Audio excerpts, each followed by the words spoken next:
years ago, we started this journey in our close-knit astronaut family, and we lost a loved one. And there's a feature in a really neat place on the moon, and it is on the near side, far side boundary. In fact, it's just on the near side of that boundary. And so at certain times of the moon's transit around Earth, we will be able to see this from Earth. And so we lost a loved one. Her name was Carol. That's Joseph Reed, the mother of Katie and Ellie. And if you want to find this one, you look at Glushko, and it's just to the northwest of that, at the same latitude as home, and it's a bright spot on the moon. And we would like to call it Carol, and you spell that C-A-R-R-O-L-L.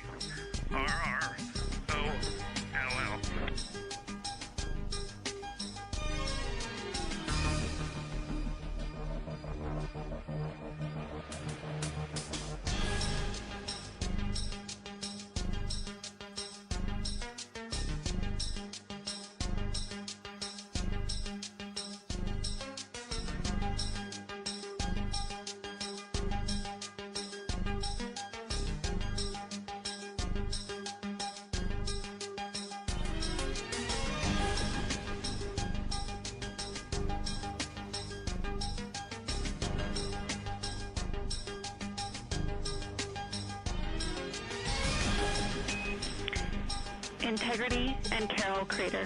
Loud and clear. Thank you.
Artemis 2 crew passed the record set by Apollo 13 for the farthest humans to ever fly from Earth at 12:57 p.m. Central Time, 1:57 p.m. Eastern Time.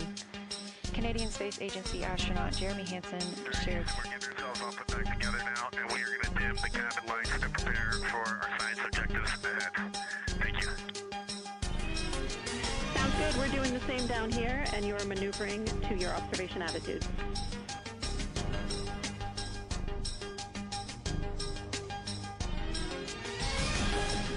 As we pass that Apollo 13 record of the furthest humans to ever fly from Earth at 12:57 p.m. Central Time, 1:57 p.m. Eastern Time, the Artemis 2 crew shared some poignant words, specifically Canadian Space Agency astronaut Jeremy Hansen. The crew also called down 2 craters not yet named that they would like to name. One, Integrity, in honor of their spacecraft, which they have named.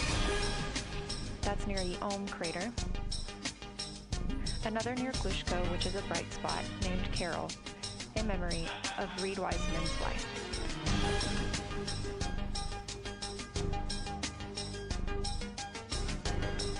There was a moment of silence here in Mission Control Houston. And now, the team and the Artemis 2 crew are ready to begin their lunar flyby.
are 4 days, 19 hours, 31 minutes mission elapsed time of the flight of Artemis 2, our 4 astronauts aboard Orion.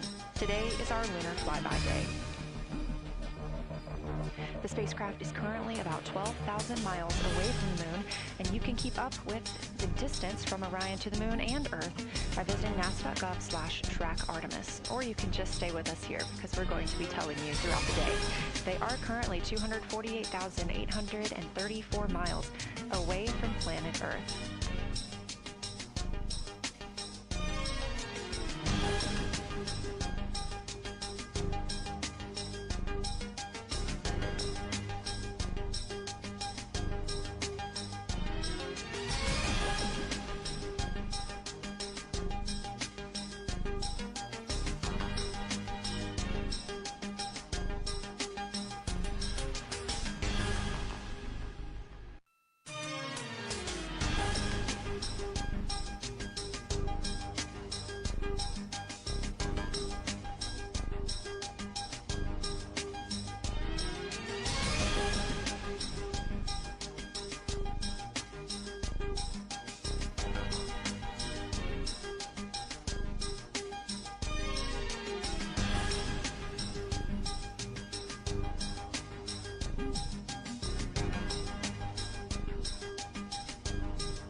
Coming up next on the crew's timeline today will be their cabin configuration portion.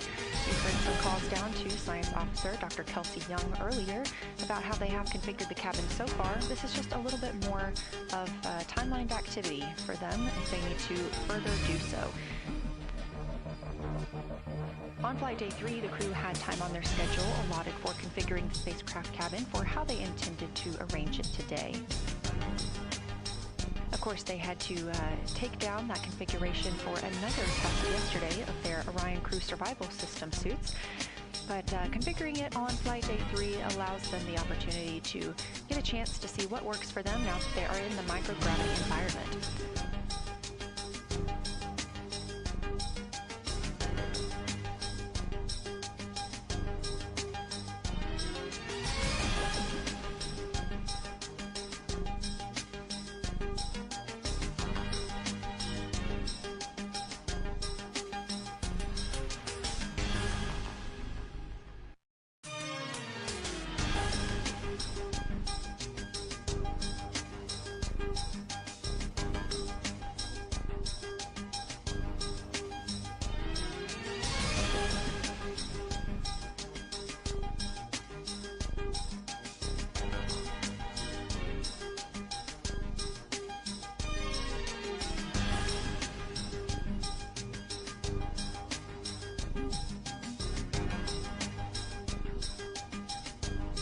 Again, the crew is about to begin their cabin configuration portion of their timeline, though they have been working that already, as well as potentially during their post-sleep period this morning.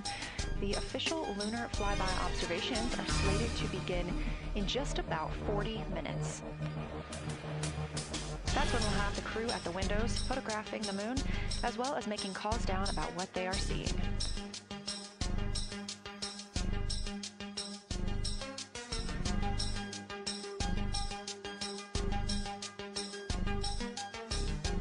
Again, we are live here in Artemis Mission Control for the duration of the flyby.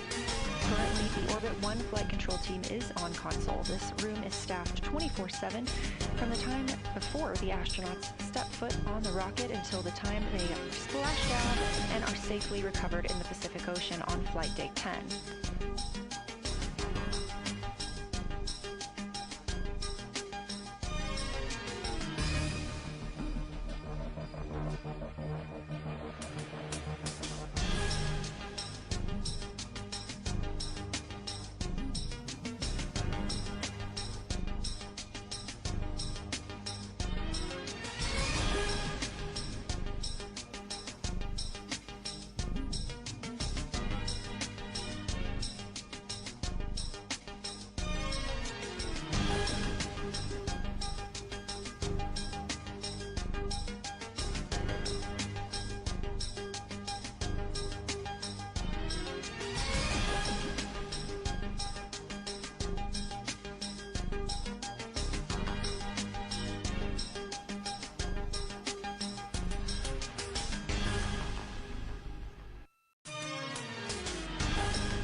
Again, this is Artemis Mission Control here in Houston.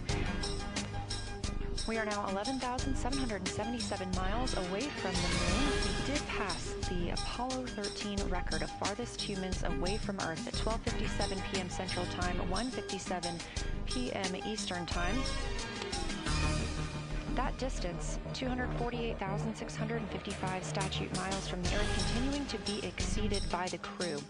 They will reach their farthest distance from the Earth around 6:07 p.m. Central Time. At that time, they will be in an LOS, or a loss of signal, with us on Earth, as they'll be flying behind the moon.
As the crew gets into their cabin configuration preparations, we are joined by Dr. Sarah Noble, the Artemis Lunar Science Lead. Thanks for joining us here today. Yeah, it's quite a day. Yeah, we are very excited. I can only imagine how you guys are doing over there. So tell me a little bit about yourself and what your role is for Artemis 2. Sure. So I'm the Artemis Lunar Science Lead, so over the entire campaign, and my job is basically to make sure that as we have this big adventure back to the moon, we actually learn new things about the moon. Fascinating. So why is the moon such an important destination today? Yeah, so the moon is a pretty amazing place. It is a great place to learn about basic fundamental processes that happen on like all the planets, like cratering and volcanology. And also it is part of our Earth-Moon system. And the Earth recycles its rocks pretty well, right, through plate tectonics and weathering and whatever. Most of the rocks on the Earth are geologically young. But on the moon, we have the entire record that goes back 4.5 billion years since we formed. And so if we really want to learn about what was happening in that period, like the moon is really the only place we can go. We're also thinking about going back to the moon, and we want to go to the lunar South Pole. So what makes that such an interesting destination? Yeah, the South Pole is cool, right? It's far away from the places we went during Apollo. It's different kinds of rocks there, some of the oldest rocks on the moon. It's also a place where we think there might be resources like water. There are craters that really never can see the sun because of the low sun angles there, and they get very cold. And we think that water and other things can build up in those craters, and so we're very interested to see what that might do for us. I'm very interested as well. So for some of our viewers who might be new to this, what does lunar science look like during an Artemis mission? Yeah, it's pretty exciting for us as we have sort of built this from scratch to try to understand how we can best use the crew to support our science. And so, we've developed a system. We've got a team in place. We've got a back room here in this building called the SIR, the Science Evaluation Room. And there's in fact a back room to that back room over in another building here at Johnson Space Center where we've got our teams of scientists working really hard. They're actually speaking to this room through our science officer. This is now the first time we've ever had a science officer in in flight control room. So we're pretty excited about that. So we have a really voice out and up to the crew. I know, it's been so exciting to hear Dr. Kelsey Young speaking directly with the crew today, now so close to the moon. And we have a live view here of the science operation, or the science evaluation room. So this is where the majority of your team is today, is that right? Yeah, that's right. This is a big chunk of our scientists. You can see them in there now working hard, trying to get ready for the day. And then again, there's a second room where we have a lot of our data folks, where the data will first come down and they'll sort of sift through the data and get it ready for this team to take. What's the mood like right now in the SIR? It is, I would say, giddy. I think we've worked very hard for this. They have done simulation after simulation. They have worked really hard over the last couple of years to get ready for this moment, and I think everybody's just really excited to see. Even already we've had some descriptions from the crew coming down, and it's so great to see their joy and our joy, our love for the moon come through. Yes, we are in for a real treat today. If it's been anything like their observations the past couple of days. So how are the lunar science teams using this test flight to prepare for future missions to the moon? Yeah, absolutely. This is the way that we are building our foundation for the future. From everything from, how do you train a crew to be a geologist, right? And so, working through that, getting them classroom training, field training, building the science team, building these physical rooms that we are in, designing the software that the teams are using, and then, figuring out what happens to that data. They're going to take this data and it's going to come down, and how do we get it out to not only our team, but out to the world and the rest of the science community. Yeah, that's a great point, because when you hear these crew members talk, you would never know that they're not geologists. Your team has trained them so well. They have been very good students. Who can blame them? It's a pretty great topic. One more question for you. How does the science that we're doing on Artemis help support long-term exploration, and including our sustained presence on the moon? Yeah, you know what? We have a saying in the Science Mission Directorate that science enables exploration and exploration enables science, right? So you need the scientists, because we are the ones who are the experts in, landing site and doing analysis of landing site and making sure we can find a good place to land, to understanding the properties of the soil so we can, design our systems to manage that, understanding the radiation environment, keeping our astronauts safe, all of these things, right? But, in return, you provide us with opportunities where now we're going to be able to collect this data and collect samples and deploy our instruments and all of that. So it's a symbiotic relationship. That makes perfect sense. Well, Dr. Sarah Noble, Artemis Lunar Science Lead, thank you so much for joining us here today. Best of luck to you and your team, and I hope that you get to enjoy today too. Thank you so much. We are now getting closer and closer to our lunar neighbor. This live view coming from the Orion spacecraft and a camera mounted on one of its solar array wings.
numbers.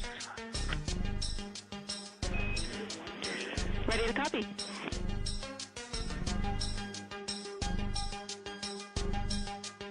Hey Jenny, these are card numbers for the various positions. For the long lens on the D5, we will have individual cards. Victor's 1008, Jeremy 1019, Reed 1012, myself 1015. For the Z9, we will have one card that is dedicated for today, serial number 1007. For the cabin camera D5, we will have one dedicated card for today, serial number 1022.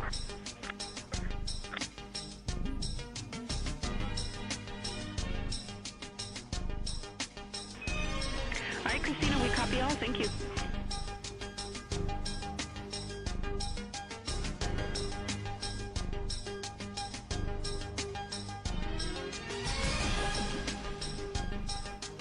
We just realized that we have Earth out window 1 and Moon out window 2. And we were, I'm sorry, Earth out window 4 and Moon out window 3. And it gives you the best idea of scale we have had yet. The Moon is about 3 to 4 times the size of the Earth, and it is almost full, and the Earth is just a small crescent out there. It's magnificent. I got a picture of it with the wide lens. Such a majestic view out here. Amazed, amazed, amazed. Thank you, Reed.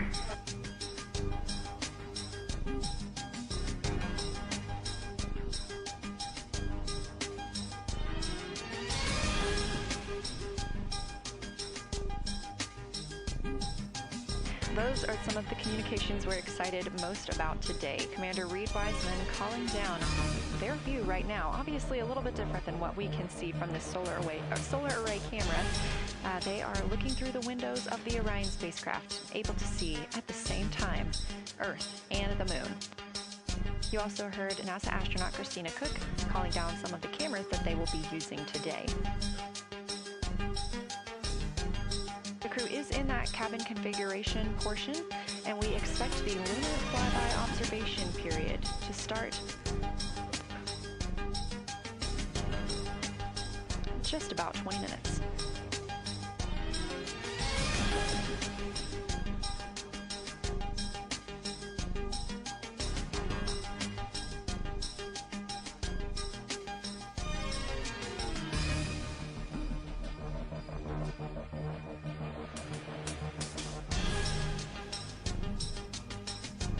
Checking in on Orion's distance and speed, they are currently traveling 1,071 miles per hour, 249,159 miles away from Earth, 11,293 miles away from the Moon, and continuing to grow closer.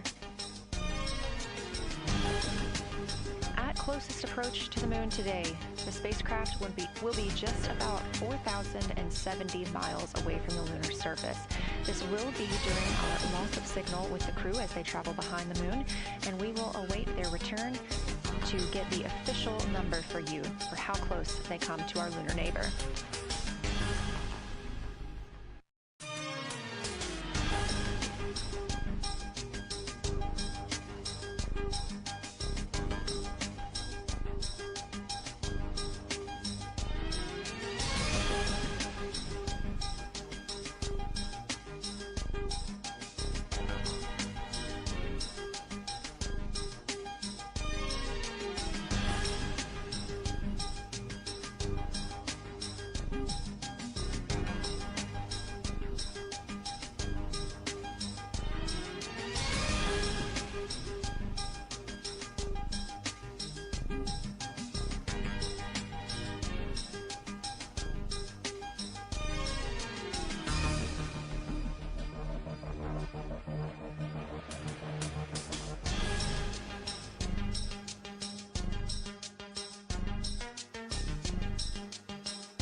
Inside the cabin today, the Lunar Targeting Package is the primary tool guiding the crew observations and consists of two key components.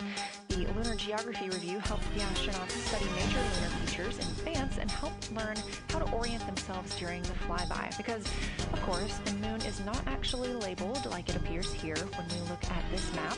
The Lunar Targeting Plan provides a detailed timeline of observation targets, background science context, and specific instructions for the pictures the crew should take, as well as the verbal descriptions that will be helpful to the science team reviewing them later. This is a screenshot from their Lunar Targeting Package, and a screenshot specifically of that lunar. Go ahead.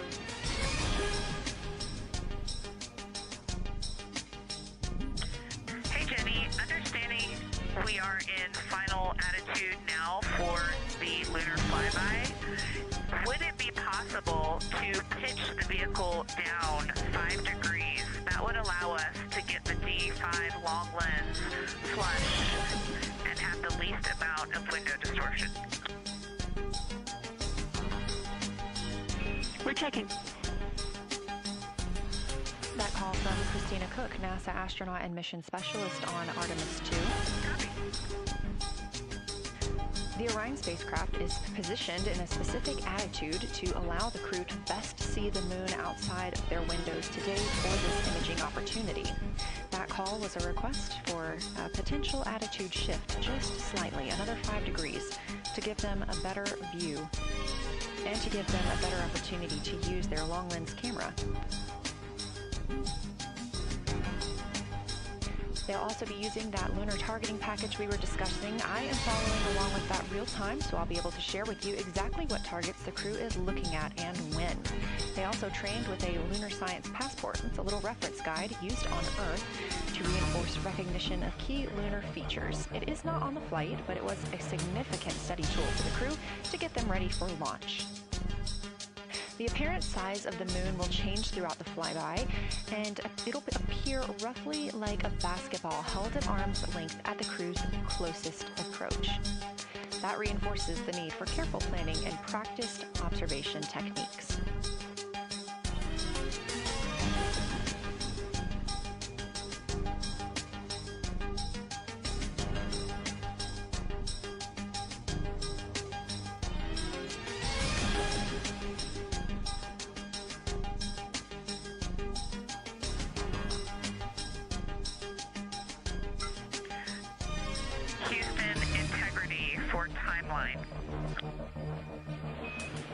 Go ahead.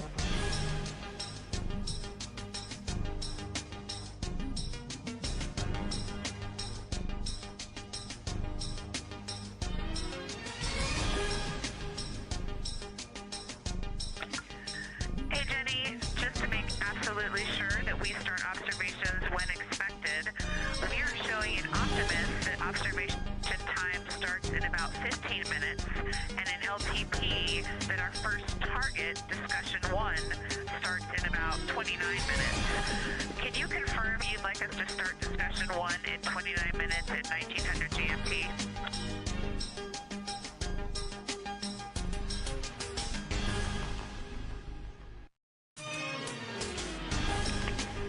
Christina, we are tracking that discussion 1 should start at 18:45. That's 15 minutes from now.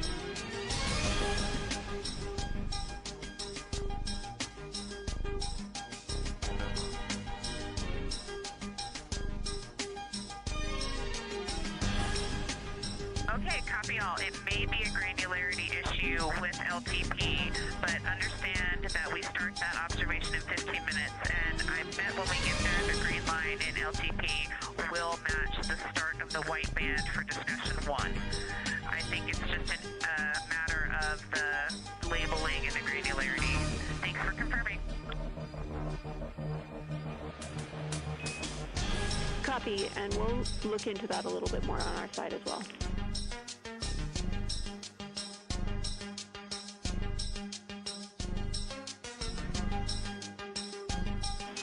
Christina, can you verify for us that your green line is moving on the timeline page of your LTP?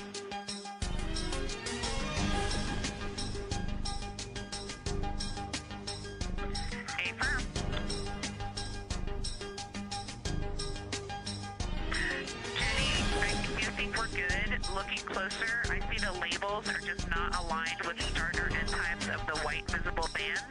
It fully makes sense now, so I think we are all set. We'll look forward to starting some observations in about 13 minutes. Copy. Thanks, Christina.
As you heard discussed, we are expecting the crew's observation time period to start in about 10 minutes.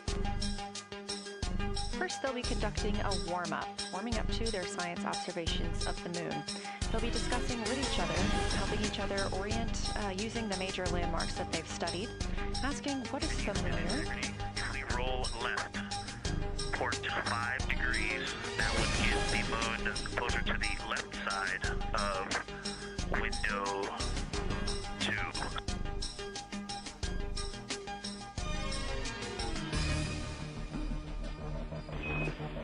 Copy, Victor. We'd like to know if it's pitch and roll or one or the other.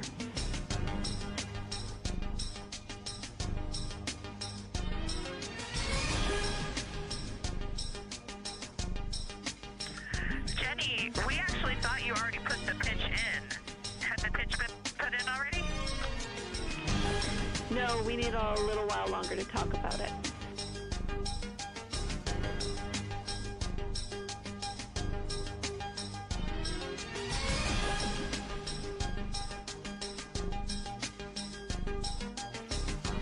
So, Jenny, I guess what's happening is just as our orbit's changing, where it is in the window is changing. So maybe these fancy little adjustments aren't worth it. It's going to continue to move in the window. Or is the spacecraft going to keep the moon at the same point of the window if we adjust the attitude? I assume the previous.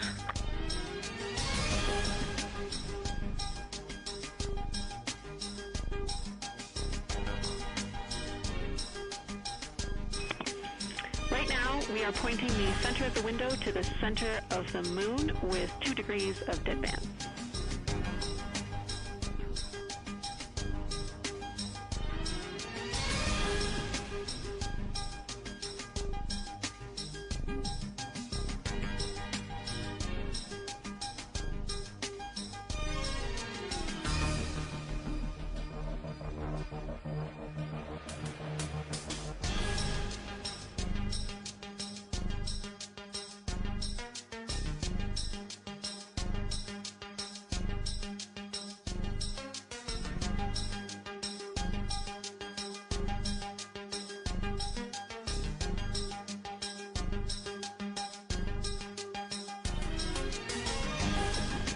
Conversation you hear happening now between the astronauts aboard Orion and Artemis Mission Control here at Johnson Space Center in Houston, Texas. They're in the center of your screen, seated at the CAPCOM, or Capsule Communicator Console.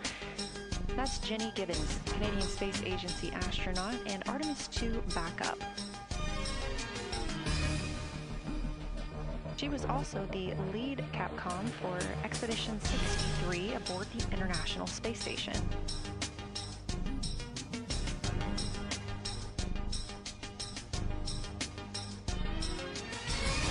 The crew is requesting some attitude changes to the spacecraft to allow them to better image the moon, a priority for today. Of course, those have to be discussed on the ground before they are put into work for the spacecraft, so the team is taking some time to do so. You also heard Gibbons reference that we are into deadbands. Deadbands are essentially keeping us in the lane in which we're traveling.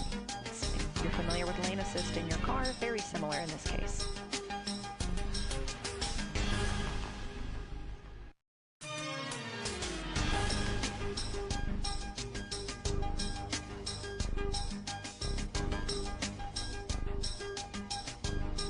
We are now 10,870 miles away from the moon, traveling 1,066 miles per hour and 249,390 miles away from Earth. Again, we recently surpassed the Apollo 13 distance record of farthest humans have ever traveled. And upon calling down some words during that milestone, Canadian Space Agency astronaut Jeremy Hansen noting that he hopes that this record that they are setting today is soon broken by future explorers.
This is Artemis Mission Control. We are standing by for the beginning of lunar flyby.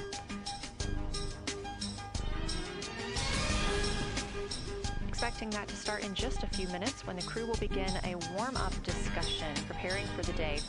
They will be capturing images along while discussing what they find familiar about the moon and what looks unexpected to them.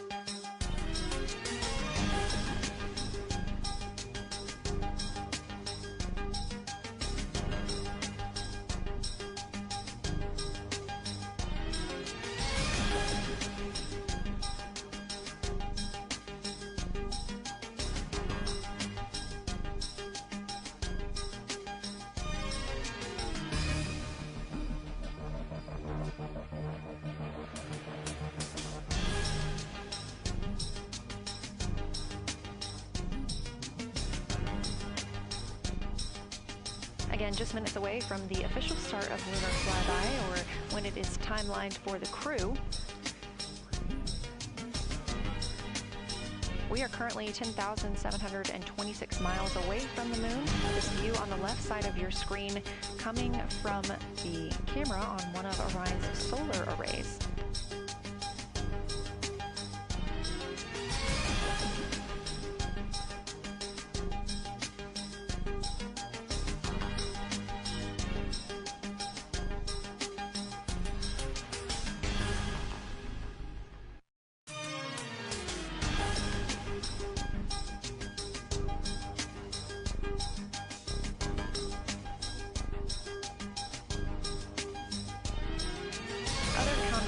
Points while the crew are getting ready for their flyby today.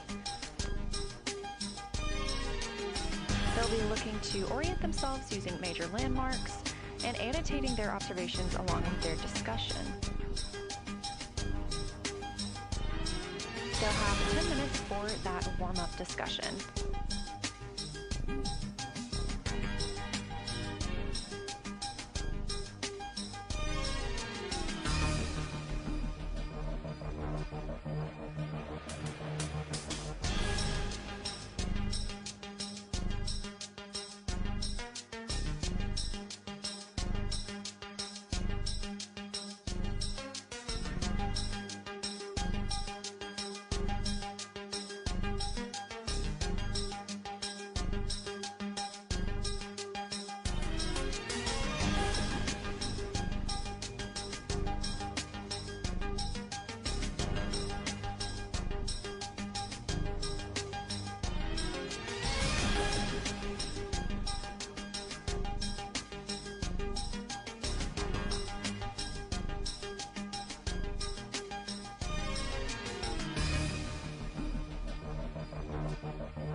We have two folks at the window deep in discussion talking about all of the awesome features that they're seeing.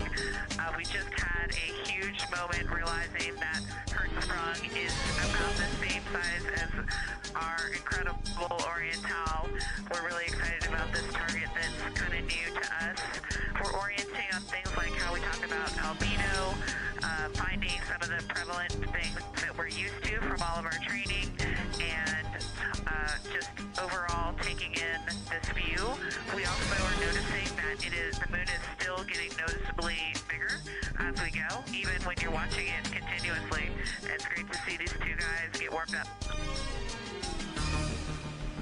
We love the report, Christina, thanks, and you nailed it on why we added Hertzsprung. As you'll see in the prompts, we're looking for comparisons to the comparatively much older Hertzsprung compared to the younger Oriental. Great words.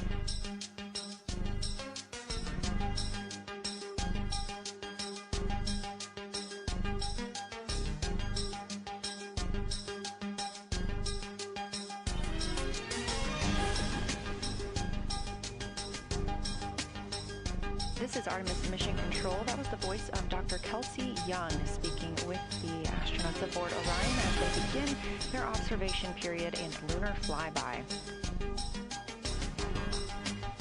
NASA astronaut Christina Cook reporting their view of Hertzsprung Basin. The team here is looking for centered images of the basin at a full zoom, and they're hoping that the astronauts can image and describe the inner and outer rings.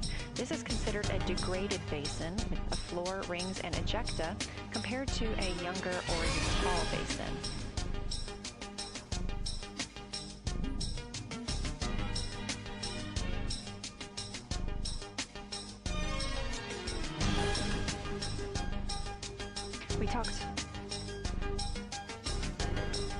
We spoke earlier with Julian Gross, the Artemiss curation lead, about some of the terms we will hear the crew use today. One of those just called out, that's albedo, looking at surface brightness, or the amount of light a surface reflects.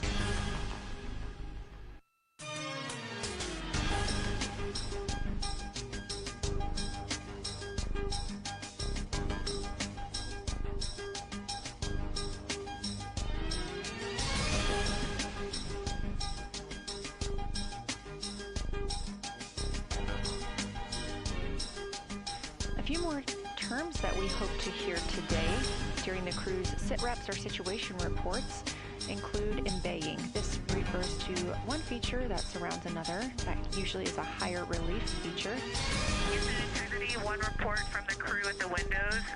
We can actually see the moon and Earth at the same time right now. It's interesting because the Earth looks way brighter, so the Earth itself seems to have a much higher albedo than the moon.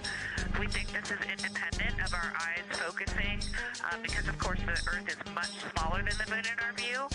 So you could think that your eyes focus for the darker sky, and that it means that it only has apparent brightness more than the moon. But since we're seeing both in the same view, we do think that this can be inferred as the Earth as a whole has a higher albedo.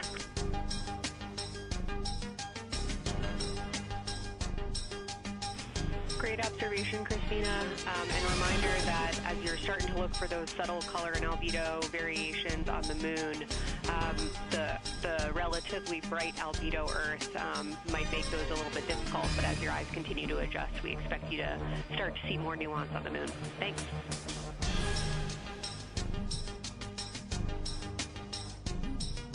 Great call. Thanks for the reminder.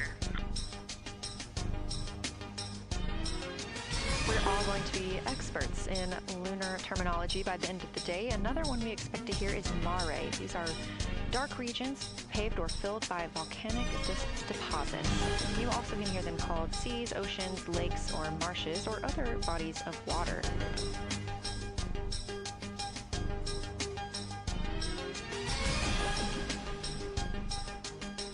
Again, we are live in Artemiss Mission Control, but on the right side of your screen, that is the Science Evaluation Room, team members who have been preparing for this day for years. The crew has significantly darkened the cabin of Orion. This allows them better views outside the windows and fewer reflections from inside.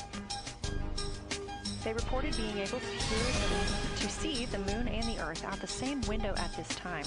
We are really hopeful to get those photos.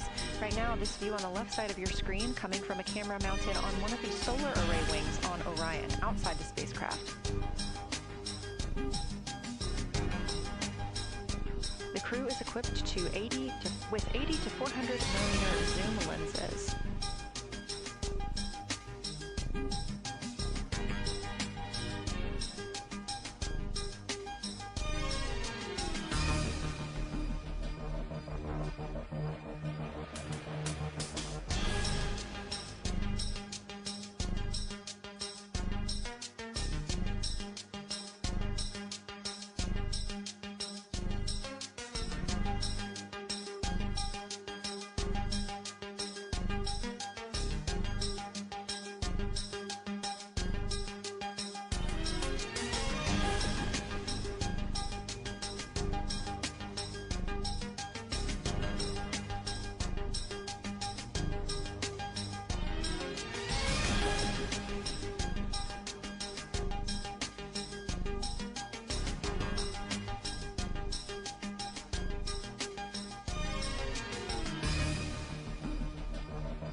The team continues their warm-up discussion. I should say the crew members aboard Orion continue their warm-up discussion. However, they are about to be prompted to move on to discussion number 2, which is near side and far side.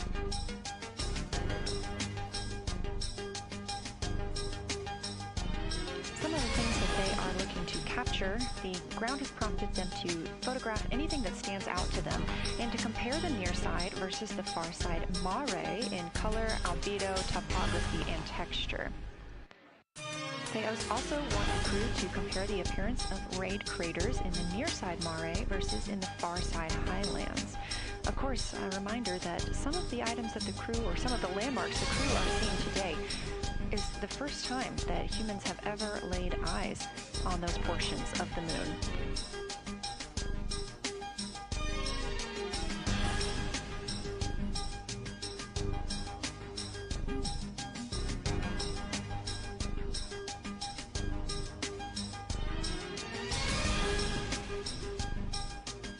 In the targeting package, there are a few reminders of the crew.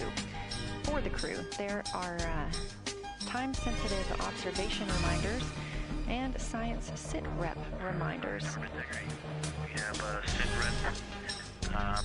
The targets that are being discussed right now, it's the far side, near side comparison, and hearing some great discussion of browns and greens in the Aristarchus Plateau and how those disappear as you go toward the North Pole, and then over to the far side, you lose the color.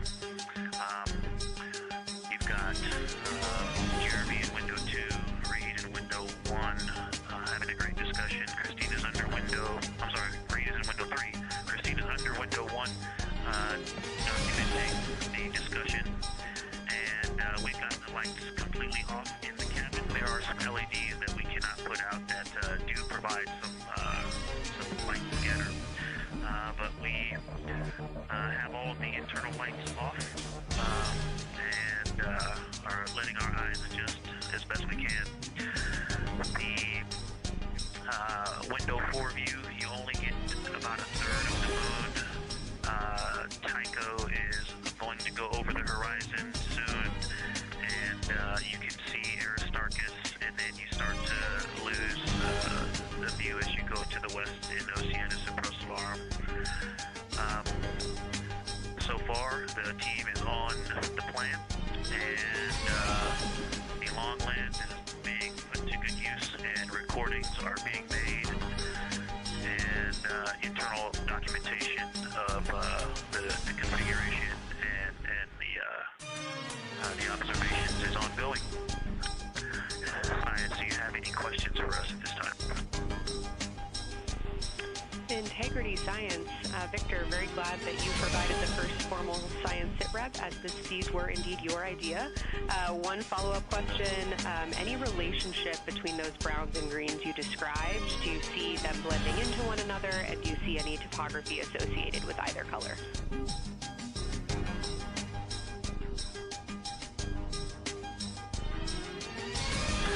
I don't want to bother the window team. I just heard that, overheard that, and so I'm sorry I don't have that detail yet. I will eavesdrop and see if I can pick that up.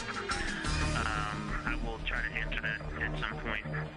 I also heard a comparison of the albedo in Aristarchus, that crater, the very high albedo spot. You can see it on the near side. There is a feature called, I believe, Burgess Alpha, that is equally or maybe higher albedo.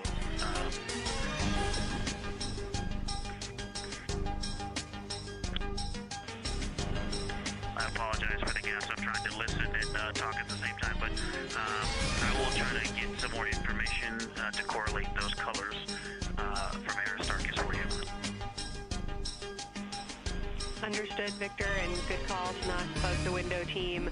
Really like the brightness comparisons to Burgess A. Really helpful for the science team. Keep them coming. Thanks.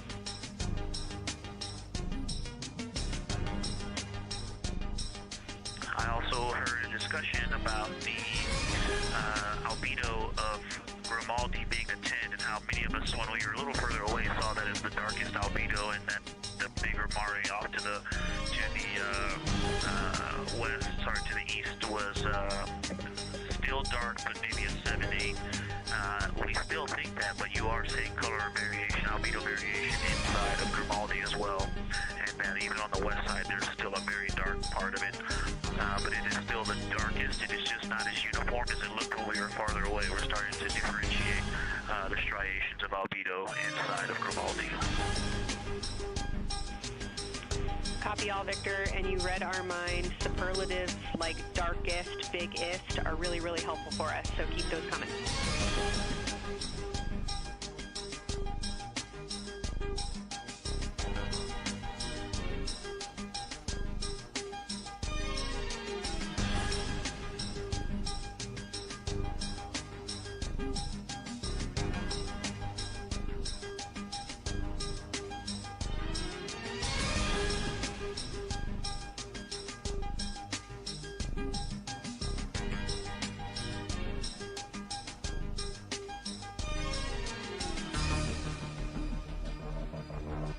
As we were just mentioning, the crew is slated to perform these science sit reps. They are prompted to do so by an icon in their lunar targeting plan.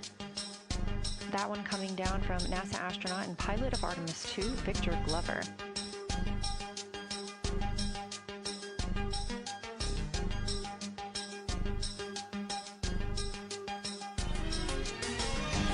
As we discussed, the Capcom is usually the only person in the room speaking with the crew, the capsule communicator. However, today, the science officer, Dr. Kelsey Young, she is the Artemis Science Flight Operations Lead, is speaking with the crew during the flyby to ask any questions that the team may have. To her right is Trevor Graff. He is one of 3 science officers. Those would be Kelsey Young, Trevor Graff, and Angela Garcia, who will also join us later for an interview.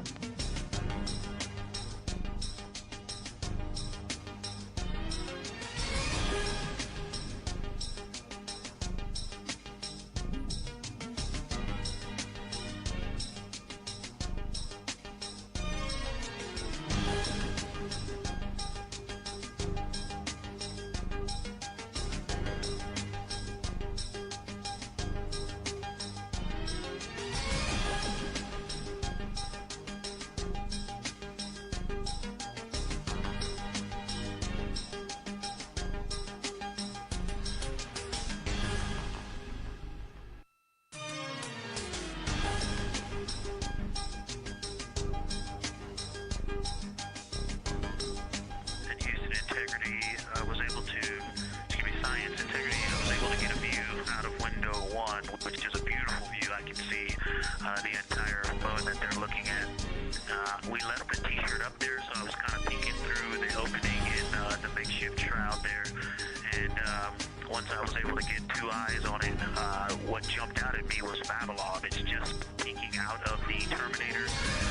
It's clear of the Terminator now, but it just really jumps out because it's still got the low light, the low sun angle, and so where the, Vavilov has that impact over the top of another crater, where the 2 craters intersect on the eastern edge. So on the side closest to Oriental, where the 2 crater rings intersect, the shadow there is the highest peak in the interior of Vavilov, and so you can see that terrain is, there's some real variation in the terrain there, that there's a nice peak where those peaks intersect, where those rings intersect, and we'll get a picture of that. Love the description, Victor, especially the comparison and relationships you just described about topography. And if it's easier for your observations, do feel free to remove the t-shirt shroud from window 1.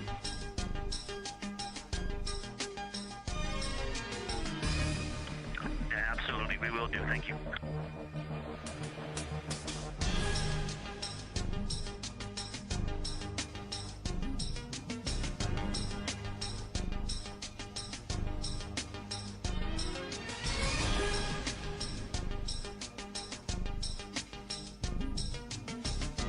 Those calls coming from NASA astronaut Victor Glover. As we discussed, the crew is working in pairs at the windows. Right now, taking photos are Commander Reed Wiseman and Mission Specialist Jeremy Hansen. Serving as their support team are pilot Victor Glover and Mission Specialist Christina Cook. You're hearing those calls from Victor Glover, as he is on that support team, and he is tasked with providing the science sit reps, while the two crew photographing and making annotations of the moon are in Windows 2 and 3. Windows 1 and 4 are available for the support crew to fly up to, obviously look at the moon themselves, and provide these science situational reports. The view on your screen is part of the lunar targeting package, and it's something that the crew can reference as they are flying by, but this is an animation.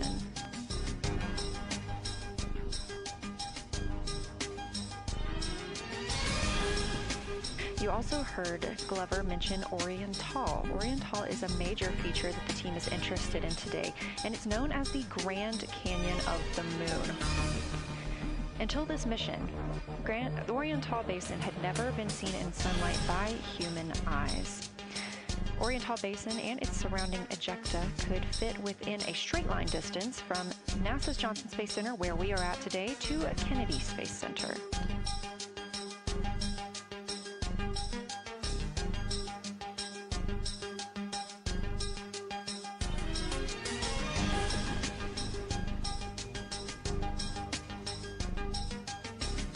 A live view in Artemiss Mission Control in Houston, Texas, where the teams are monitoring all systems, not just for today's flyby, but on the spacecraft themselves. Again, this is a test flight, our very first flight of humans on the Orion spacecraft. This team has been monitoring the entire time of the mission, as well as we have been live the entirety of the mission, and we will be continuing to do so all the way through splashdown and crew recovery from the Pacific.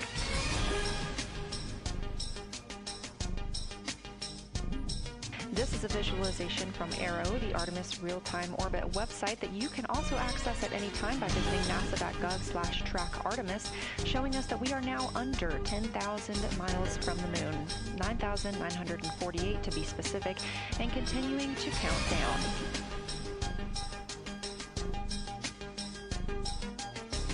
Again, our closest approach to the moon today should come about 6:02 p.m. Central, 7:02 p.m. Eastern. However, we will be out of contact with the crew at this time as they begin transiting behind the moon.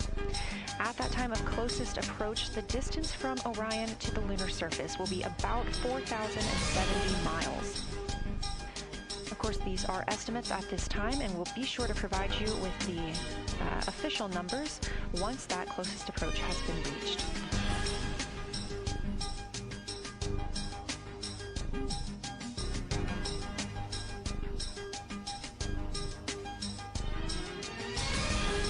This shot live inside the Orion spacecraft, where our 4 crew members are continuing with their lunar flyby activities. They have just begun those activities really about 20 minutes ago, so we've got several hours of moon view opportunities. This is still a live view inside that capsule. However, you can see just how dark they have turned down the lights. Actually, they've turned them all the way off.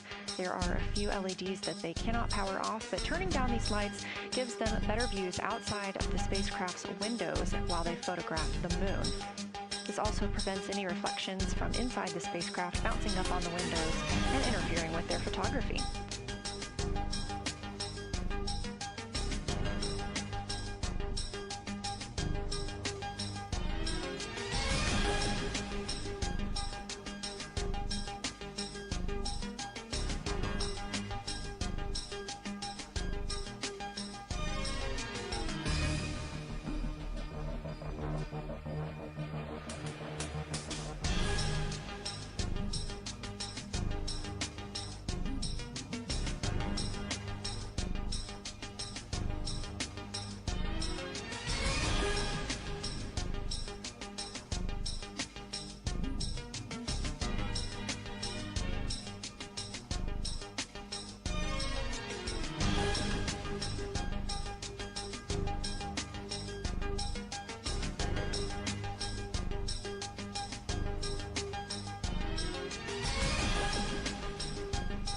As we were previously discussing, the crew members are serving on teams, the first team being Commander Reed Wiseman and Mission Specialist Jeremy Hansen at the windows photographing what they see. We heard reports earlier that they can see both the moon and the Earth in the same view, and we are looking forward to seeing the moon and the Earth in the same view as well.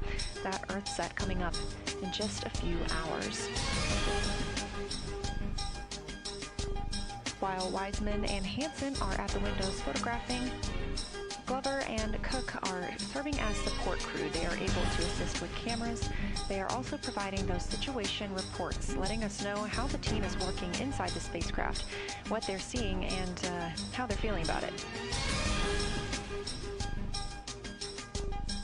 Those first blocks of teams will last about an hour, and the crew members are approaching the halfway point into their first observation block. A reminder, we have 5 of those blocks today. So they're approaching this halfway point during which the crew at the window will switch roles. One will begin taking pictures, and the other will be making annotations on their PCD, that's portable computing device. Both of those crew members at the windows are recording audio of what they see. They are putting on headsets and recording audio into their portable computing devices. Obviously, we are not hearing this right now. This is going to be sent down to the science team, and they will be able to analyze that at a later time. What we are hearing, though, and will continue to hear, are those science sit reps a few times every block. Once this block is complete, about 40 minutes from now, we will have the teams switch. That means Pilot Victor Glover and... Looking out of window 1, I think I misreported earlier saying that it was Tycho going over the horizon. That was Copernicus I was referring to. Apologies. It was Copernicus is what is farthest bounding to the east, and that is now like on the horizon or just past it. And Korolev is now a few degrees from going over the horizon. And then, next it'll be Aristarchus Plateau. And so on the west, we are getting a much better view of the Terminator. Looks like we have about 80% illumination of the moon. And Vavilov and 1 Vavilov diameter to the west is where the Terminator is right now. And so other features are starting to peek out there. The center of the illuminated part of the moon is to the lower part is Oriental, and just around Oriental, a lot of light structure is starting to show up. A lot of high albedo, similar to the feature, I cannot remember, just Alpha and Aristarchus type high albedo in the ring. So when you look at the interior ring and the external ring, it's almost as if the edges are starting to dry up and turn white. If it was something that was wet and got dry, the edges would be the part to dry first. You just kind of outline all the topography in the interior of that wall is like it was dusted with chalk or starting to dry, or maybe dusted with snow. If this was the Earth, I would say there was snow dumped on some of the ridges on the interior of the rings of Oriental. Also, an interesting part of the discussion I heard between Reed and Jeremy is that from Glushko to Grimaldi, there are 2 dark features there that look like commas, but in the wrong direction. But there's also a lot of interestingness, just a lot of geometry and squiggles and dots and lines that are starting to stand out as more small features come into view. And there also is a lot of variation in albedo. And some of those, the 2 dark features, for example, have on the southern edge of the larger one, the one that's further to the south, is a very dark, the 1 albedo, like the southern and western part of Grimaldi. And the one to the north, closer to Glushko, is also that same dark albedo. And then around them there are some very high albedo spots, just to the north of the southern one, and just to the west of the smaller one to the north, very high albedo, almost approaching the 10, a 9 or a 10, like Aristarchus. And lots of little bright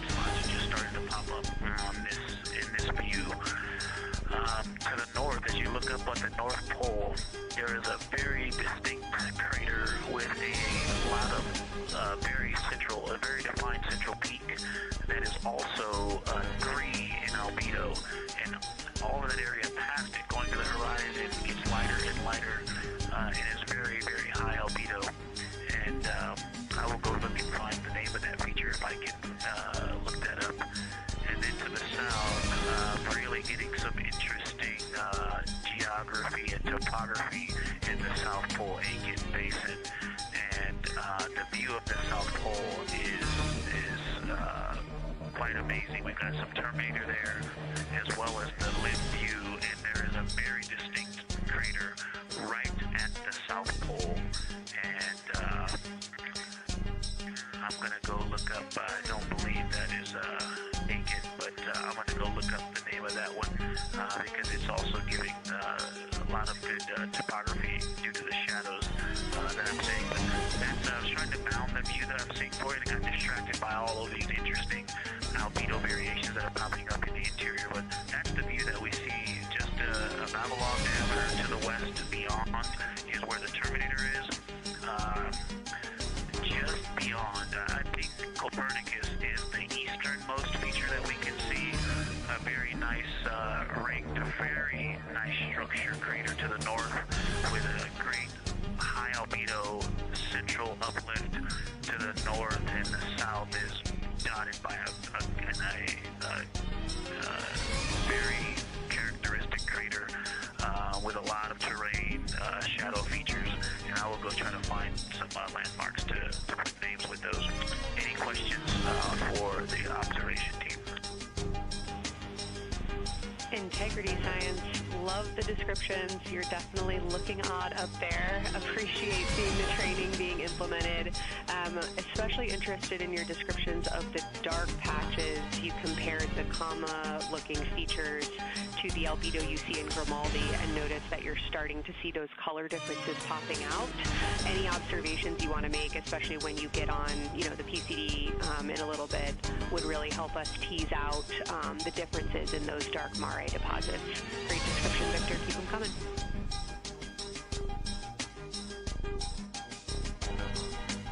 Absolutely will do, and I know you've got descriptions on both of the window observers right now as well. Keep them coming.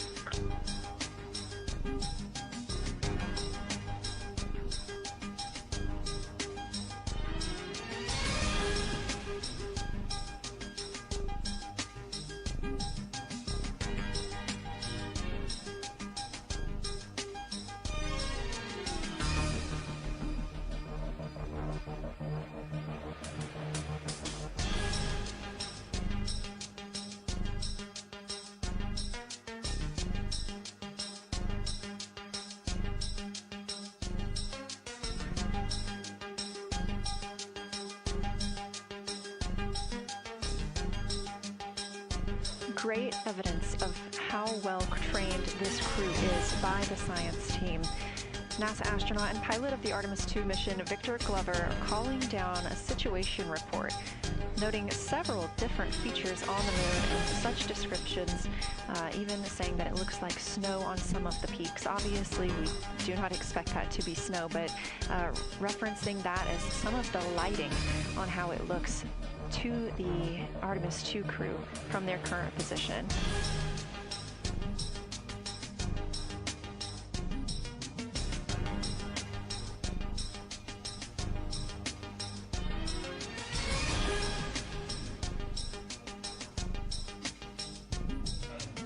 The team is slated to be switching their positions at the windows now. Both Reed Wiseman and Jeremy Hansen have been at windows 2 and 3, one taking photos, one making observations and annotations on their portable computing device. At this time, we also anticipate that they are looking at a crater duo. One of those is Glushko, and the other is Ohm. The team is looking to know the extent of Glushko's ray system and how its rays differ in the Mare versus the Highlands. They also want the team to compare the ray systems of Glushko to Ohm.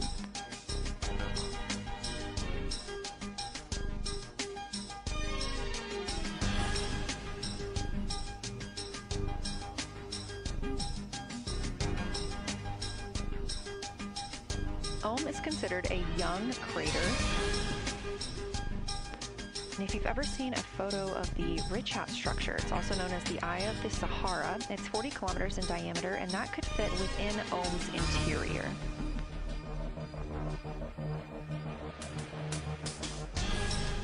The team is specifically interested in descriptions of that ray visibility, including the color, albedo. Remember, albedo is the brightness or the surface reflection, and the reach.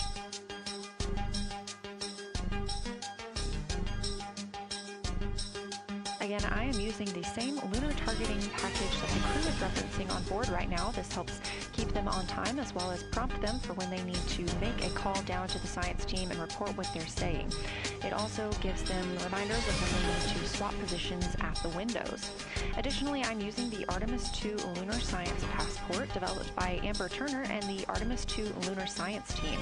Now, this passport did not fly with the crew, but they used it extensively as a study guide here on Earth. So a lot of the descriptions and comparisons you hear today are developed directly by the science team.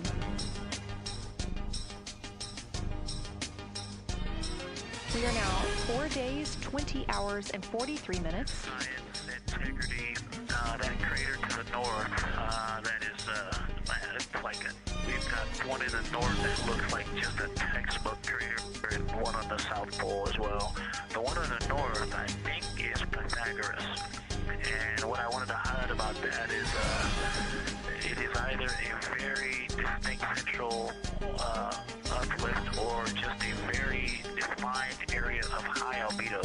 If a majority of the crater, especially the floor of the crater, is, say, an albedo of 5, this center, and only a tenth of the diameter of Pythagoras is an albedo of 2, maybe 3, but it's very bright and it stands out. And then between that crater and the actual, what is the horizon from here, there seems to be another crater right on the horizon. And right on the edge of that is another patch of that albedo. It seems to be between the two craters. It's hard to tell from this grazing angle, but there is another spot just further north beyond Pythagoras. Between the two, I can draw a picture of this one and show you where that very high albedo, again another 2 albedo, surrounded by 5, and most of the area bounding it.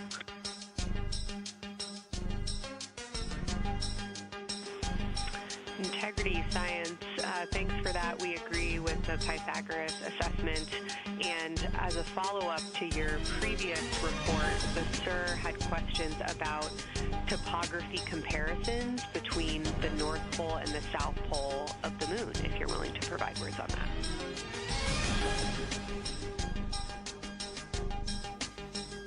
Topography comparisons, absolutely. And if you have any idea what, if you draw a line between Pythagoras and the western edge of the outer defined ring of Oriental, it intersects a beautiful textbook crater on the south.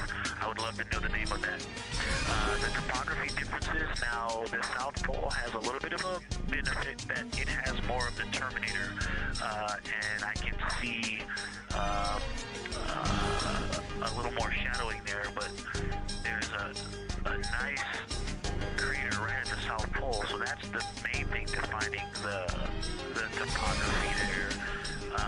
Seems to be quite a bit of elevation change. I can see some very jagged shadows at 90 degree just to the west of that crater at the South Pole. I can see a very distinct change in the shadow directions, indicating, I don't know, a very high wall or a very deep canyon just to the west of that.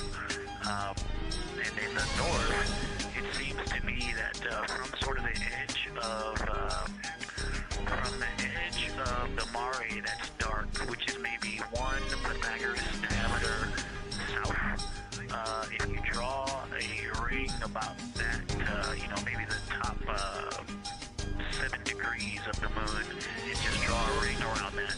The near side is an albedo of 5 and looks quite smooth from here.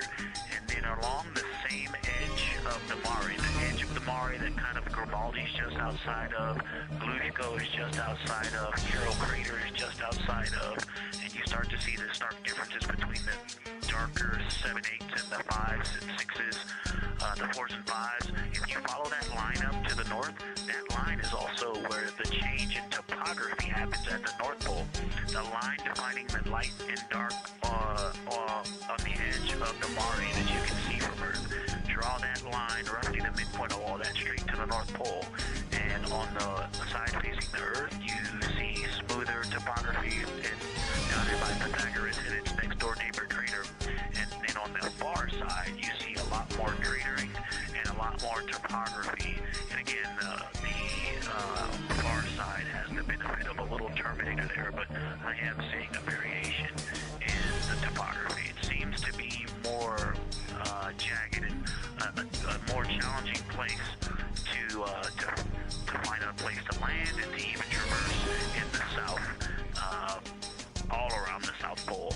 And at the North Pole, it would be more challenging to translate on the far side of the North Pole compared to the near side of the North Pole around Pythagoras. Copy all, Victor. You really help paint a contextual picture of what you're looking at. We really appreciate the way that you're guiding us into the areas you're seeing by drawing comparisons between recognizable features. Thanks for that.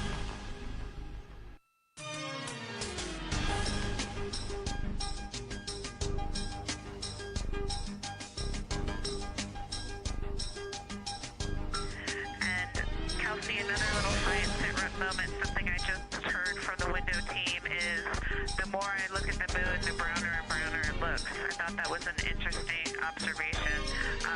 The two observers have been on timeline, no hardware issues.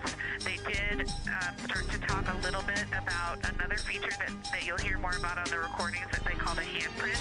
That was at the end of their Glushko and before they moved into their current target. They thought that was worth chatting a little bit more about.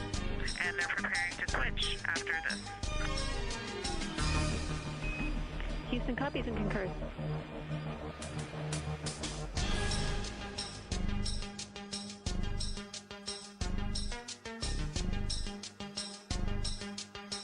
Hey, Houston and Science, Integrity, another just observation from the human. My eyes have shifted a little bit since I've been up here. I've been wearing my reading glasses to look at the PCD.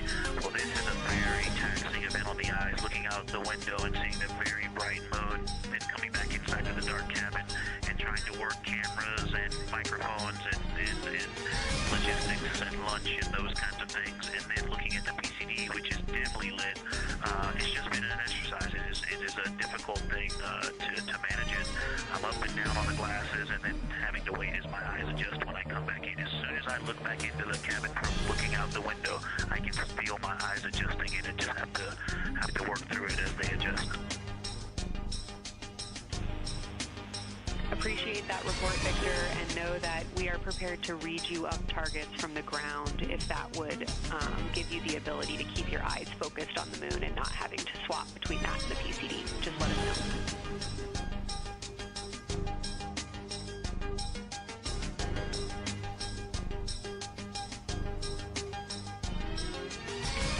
Yeah, we appreciate that, Science, and we will also do that for the window teams, and we'll back each other up that way as well. But we appreciate that. We may take you up on that. Thanks.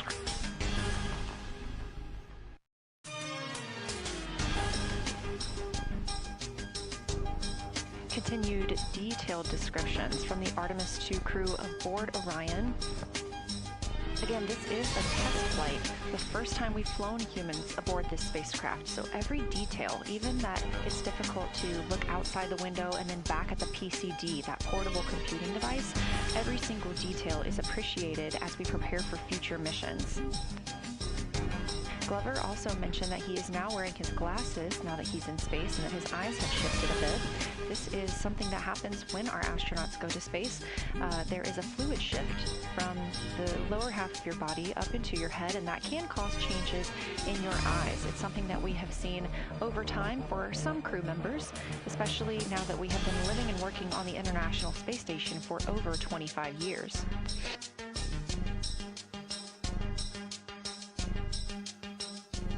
Again, it's clear that these Artemis II astronauts have undergone extensive lunar science training, including classroom instruction, fieldwork, and high-fidelity simulations. Training expeditions even took place in analog environments like the Icelandic Highlands and the Kemassassin impact crater in Labrador, where crews practiced identifying and describing geologic features under varying conditions.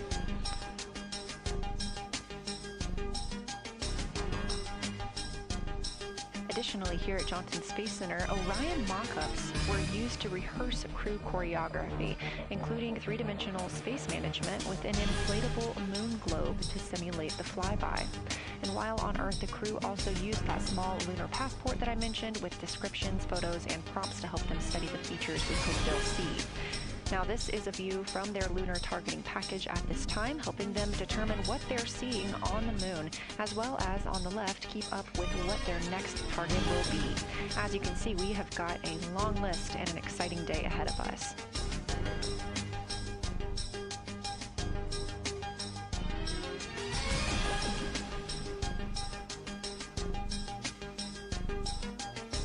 It's now been 4 days, 20 hours, and 53 minutes since Orion launched atop the Space Launch System rocket from Kennedy Space Center in Florida with our 4 crew members aboard: NASA astronauts Reed Wiseman, Victor Glover, and Christina Cook, and Canadian Space Agency astronaut Jeremy Hansen.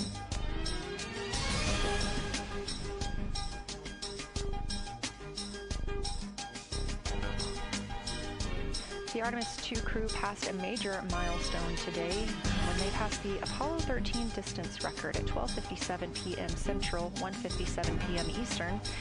That Apollo 13 distance record was 248,655 statute miles from Earth. And Houston, another observation, whole moon. When you look at the moon, something I've never seen in photographs before, but is very apparent, all the really bright new craters. Some of them are super tiny. Most of them are pretty small. There's a couple that really stand out, obviously.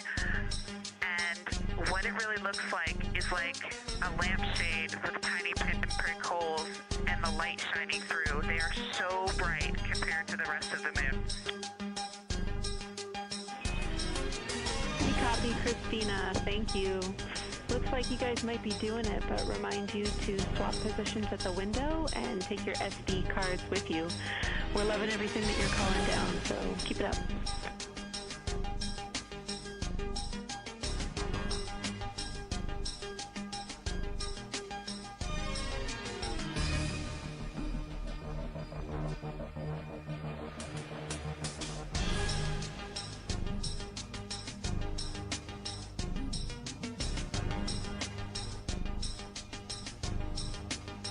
Again, Orion previously surpassed that the Apollo 13 greatest distance from Earth by humans. That was 248,655 statute miles from Earth, and Orion now 250,294 miles away from our home planet. The spacecraft is 9,033 miles away from the moon and growing ever closer. At its closest approach, it'll be about 4,070 miles away, and we will make sure we confirm what that distance ends up being. This is an approximation and an estimate ahead of that moment. We're anticipating them to make that closest approach at 6:02 p.m. Central, 7:02 Eastern, when they are in a loss of signal, transiting behind the moon. They will be the first humans in over 50 years to fly behind the moon and lose contact with Earth. We will regain that contact about 40 minutes later as they reconnect to the Deep Space Network, emerging from behind the moon, and we will look forward to seeing an Earthrise.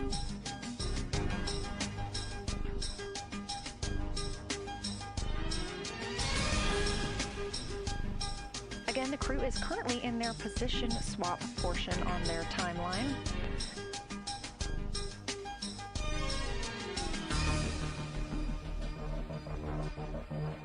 This allows crew members the opportunity and the experience of all roles necessary during today's flyby.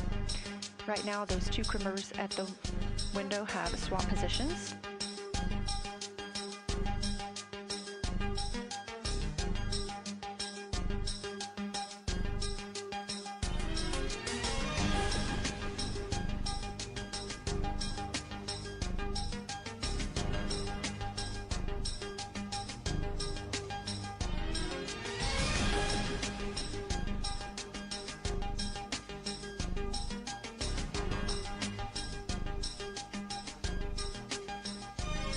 Again, the crew at the windows swapping positions.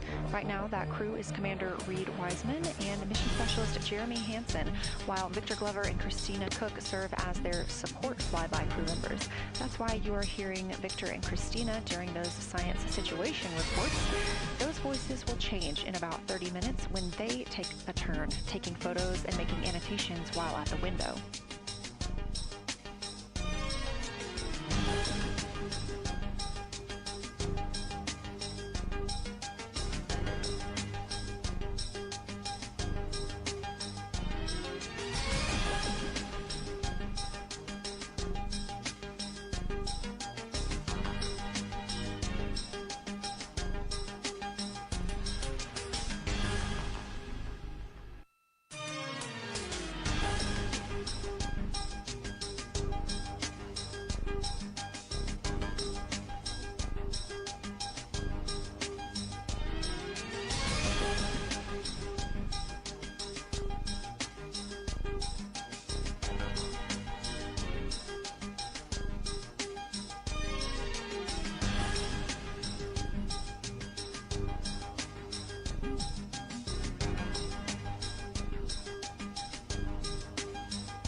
I wanted to provide an observation or a little bit of descriptive nature on something that we saw on the first day we had good moon views. This was when we saw more of the near side, and the ground helped me out with identifying Mare Imbrium.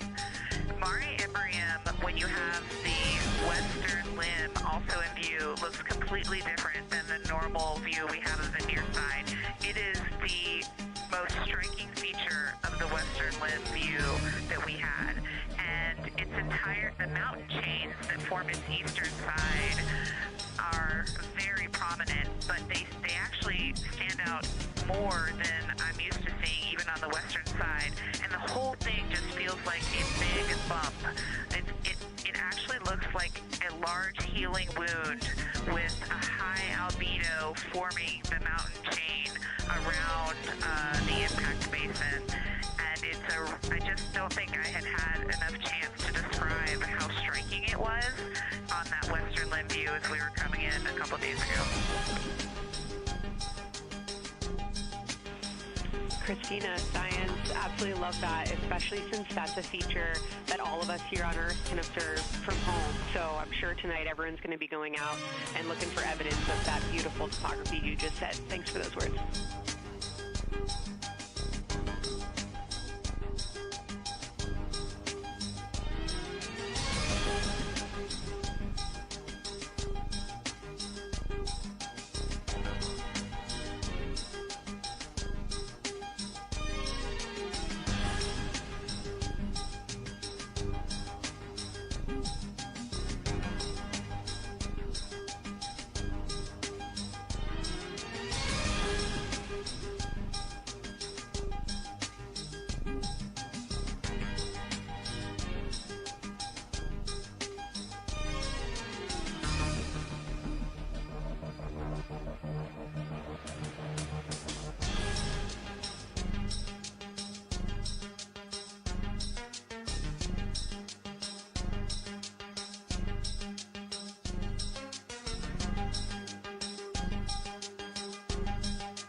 The view on your screen coming from Orion, a camera mounted on the spacecraft's solar array wing.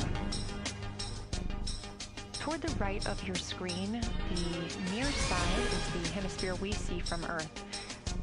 That is identifiable by those dark splotches, which are ancient lava flows. Science integrity. A question and a comment. Question is it possible that we're seeing Schrodinger Basin from this vantage point in the Terminator at the South Pole? And the comment is, the rays coming out of Ulm are less distinct. We are not seeing the bright rays coming out of it, but the sort of 9 o'clock wedge that is formed by the change in albedo from the interior portion that is to the northeast to the surrounding lighter mare that's 270 degrees to the west. That 90 is very distinct and interior. You got some great descriptions from the two at the window about the colors in there, but in that darker part in that wedge, you've got some really interesting color, even though the rays, the distinct difference in the albedo almost look like rays, but it's not the rays coming out. It's the just change in that albedo. Integrity science, that is very intriguing. Those color rays coming out of Ohm rather than sort of albedo. And as answer to your question, we do not think you can see Schrodinger. It's in darkness as of now. But thanks for that Ohm description, and it sounds like the pair at the window's got great descriptions that we're definitely going to dive into tonight.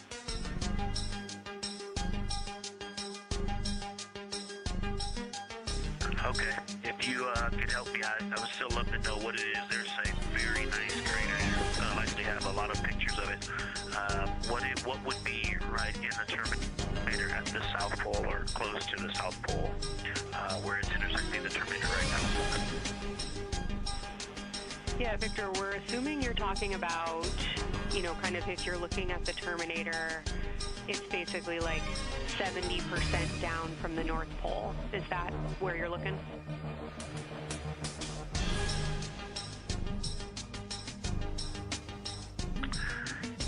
Contact, yes, that is where I'm looking.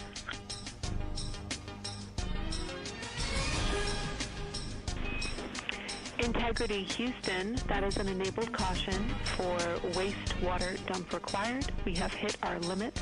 As expected, no crew action.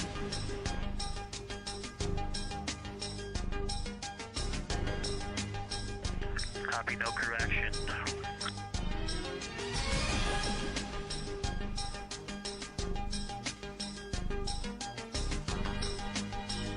You are.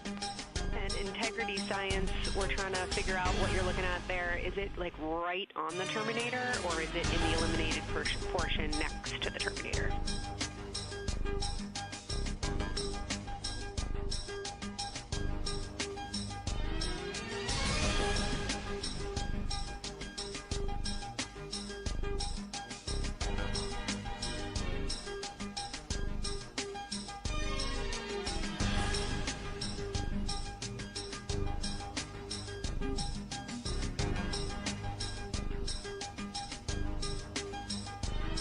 While we wait for a response from the crew, the Terminator is that difference between day and night, or brightness and darkness, that you see on the moon.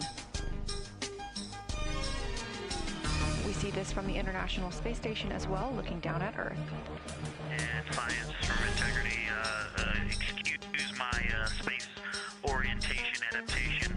If you draw a line between Blushko through the center of Oriental, and then another line from Blushko through the southern tangent of Oriental, that line would almost perfectly intersect tangentially the crater that I'm talking about, and it is on the Terminator. So yeah, I think I'm not looking at the South Pole. I was a little twisted. That line description was really helpful. I have eyes on the SIR right now, and they are actively discussing lunar geography. We will be back with you shortly.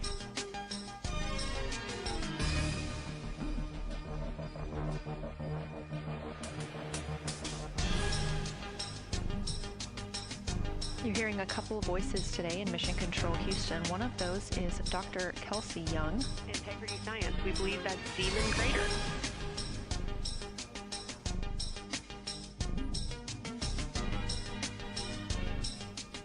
Oh, I floated away from the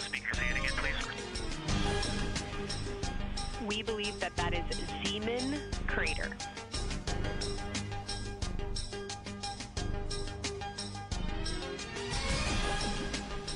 Zeeman. Okay, and can you say the first letter? I may be pronouncing that wrong. What's the first letter of that word? Zulu. It's Zeeman.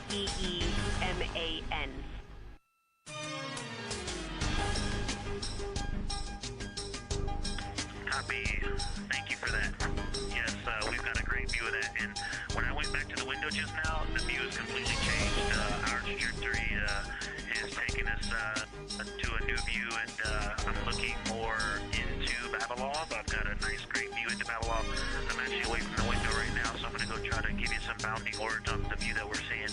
But I've got to get back to a window in a minute. Understood, Victor. You're defining new views of the moon in more ways than one.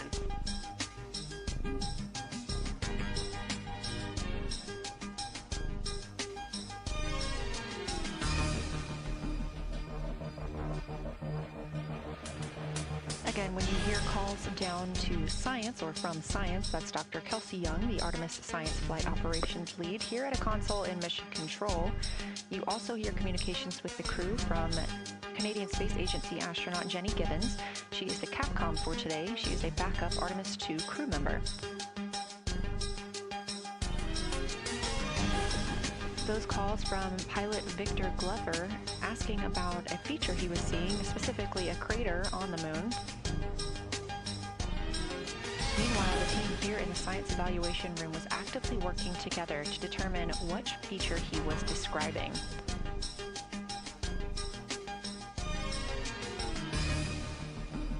The teams at the window have continued to move through their targets, including Ohm, Aristarchus Plateau, Reiner Gamma, and we are preparing for the cabin and window teams to swap.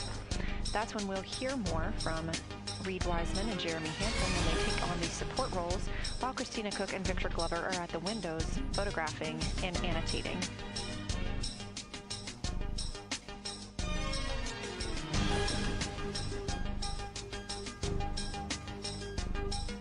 As we briefly mentioned, if you look towards the right side of the moon, essentially,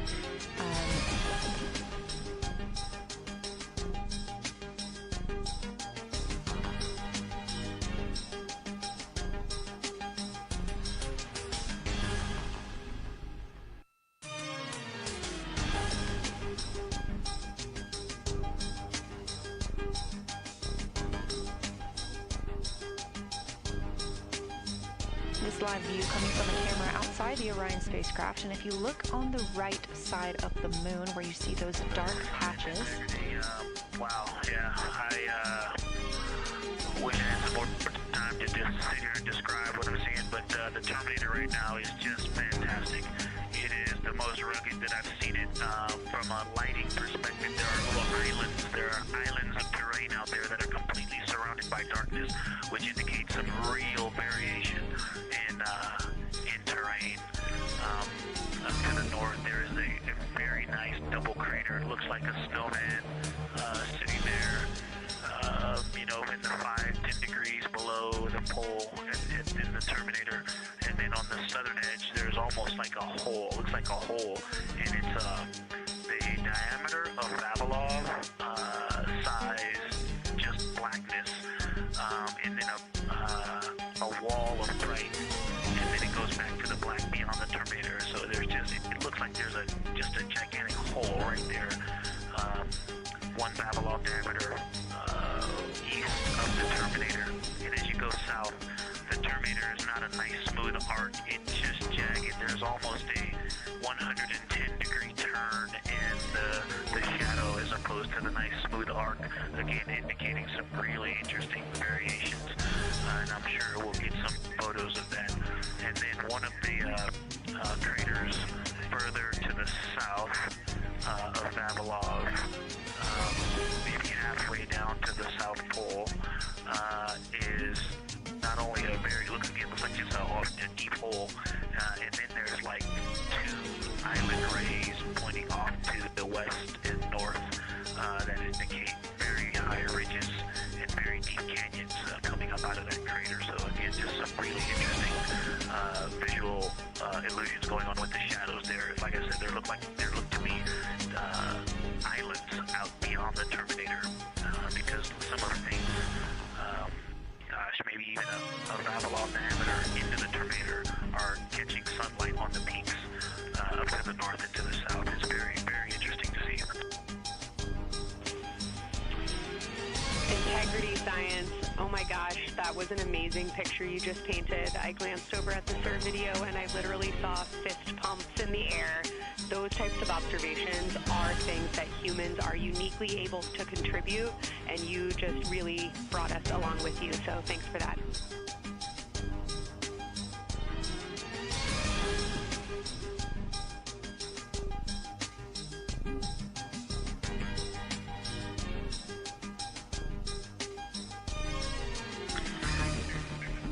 Awesome, Kelsey.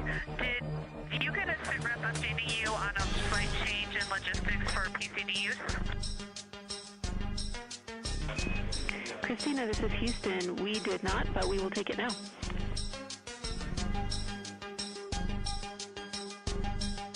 We slightly changed the PCD plan for the window observers. The two window observers kept their PCD. So in other words, the one at window 2 went to window 3, and the one at window 3 went to window 2 when they swapped rather than staying at the window. We'll plan on all observers keeping the same PCD for all observations. Copy, Christina. That makes sense to us, and good plan. We are coming up here on a cabin and window team swap. Let me know when you're ready for a quick vehicle status.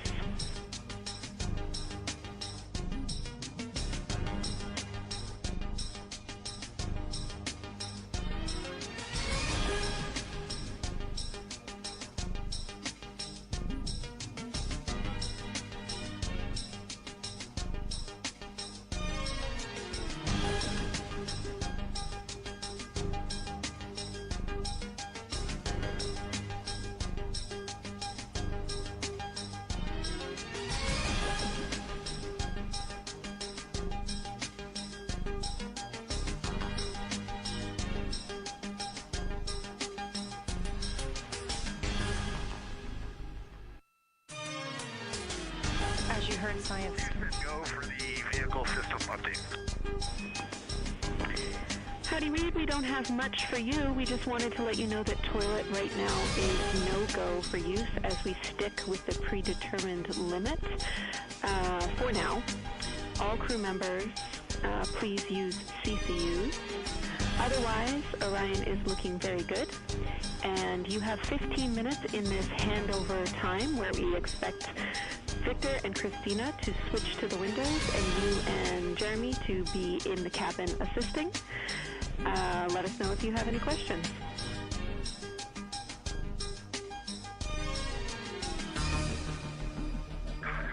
No questions at all, and they're in the swap right now. The first thing I floated up to the docking hatch window and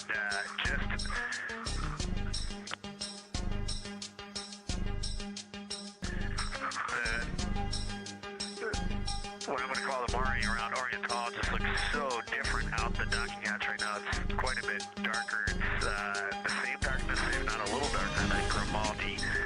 But it's cool after just being in the 400 mil for the last half hour. Looking up close, I got pictures of everything Ike was just describing on the Terminator. It really is a fascinating Terminator. And then Oriental just looks so dynamic right now. It's very three-dimensional on the docking hatch compared to what I was just looking at through the 400 mil. We love it. We are getting a sneak preview from one of our SAW cameras at what you're looking at, and we see some of what you're describing. We cannot wait to see your photos. Thanks.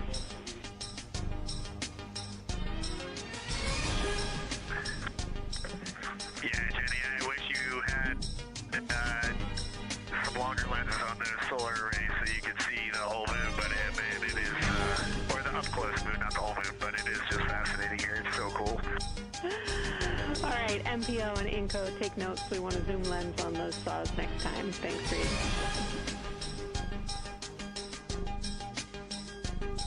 Affirmative.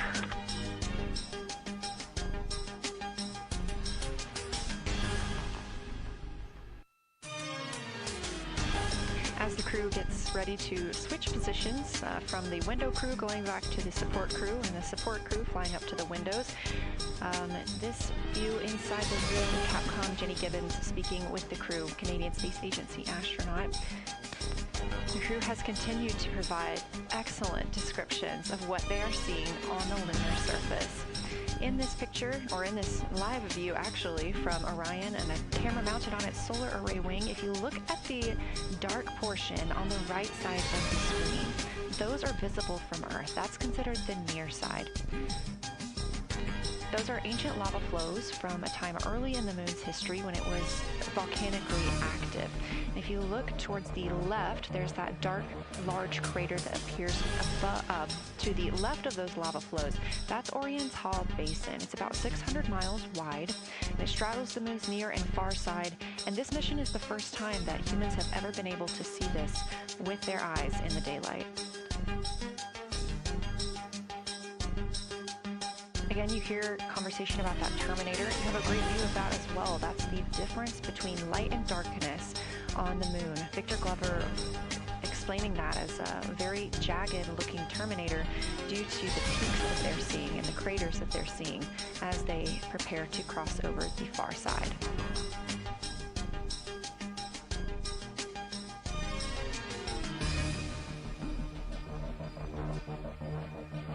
You also heard Science Officer, Dr. Kelsey Young, Artemis Science Flight Operations Lead, sharing with Victor Glover that his responses are truly something that only human eyes can discern or provide.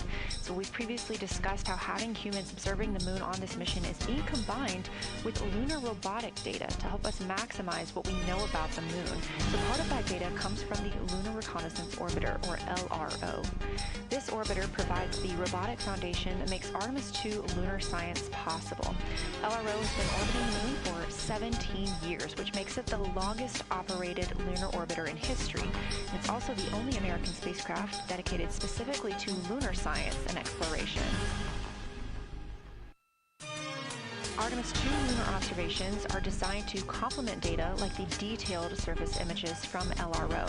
So while LRO provides those detailed high-resolution maps of the moon's surface, the Artemis 2 crew adds human observations that focus on regional context and relationships between features, giving scientists a larger geologic picture. Now, this combination of robotic and human observations strengthens lunar science. LRO delivers precise and repeatable measurements over long periods of time, while the Artemis 2 crew contributes real-time visual descriptions and context that robotic instruments alone cannot provide. The best description I've heard while preparing for this mission is to compare the difference in looking at the moon with your own eyes on Earth and trying to take a picture with a camera. The camera truly never does it justice, and it's much easier to describe and perceive what you're seeing with your own eyes than to take a photo. These Artemis 2 astronauts can rapidly scan wide areas and adjust their focus in real time, as well as describe relationships between features. The crew will also observe the same regions multiple times under changing lighting conditions during the flyby and provide perspectives that would take robotic missions years to accumulate. During the Artemis 2 mission, LRO is also attempting to observe some of the same lunar features the astronauts are studying. Collecting this data simultaneously highlights how different instruments and human eyes provide complementary information about the moon. This LRO data plays a direct role in preparing for future Artemis missions. Its measurements of topography, surface temperature, composition, radiation, and lighting conditions are used to assess hazards, identify safe landing sites, and locate potential resources such as water ice near the lunar South Pole.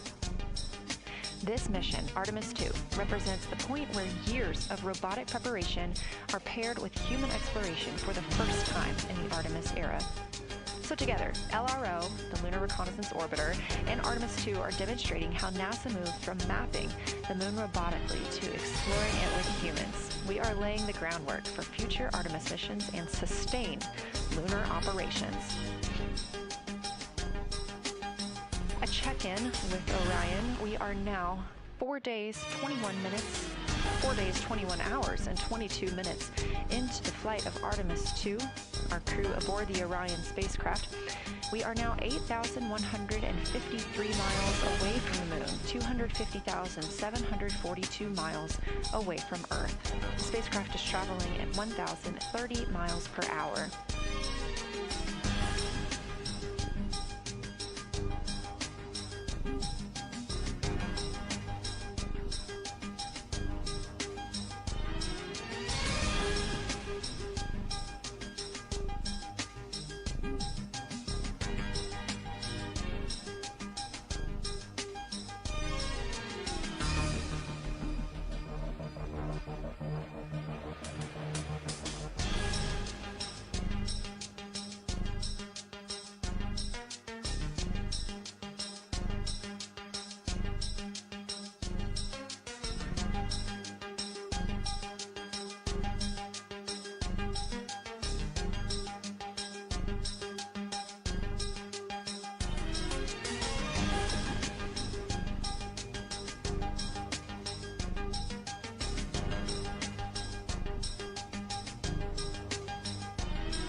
With the long lens, and we're just getting ourselves oriented here. It's a cool view in the cabin. It's actually a cool view to be off the camera now and looking at my crewmates getting up to their observation post and looking in. It's super fun.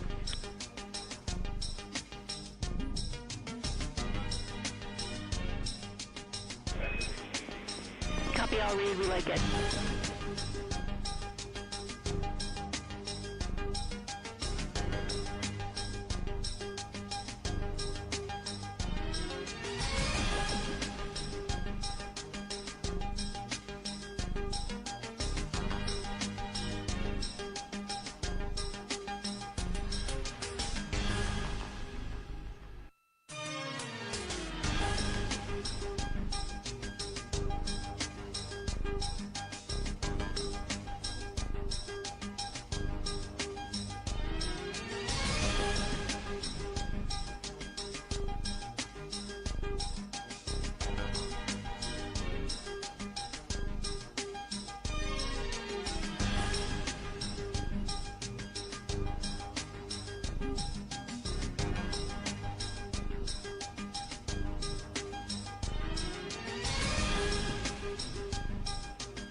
As we heard confirmation from NASA astronaut and commander of Artemis 2, Reed Wiseman, they are now switching positions of the support teams and the observation teams. So initially, Reed Wiseman and Jeremy Hansen were at windows 2 and 3 in the Orion spacecraft, taking photos and making annotations in their PCDs, portable computing devices. They were also giving audible descriptions into their PCDs, wearing headsets with microphones and providing recordings that the science team will be able to listen to later. We were hearing from NASA astronauts Christina Cook and Victor Glover as they made observations as part of the support team. Now, as these teams are swapping, we anticipate hearing more from Reed and Jeremy as they'll be on the support team, while Victor and Christina will be at the windows taking photos and making annotations.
block out the ambient light from a very bright planet Earth.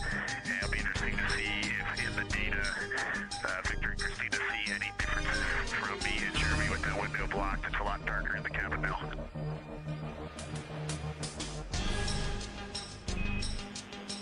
Copy, Reed. We're taking note. We'd be curious too.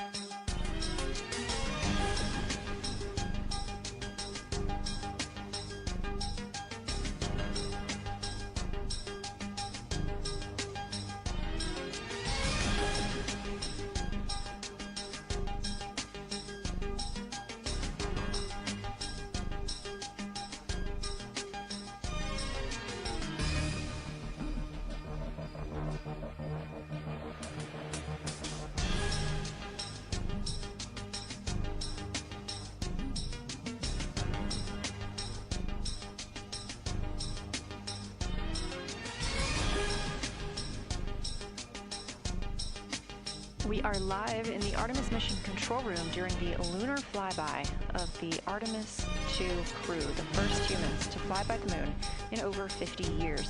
Orion launched 4 days, 21 hours, and 30 minutes ago atop the SLS rocket, Space Launch System rocket from Kennedy Space Center in Florida.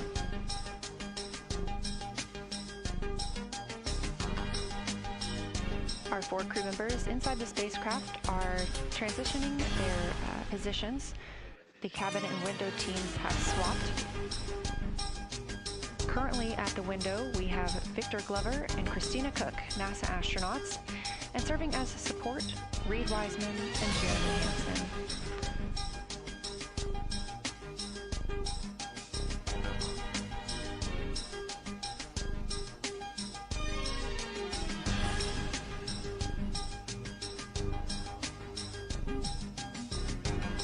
For our crews at the window, they are using handheld Nikons with an 80 to 400 millimeter zoom lens.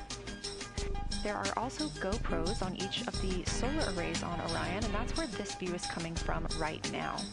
We have an interior camera of the crew as well, but they have dimmed the cabin lights. They've actually turned off the cabin lights to allow them to better see outside of the spacecraft. This also helps prevent any reflections from lights inside the spacecraft reflecting onto the windows while they are photographing the moon.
A little bit about the views and the cameras being used on the Orion spacecraft. And again, we do have GoPros on the tip of each solar array wing. Now, the bandwidth is a little bit limited because having a crew on board, we do have to downlink a lot more data. That includes their environmental control and life support system. We are not the only data, this view that you see, coming down from the spacecraft, and so we do rely on sharing some of that with the other flight controllers in mission control. This helps the team monitor all systems aboard the spacecraft and ensure the safety of our astronauts.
We are standing by for a situation report from the crew aboard the spacecraft. They've been imaging the whole moon. There is now a new crew at the window. That would be Victor Glover and Christina Cook, and so being it's their first time since they have moved up to the window positions, they have a chance to orient themselves and describe and take pictures of any color or albedo variations across the surface. Reminder, albedo is the brightness or reflectiveness. Integrity, that is for a science sit rep when you're ready.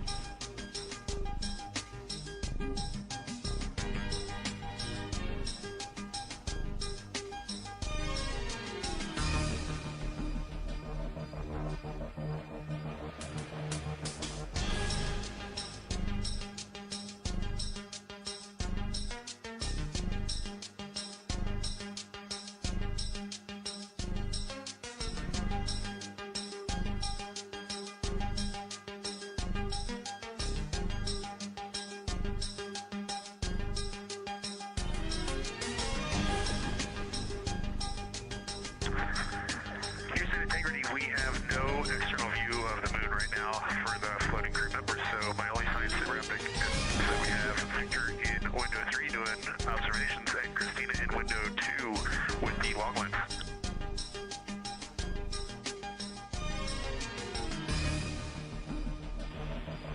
Integrity, we copy. Are the shrouds still on windows 1 and 4? And if so, would you consider trying to get a view through one of those windows?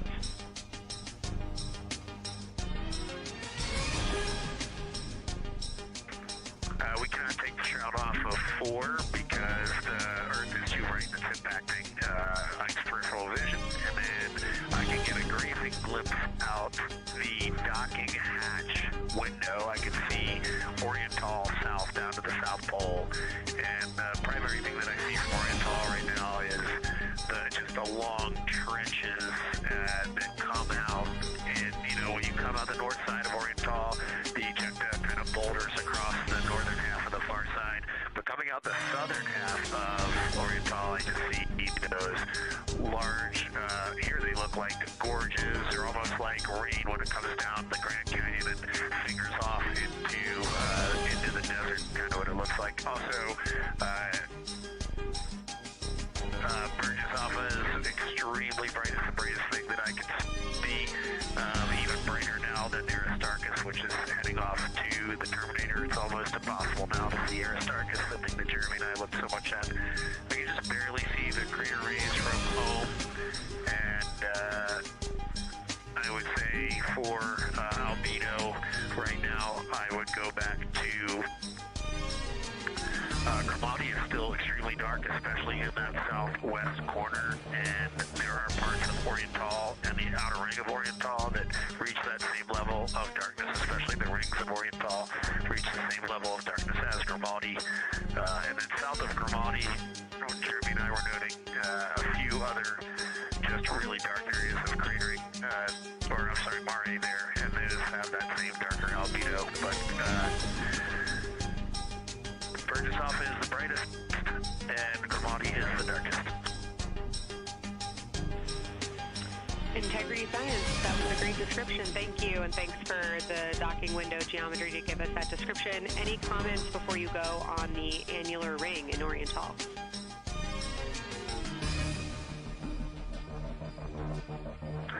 The annular ring, which I think everybody kind of describes as like a pair of lips or a kiss on the far side of the moon from here, is very circular in nature. The northern part of it is wider, darker. The southern part is much lighter. It is very neat looking, and but it is far more circular than I remember it looking in our training. The darkness of the northern side of the annular ring is the same darkness from here out this docking hatch window as the center Mare in Oriental. Not quite as dark as Stravani, but it is probably only because dust and lunar regolith is kind of impacted over time. Reed, that's exactly what we were looking for. Thanks so much. You have heart hands coming out of the SIR.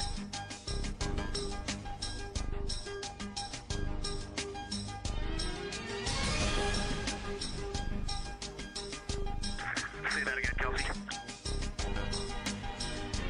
Just saying that the SIR was really excited about that. That annular ring was something we were really eager to hear about, so thanks.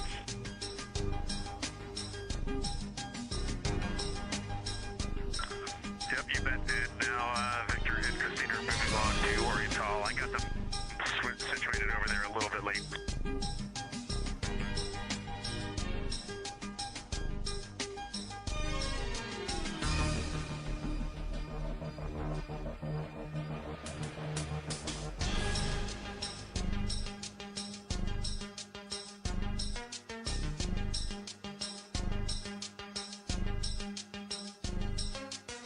That was NASA astronaut Reed Wiseman, now providing a science sit rep as he is away from the windows most of the time. He is working as the support person along with Jeremy Hansen in the spacecraft, as Victor Glover and Christina Cook are now at windows 2 and 3, able to photograph the moon.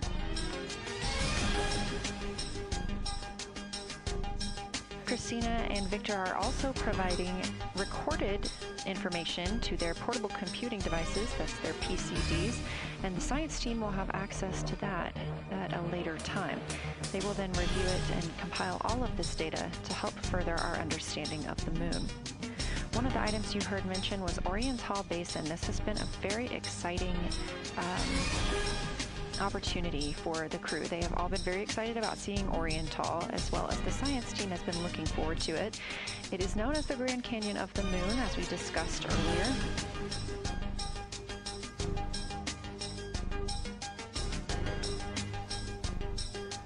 From the pictures, the science team is hoping that the crew will take centered images of the entire basin and surrounding craters in a single frame, but also use those 80 to 400 millimeter zoom lenses to create a mosaic entire basin.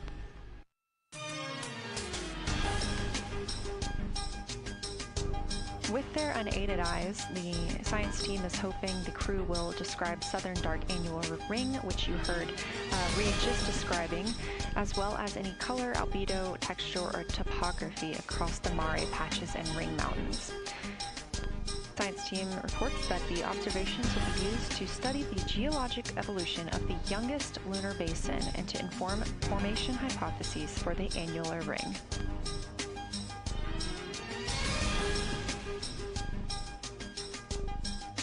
And again, another fun fact about Oriental is the diameter is the same distance between Johnson Space Center, where we are today, and Kennedy Space Center, where the crew launched on April 1st.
This live view from the Orion spacecraft on the Artemis 2 mission, now 7,373 miles away from the moon, 251,130 miles from Earth.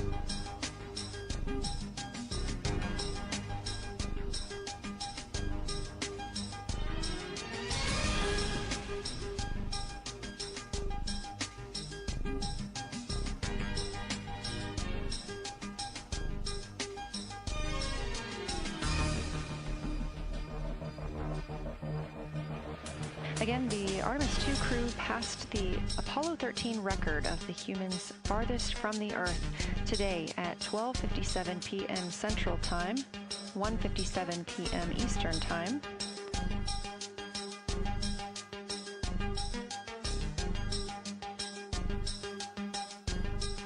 That distance set by Apollo 13 was 248,655 statute miles. We've clearly passed that, and we expect to pass that by about 4,105 miles. That will be when the spacecraft reaches its farthest distance from the Earth. It could be around 252,760 miles, but again, these are approximations and our targets, and we will make sure to report back the final numbers once we have them.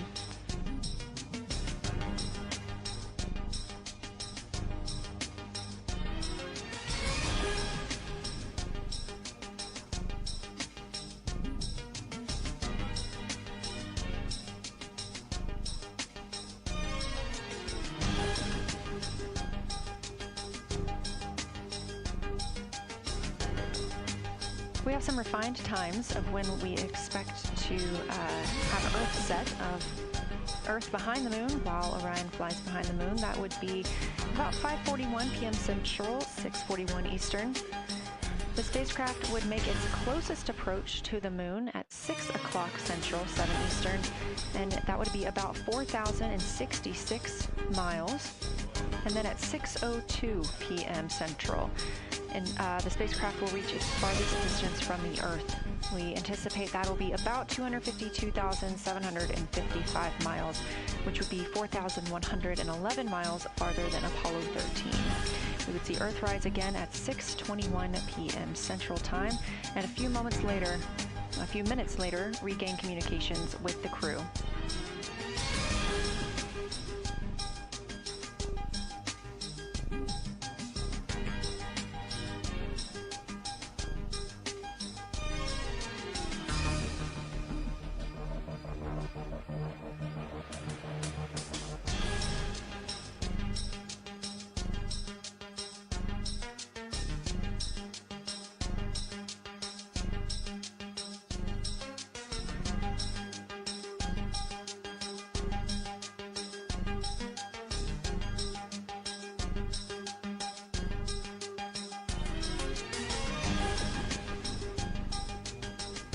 Currently aboard Orion, Victor Glover and Christina Cook are the two team members conducting lunar flyby observations, meaning they are using the Nikon cameras to photograph the moon, and their PCD, or the portable computing device, to conduct annotations.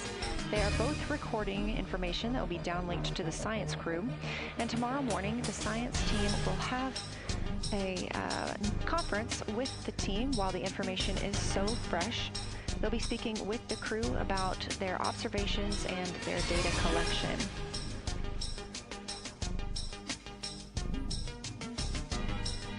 Otherwise, most of tomorrow, Flight Day 7, is considered an off day.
We are on flight day 6 of the Artemis 2 mission, the first time in more than 50 years that humans will observe the moon directly, providing a critical opportunity to practice how lunar science will be conducted during future Artemis missions. If you're just joining us, the crew is well into their lunar flyby observations, and we anticipate that we will hear from them soon. A few times every hour, they are slated to call down with science sit reps or situation reports. We most recently had one from Commander Reed Wiseman. He and Jeremy Hansen, mission specialist, were first at the windows today to photograph and make annotations of what they were seeing. Therefore, we heard more from Victor Glover and Christina Cook earlier in the day during those first blocks. But now that Reed Wiseman and Jeremy Hansen are on the support side, they are the ones calling down what they are seeing from windows 1 and 4. Earlier, we heard that the Earth is so bright in window 4, they have had to temporarily cover it with a t-shirt.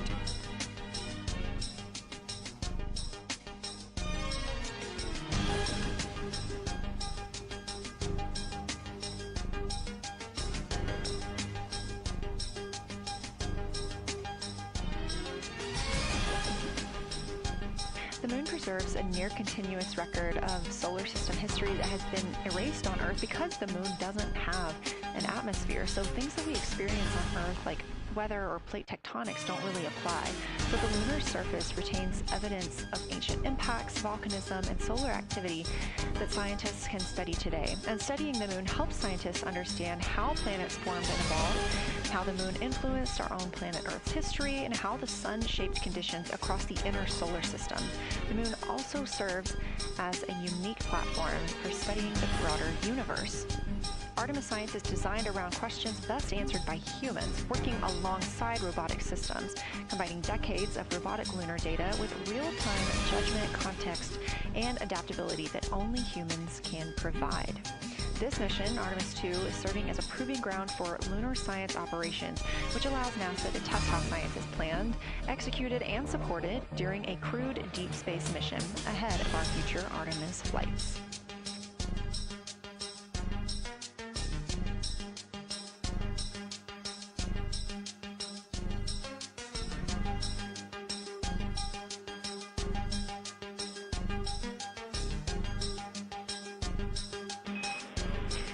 Integrity, time for a window team position swap.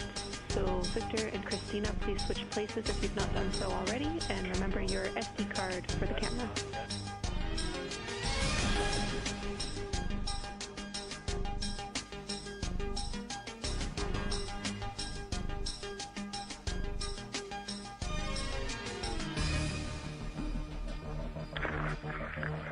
We're in the swap right now. They're wrapping up their last comments, and they'll switch over and change guards from the long lens. Copy.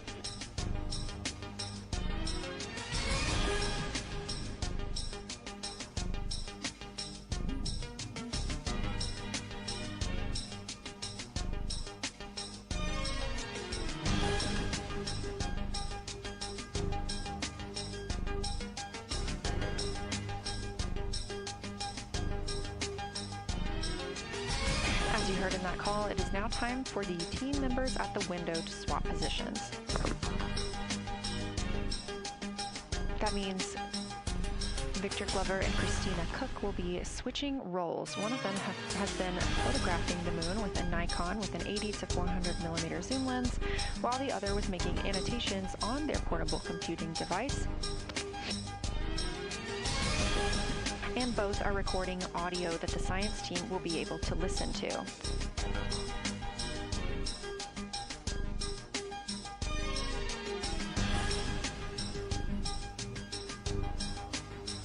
We are now 2 hours and 10 minutes until we expect to lose signal with the spacecraft as they fly behind the moon. And the next target for the crew is considered a crew choice event. They have the option to focus on any regions or patterns or features that interest them. The science team has asked the crew to capture pictures that illustrate their choice, as well as at different zoom levels, and to describe why those certain features or regions caught their eye.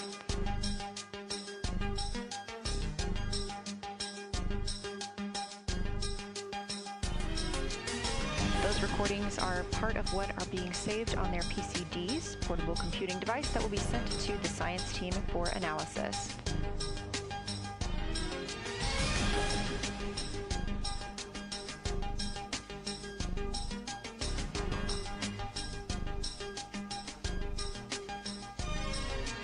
The crew has been allotted 8 minutes for this crew choice event, and it's also a time for a scheduled sit rep or situation report, so we expect to hear them calling down what they are seeing soon.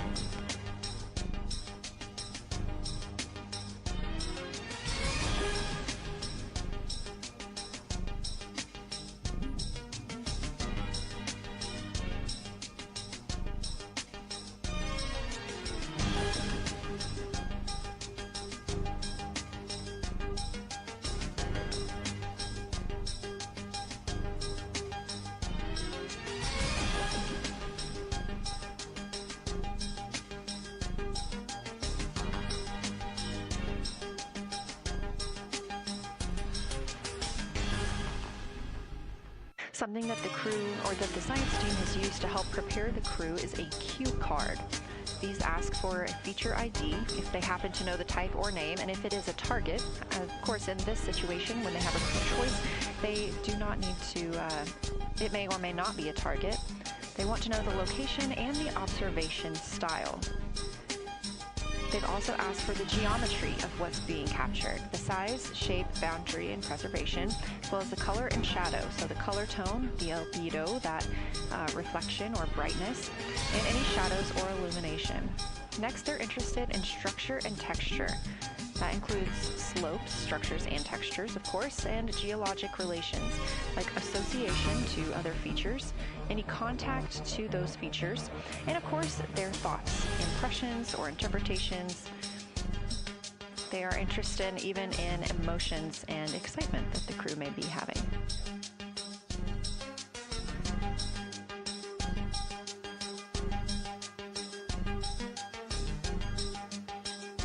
This flyby day has been practiced in many ways, even in Sims here in Mission Control, Houston.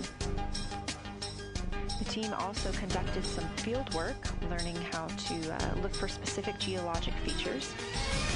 They also photographed a large globe, and the science team helped them determine which features they would be targeting and how to look at those.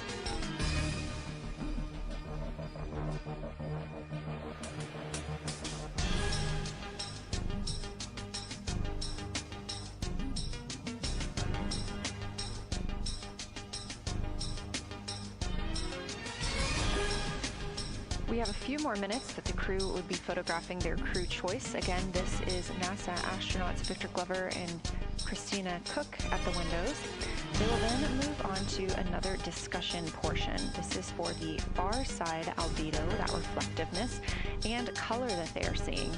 We heard earlier about some browns seen on the moon, which is very interesting, especially here from Earth, where we are just seeing whites, grays, and maybe even black at some points. When they get into that discussion for far side albedo in a few minutes, the theme is looking to know how that color and albedo is, what those variations look like across the far side.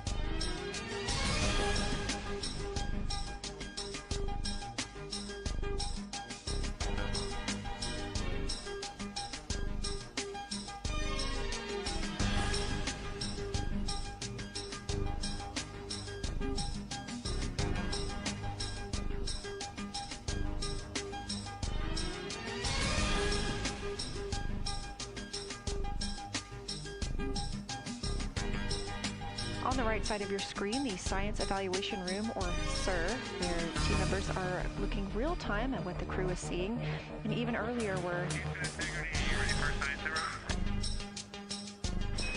We'll take it.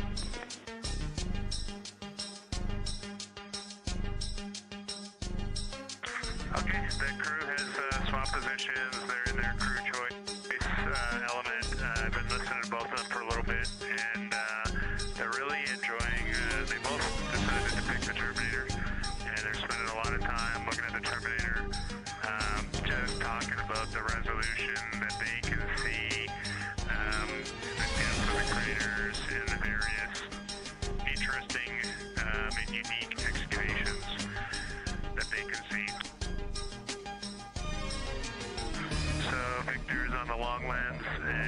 see that is just looking out the window, and I'm sneaking a peek in T-shirt window. It looks like, I don't have the best angle here, but it looks like Aristarchus is on the limb of the moon now. It's amazing how quickly it changes as we speed around the far side of the moon. Stuff is leaving our field of view, and now we have a lot of the dark side of the moon that, it's missing for us right now, but it would be a view if it was lit at all. Jeremy, Science, thanks for that sit rep. Do have a question. A few times we've heard you and the other crew describe change during the course of your flyby. Would be interested in future descriptions of more verbosity about how it's changing. Thanks for the great sit rep.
That was fantastic, Jeremy. We had heard rumors of the green and brown hues, and so you really read my mind on asking about those. Understand they likely didn't have any contact with each other the way that you described them, but please correct me if I misunderstood that.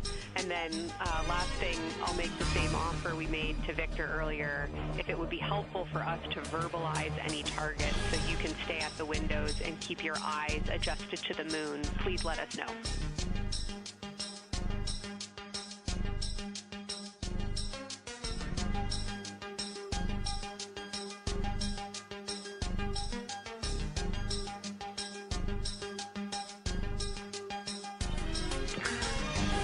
If you got something you want us to look at, Kelsey, you can send it on up.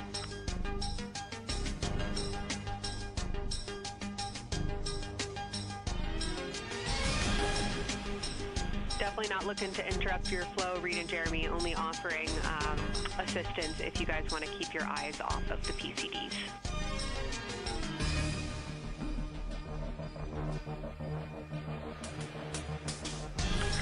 Oh, I see what you're saying, okay.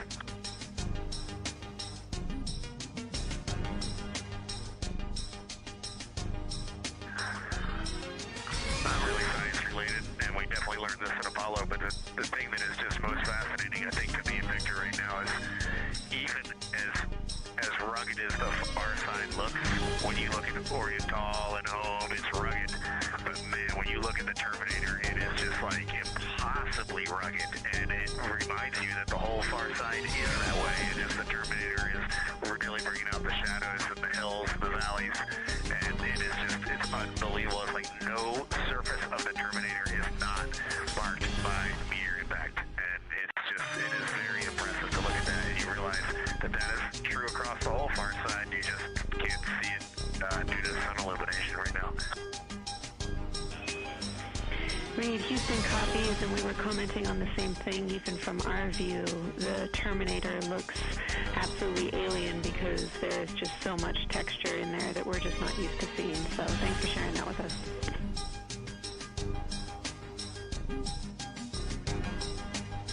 There's also, I don't know the name of it, coming out the south-southwest of Oriental, right on the southern Terminator, is just a massive crater. I don't know the name of it. Maybe you can look on the solar array wing video and tell me it's right. It's the southernmost crater you see on the Terminator right now. We're looking for you.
Loving that picture. Thanks for showing us. And Reed, as an answer to your last question, we believe that that is Chebyshev crater, and the sir agrees with that.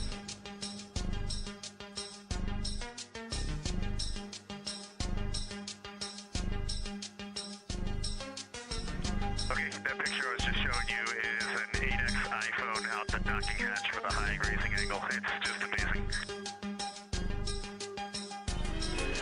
We love it. Thank you.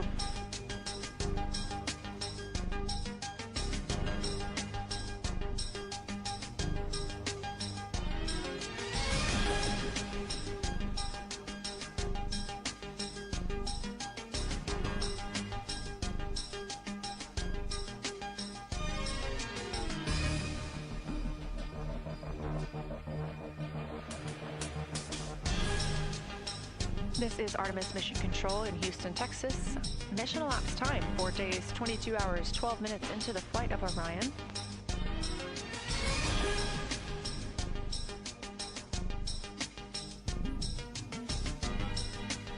This is Lunar Flyby Day for the crew aboard the spacecraft. Reed Wiseman, Victor Glover, Christina Cook, and Jeremy Hansen are now the farthest people to have ever traveled from Earth.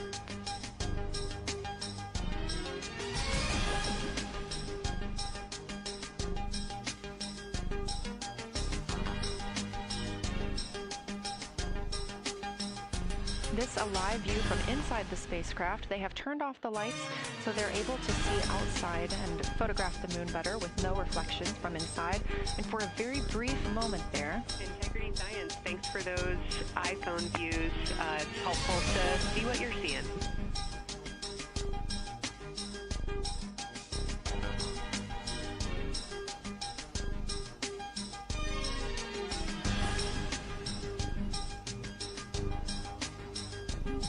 we very briefly saw NASA astronaut Reed Wiseman showing a picture he took on his phone of the moon. We do expect to get all of the photos that the crew is taking today, and we cannot wait to share some of those with you. But pretty cool in the meantime, just to see one quick shot from what the crew is seeing. And this view from outside the spacecraft on Orion's solar array wing. Orion is now 6,643 miles away from the moon and continuing to grow closer. Again, their closest approach will be about 4,066 miles. The best comparison is if you held a basketball at arm's length. That's about what it would look like to the Artemis II crew at their closest approach.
This view showing at the very top, a camera coming from Orion, continuing their flyby of the moon. We have 3 more flyby observation blocks after the completion of this one.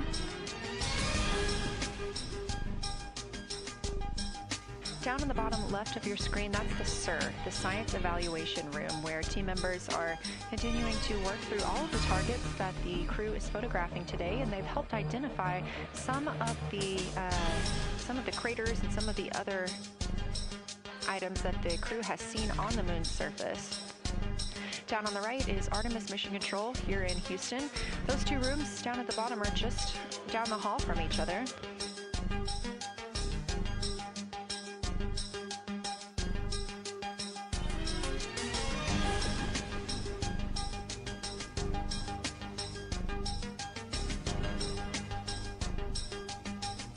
And we are just a few minutes away from the next cabin and window team swap. That means Victor and Christina, who have been at the windows, will fly to the cabin, the background essentially, and be their support crew for Reed and Jeremy. Reed and Jeremy will move back up to the windows.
crew is continuing their discussion portion of the flyby in the lunar targeting package, where it says far side albedo/color. They are looking, the science team is looking to get a good understanding of what the crew can see on the far side at this point, and its brightness as well as any colors. We did hear earlier Canadian Space Agency astronaut Jeremy Hansen reporting that they could even see browns and even greens on the moon.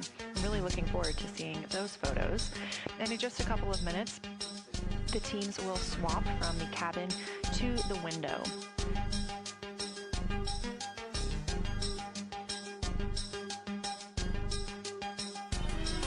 Another rundown of just how this flyby is choreographed inside the spacecraft today. So these activities have been timelined, and there are these 5 blocks of time during which the crew is going to be observing the moon from Orion's windows.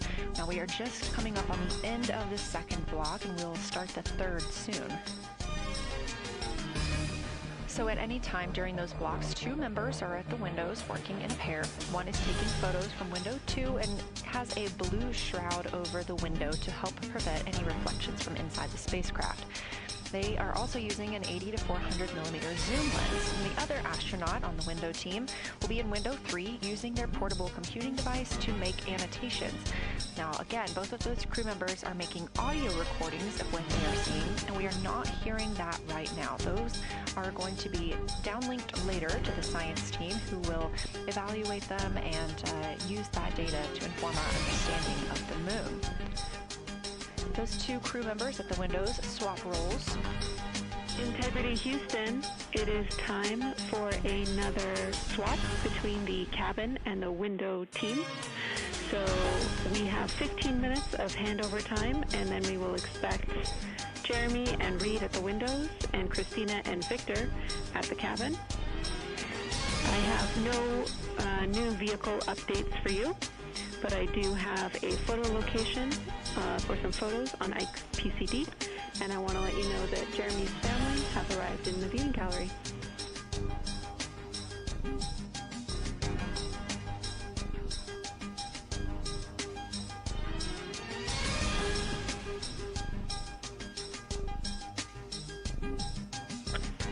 Okay, Jenny, we copied most of that.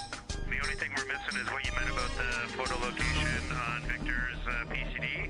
And hello to my family. I think that must be Catherine and Devin that are there. And I'm glad they made it into the viewing room. And we copy it's time for crew swap. The A team's coming out of the windows and the B team's going in. Okay, copy. All I meant to pass for Victor's PCD is that there are some leaked load photos that were requested that are now in his favorite photos folder. And you're exactly right. We have Catherine and Devin here. They give you a big wave, and they're super excited and happy to see part of what you're seeing.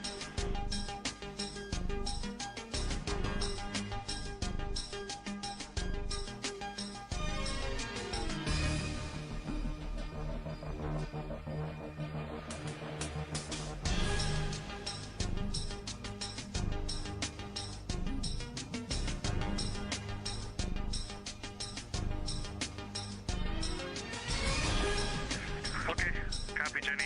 We're not sure what we're looking for in the PCD, but we're going to poke around and we may be calling you back about that one. All right, that's no problem, and it's unrelated to flyby.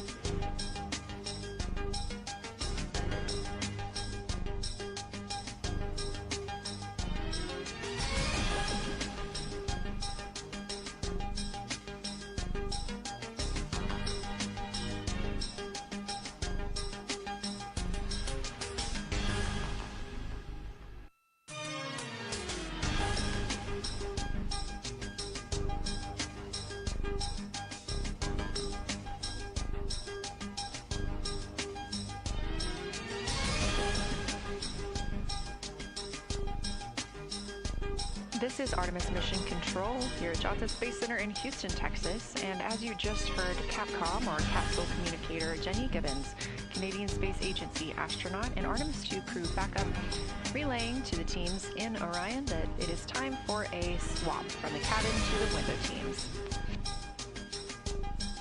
We're now at the tail end of the second lunar flyby observation block. Again, we have 5 of these today.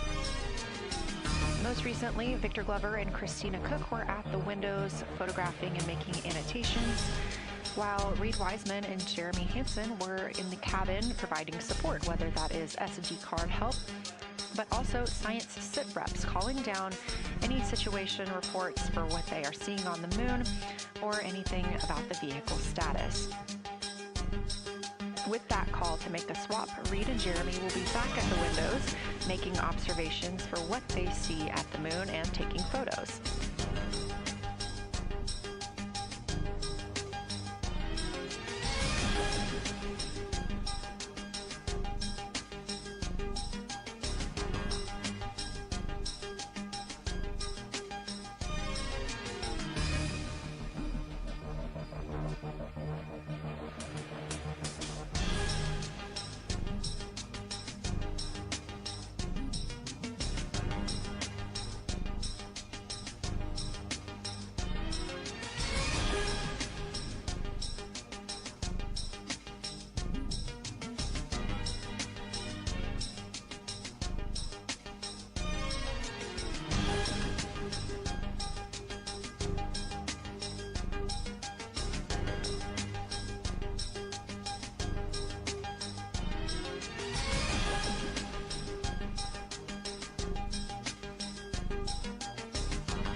Again, you're watching live coverage of NASA's Artemis 2. Something that's truly awesome up here is we now have the moon and the Earth in window 3 simultaneously, and the moon is a gibbous, and the Earth is a crescent. And I'm guessing in about 45 minutes we'll have 2 identical crescents as we change our position in the universe. That is pretty darn cool. Thank you.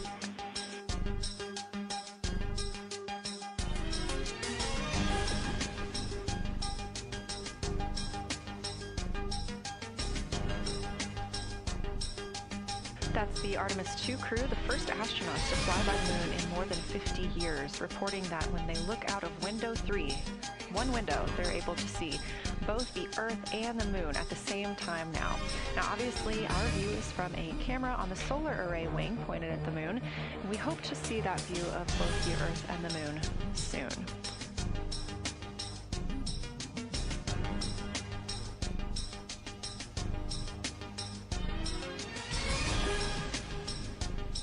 Some upcoming times for what you can expect. In about an hour and 40 minutes, we will have Earth set, and during that time we will have a view of Earth going behind the moon. Shortly after, just a few minutes later, we will lose signal with the Orion spacecraft. This is tracked as it is going behind the moon and out of reach of the Deep Space Network. At 6 o'clock p.m., the spacecraft will make its closest approach to the moon at a distance of about 4,066 miles.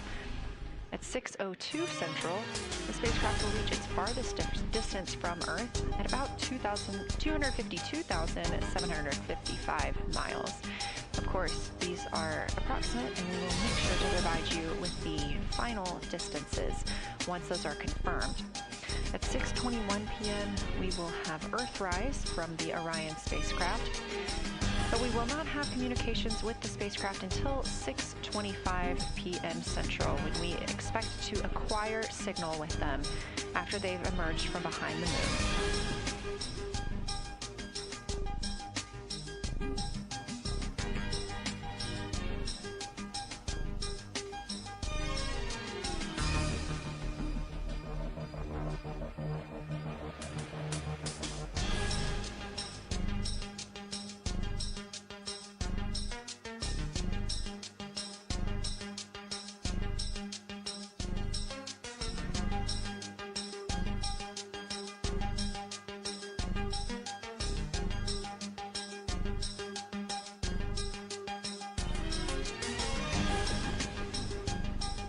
Again, you're watching live coverage of NASA's lunar flyby for the Artemis 2 mission, first crew to fly beyond the moon in over 50 years.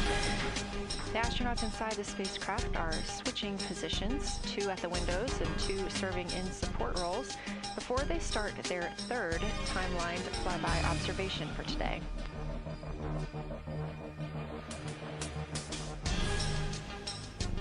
We've heard great calls from the crew so far describing what they're seeing, all well trained by the science team here on the ground.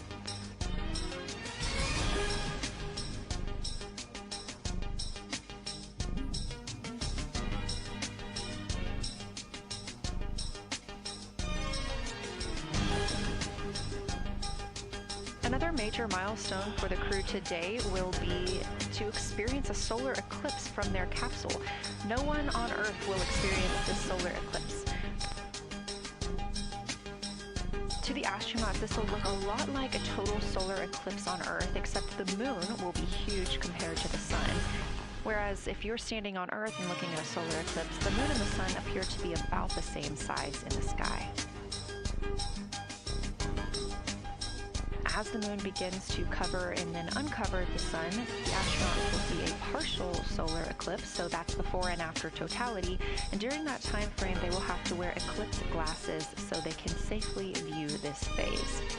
They also intend to capture images of the sun's corona during the eclipse. This is a rare glimpse at the innermost corona that will only be captured by the astronauts' cameras. During the eclipse, we also look forward to the crew members describing what they will see, which includes unique light features like the shape and size of the corona and potentially even lunar dust. At the same time, Venus, Saturn, Mars, and Mercury will be near the sun, so they may be able to identify what part of the sky they're looking at. This can help train future Artemis astronauts on what part of the sky they're seeing, which is useful knowledge in challenging situations when they may need to rely on that information instead of instruments for navigation and orientation. That eclipse window will last about an hour, and it'll happen near the end of the day today, closer to 7:35 p.m. Central, 8:35 Eastern.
As you can see in this live view from Orion,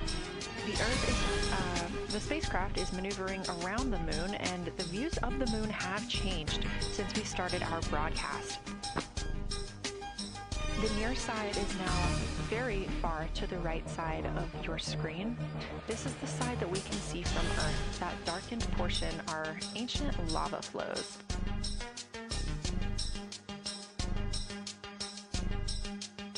The crater down towards the bottom of the moon is Oriental, and this is a crater that was previously never seen before by human eyes until this mission.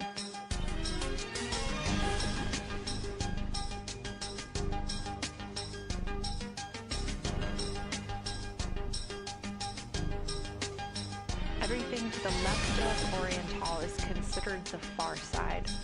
And this is what we typically do not see from Earth.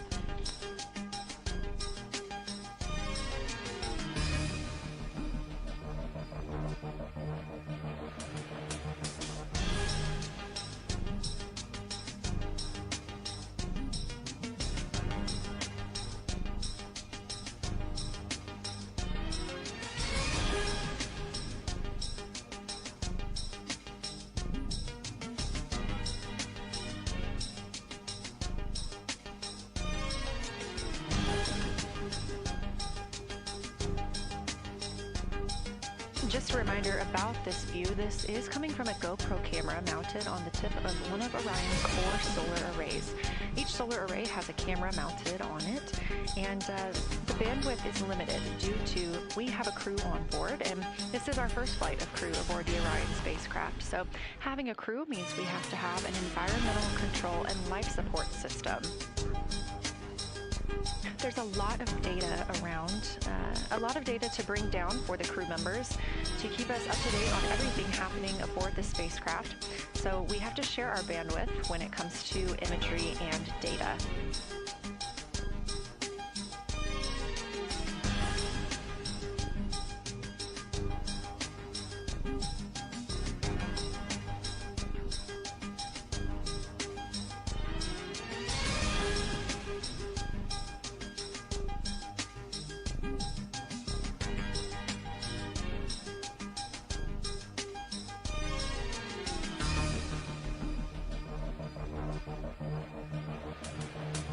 Inside the Orion spacecraft, the astronauts have completed their cabin and window team swap, meaning we have moved into the next block of lunar flyby observations. Jeremy Hansen and Reed Wiseman are now back at the windows, taking photos and making annotations. About halfway through this block, they will switch positions at the windows and will be prompted by the ground to do so.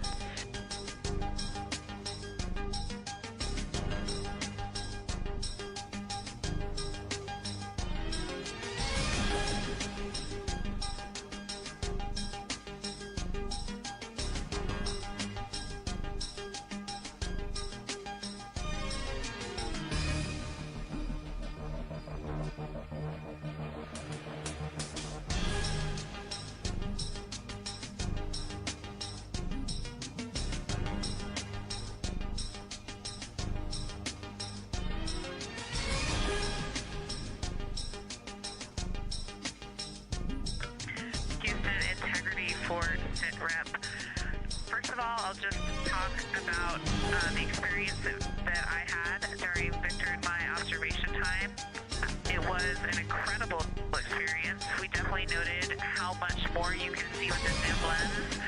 Even though we have a great visible eye image, there's just a lot of texture that just pops right out at you when you can zoom in. So almost just using it like a telescope, the camera lens. We really enjoyed our discussion time. That was great innovation on the lunar targeting plan.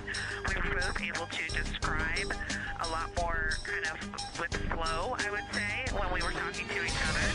And it was also, we sort of were able to bounce ideas off of each other and come to new conclusions.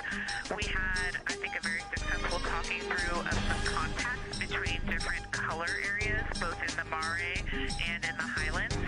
And we identified some really unique texture areas as well.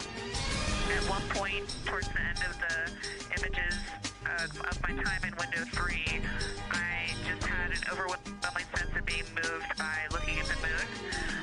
It lasted just a second or two, and I actually couldn't even make it happen again.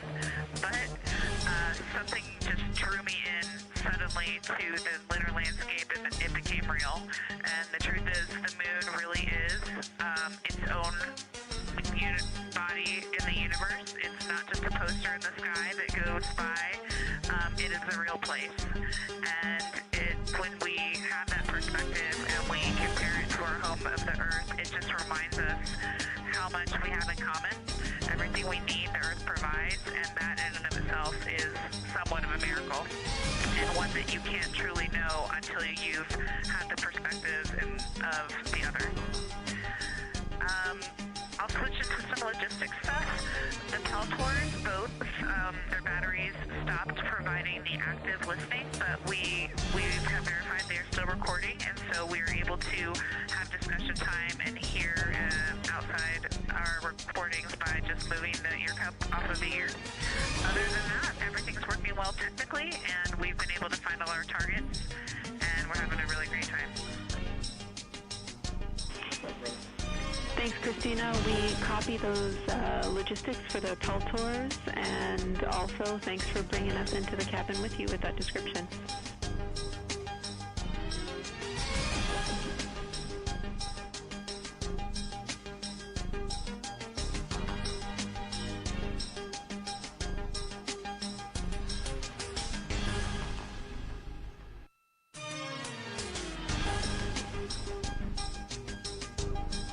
On time, NASA astronaut Christina Cook, a mission specialist for Artemis 2, calling down a science situation report. Good news, reporting that she and her teammates have been able to capture all targets that were listed.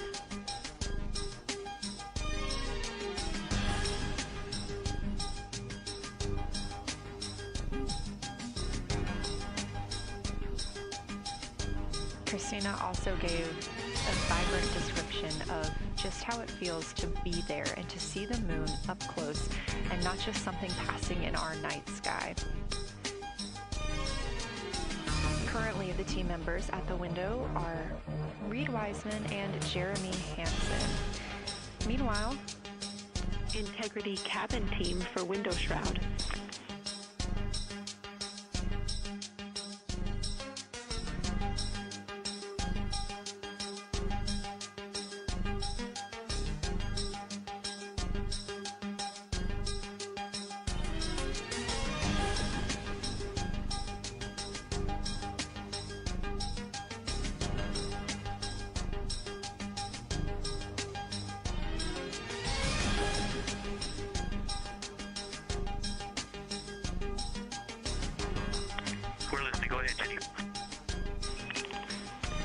Hey Victor, we have a temperature constraint on the windows, and the shroud might be getting us close, so we just want to check on the state of window 4's shroud, whether you believe it's still necessary because maybe things have changed with our viewing, and if so, we would like to request to have the shroud removed.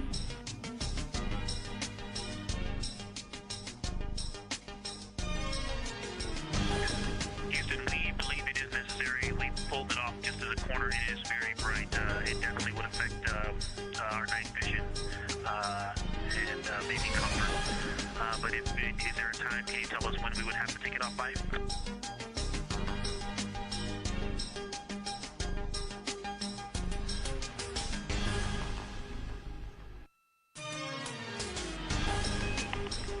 Unfortunately, since it's been on for a while, we are going to have to request that the shroud is removed, and we can recommend something that could block the light but just create a bit of distance between the window and whatever is covering it. Something like a t-shirt would do the trick and help.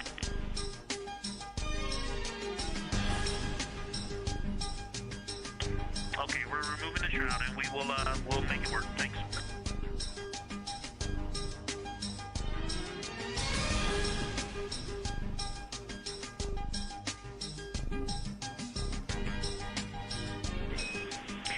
Thank you, Victor. We know it's pretty bright in there now with that window uncovered.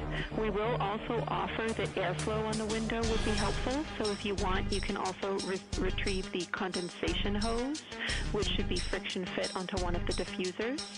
And that on the window would also help.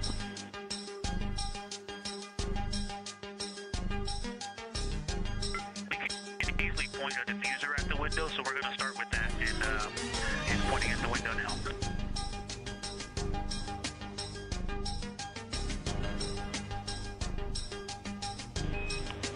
Okay, we'll take that, Victor. Thank you. Please keep us updated.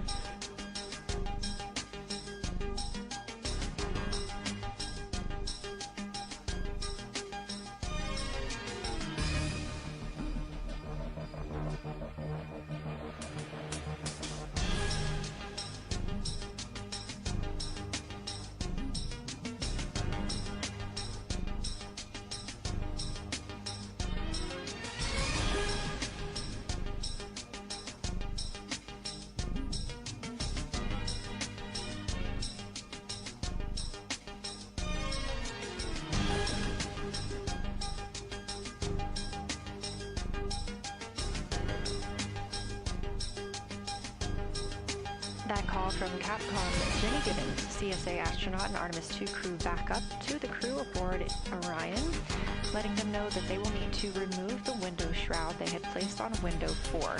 They initially placed that shroud there to block out some of the light from the Earth. It was extremely bright coming in the cabin and interfering with some of their viewing opportunities out at the moon.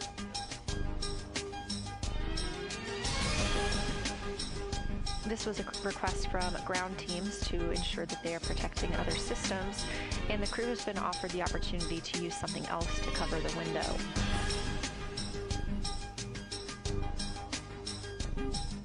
Meanwhile, Reed Wiseman and Jeremy Hansen continue with their lunar flyby observations.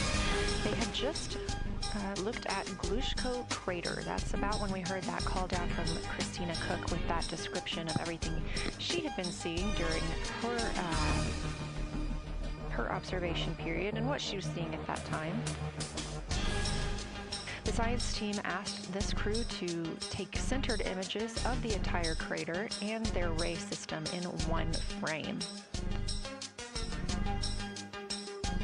They're also interested in knowing the brightness, texture, and extent of Glushko's rays and how they differ in the mare, or that sea area, versus highlands. Glushko is considered a young lunar crater, and these observations can help understand material properties of those craters.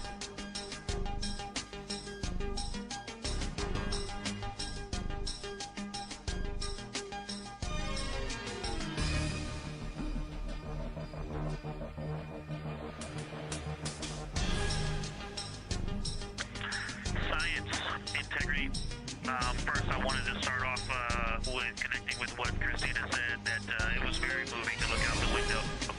I had the unfortunate sequence to start looking out the window and then moved to the long lens, and it was hard to speak looking through the zoom because I went straight where Christina went, and I was walking around down there on the surface, climbing and off-roading on that amazing terrain. I also want to underscore something that she said as we continue to explore. When we actually do go down there to the surface, I know for safety reasons that we would never send someone alone, but I just want to really emphasize how important the discussion time was. When we started to talk, we not only got better science discussion, we got better human connection, and so doing this as a pair, we just learn and grow together, and that's just super important, so thank you for adding that to this plan. Reed just passed me a note that the Oriental Basin annular ring has a similar albedo to the center, but a different color. It has more brownish tones in it, and he said it's very distinct now that he's been staring at it. Victor, thank you. You got a cheer from science there, and we all just went on that moonwalk with you, so highlighting how important it is to talk about these things. I also want to let you know that we have Deanna Glover with us in the viewing gallery. She's all smiles.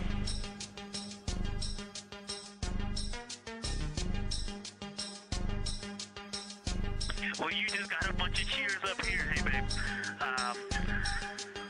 I love you from the moon. We love that we got a hey babe too, and we also have one of your lovely daughters here watching you guys work.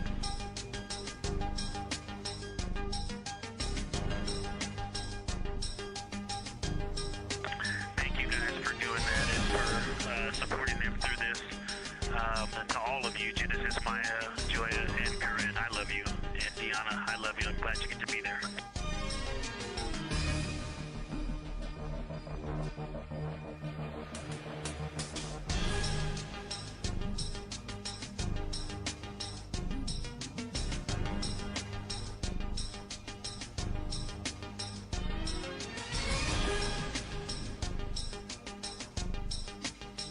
We've had some really sweet words from the crew members aboard Orion today, as their families have been able to filter in and out of the viewing room here at Artemis Mission Control at Johnson Space Center in Houston.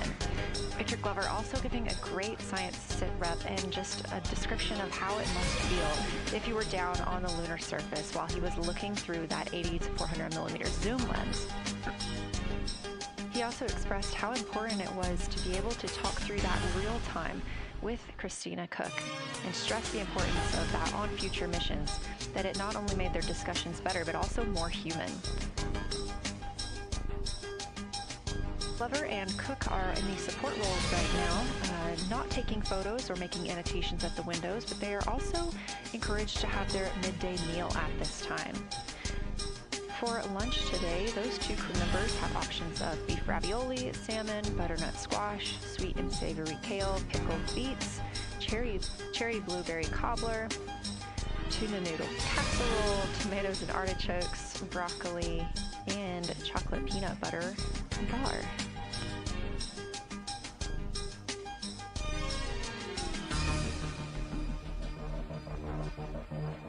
Once Glover and Cook return to the window portion of their flyby today, Reed Wiseman and Jeremy Hansen will get into their midday meal.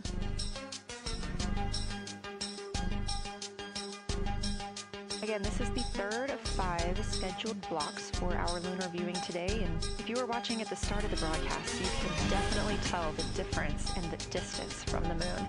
We are now 5,518 miles away from the lunar surface, and again, expecting the crew to get about 4,066 miles away. They are currently 252,050 miles away from Earth, and every mile is a new record, having surpassed the Apollo 13 milestone for furthest distance earlier today.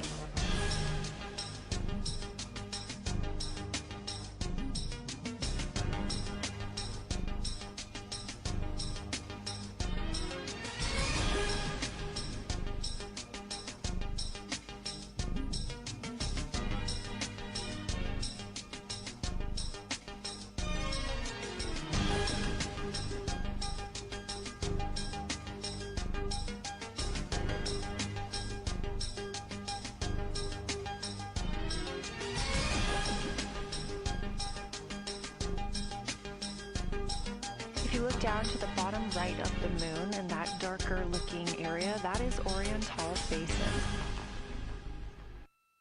We have continued to lose views of the near side. It is just barely visible over towards the bottom right side of your screen. And then you'll also hear later about that terminator. That's the line between light and darkness while on the moon. It is really exposing some of those craters at this time.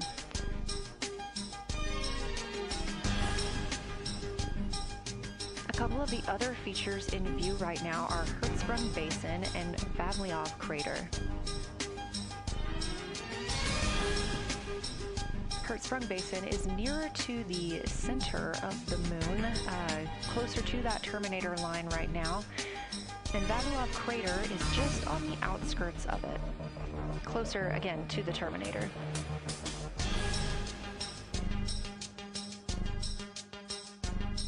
Towards the bottom of the moon and to the left of the terminator line, or currently shadowed in darkness, is Apollo Basin.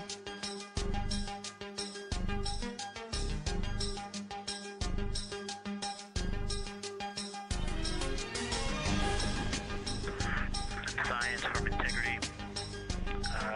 Let me find out how far we are from the moon right now. But our view is about a third of the moon is in eclipse. That beautiful terminator is out there calling to me. We're 4,691 miles from the moon. And what looked like in the terminator about a third of the way up from the southernmost part of the terminator looked like a dinosaur print. One was running to the northwest. Now is clearly a crater with a bunch of craters around it. And that terminator, I can only see about half of it. I'm looking through the docking hatch window right now because we have the Z9 in window 1. But that terminator has moved. I guess I've been using Vavilov the whole time, so it's gone. 2 more Vavilov craters to the west, and so a few more features are starting to peek out into the sunlight there with that low sun angle, and so you still have ridges rugged terminator, and a few islands of light out there with some high elevation shining in the sunlight in that darkness. And on the eastern side of the moon, let's see, Grimaldi appears to be one of the farthest east features, and that is maybe 5 degrees from being right on the limb and going off over the horizon. It is interesting, just looking at Oriental, that my first impression of it is all of the dark areas appear lighter, which I think makes sense because it is now facing, well, it's still relatively the same to the sun, but my angle to it is different. So I'm looking at it from a little more, even further up to the side as we pass it. But all the darker features appear to be just a little bit lighter from this vantage point. The darker ring structure in the outer and inner ring, and the interior, as well as the annular ring portion, everything seems to be just a smidge lighter at this point. Thanks for that description, Ike. Any additional words you can provide on Oriental would be wonderful, as that is such a high priority target for us. And while I have you, as we get closer to target 15, which is the Terminator target, if you can find Zeeman Crater again that you were looking at earlier, everything to your left of Zeeman would be getting into the South Polagan area to help you orient yourself.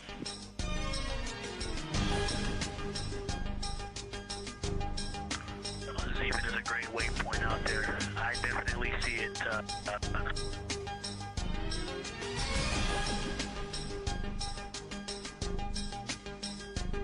Yeah, Zeeman is very easy to find, and that is awesome. Thank you for pointing that out. Feel free to do that as often as you think of things. Let's see, looking back at Oriental. Okay, another thing, after looking through the zoom camera, man, you guys are smart. You probably did this on purpose, but after looking with my plain eyes and then going to the 400 millimeter zoom, now looking at it, I see the cliff face as if you were standing in the center.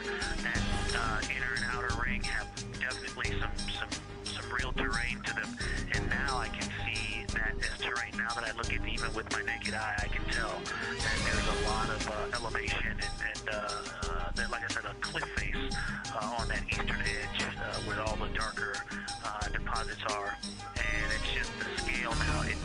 Looking at it from far away, before it seemed like flat with color painted on it, but now that I look at it, I can definitely see that there is, different depositional characteristics. So the darker is some other material, but there's also some shadowing going on because of the cliff face that is a part of that crater wall. Great description, Victor. Thanks, and really interesting to hear now the distinction between shadow and color. Before I let you go back to other observations, you mentioned that Reed saw a browner hue to the annular ring than the rest of Oriental. Are you seeing that from your vantage point?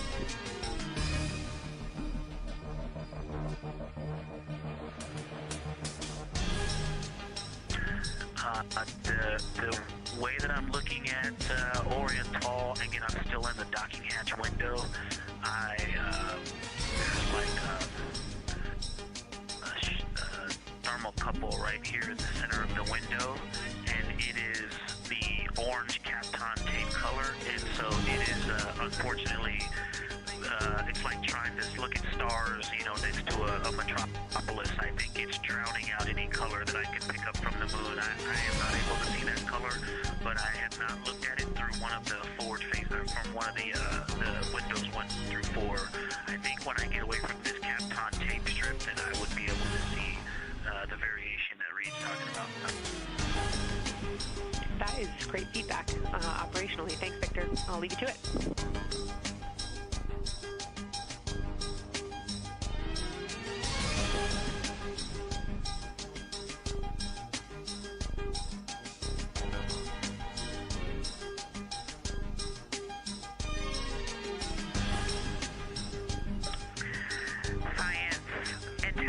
with a question from the window team.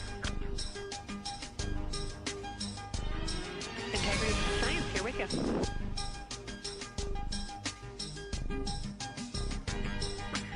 Yes, they have a question to help inform a theory that they're sort of tossing back and forth.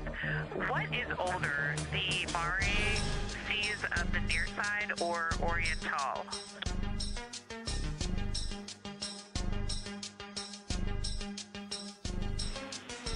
Stand by, Integrity. We're going to get you a little geologic history here.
Integrity Science back with you for some lunar volcanism when you're ready.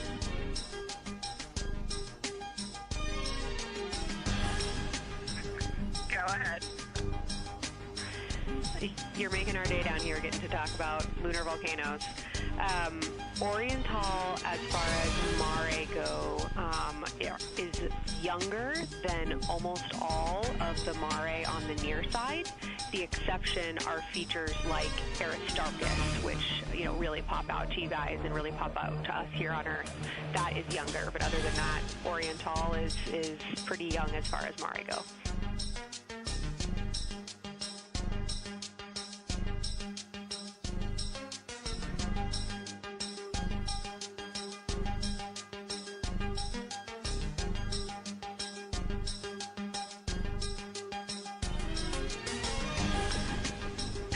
Thanks for that. We love lunar volcanism too. How about when the actual crater was formed?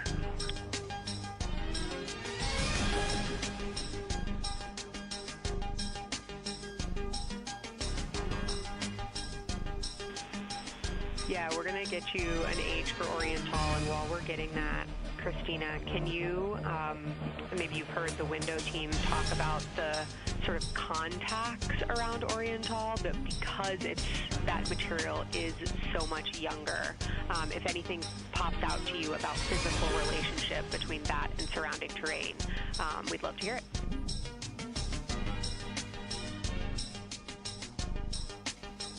Yeah, definitely. They are discussing a contact relationship that could explain some of the color that they're seeing in certain areas. And so it was really about the ejecta of the creation of the basin and understanding the superposition of its ejecta and Mare on the near side or other features. So thank you. We'll take the insight when you have it.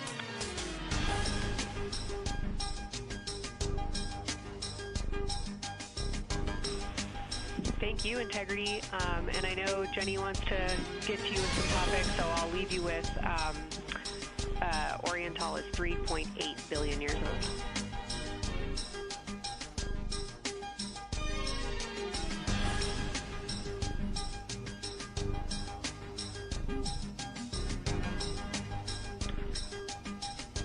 Copy that. So that's on the older side. The actual basin is very old. Correct, as is the case with a lot of mare. Typically the big basin formed, and then the, volcanic eruption was able to punch through the crust where it was weakened by that basin formation.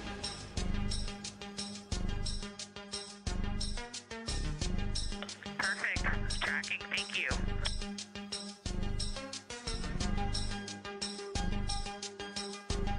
NASA astronaut Christina Cook calling down some questions to the science team on console. The voice you're hearing with those answers is Dr. Kelsey Young. She is joined by Trevor Graff on console today. Christina asking about the age of Oriental, and specifically the mare regions. Those are those dark regions that you see. They are paved or filled by volcanic deposits.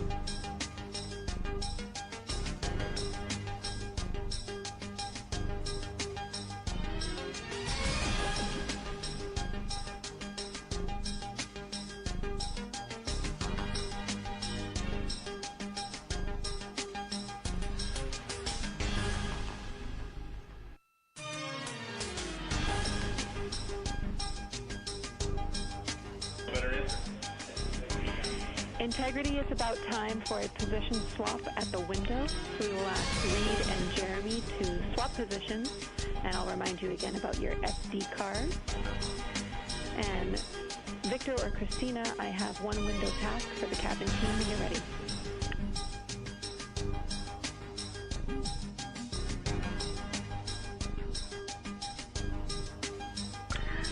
They are swapping and I'm ready. All right, Tina, we found a way that we can reinstall the shroud on the window. We understand it's pretty darn bright compared to everything that you're looking at. So in order to reinstall it, we will ask that you retrieve the condensation hose and you install it on a friction fit on the cabin air outlet port. That's right by one of your diffusers. You're going to point that little condensation hose such that the air is flowing over the window pane. Let me know when you're ready for the stowage location.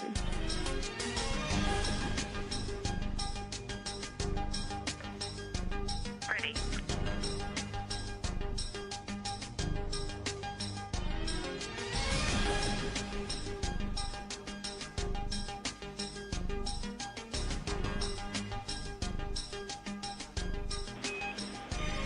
Christina, the hose is in locker A1.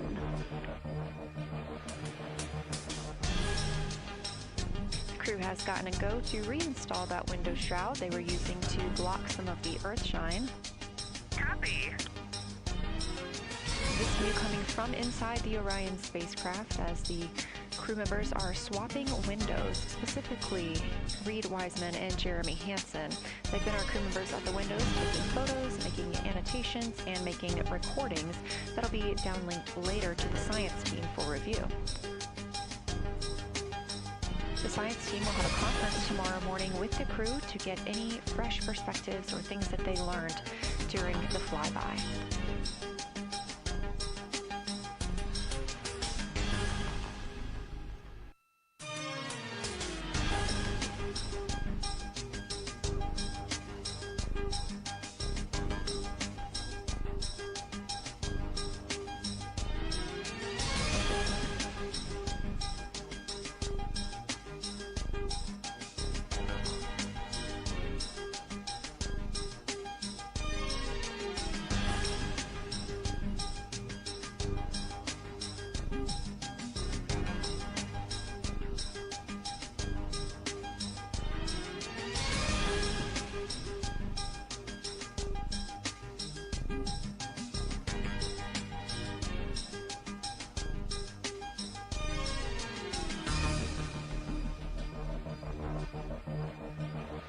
Again, we are now in the third of 5 observation blocks for the crew scheduled for today.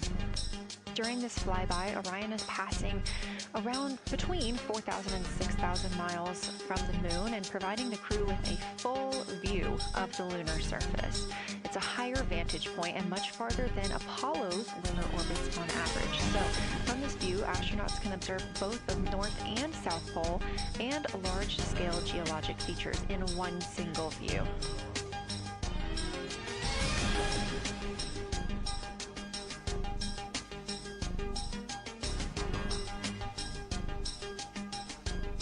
We are now just under an hour until Orion passes behind the moon and we lose communication with the crew. They will be out of reach with any of our deep space network antennas.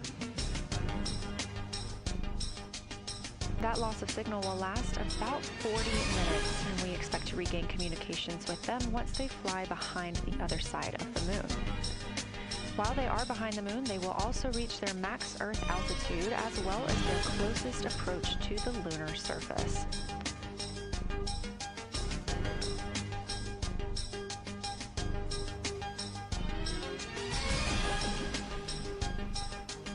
The view you have right now is a live stream from a camera on Orion's solar arrays.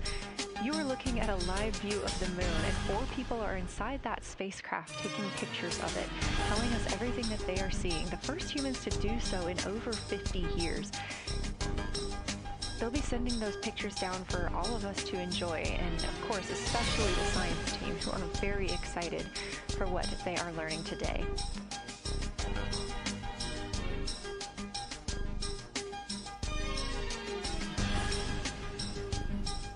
It appears the Artemis 2 spacecraft, Orion, is now under 5,000 miles away from the moon.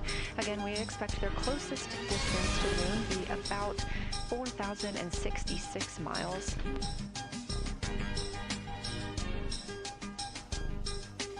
That is an estimate at this point, and we will make sure to share that closest approach distance once we receive it.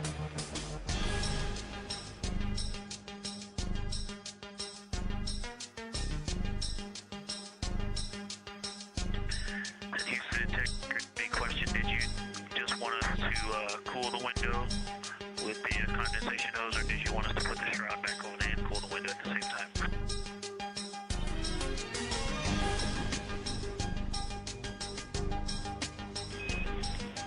Victor, we definitely want you to cool down the window with the condensation hose. It's crew preference whether you put the shroud back on. The hose will allow you to do that if it helps with your lunar flyby.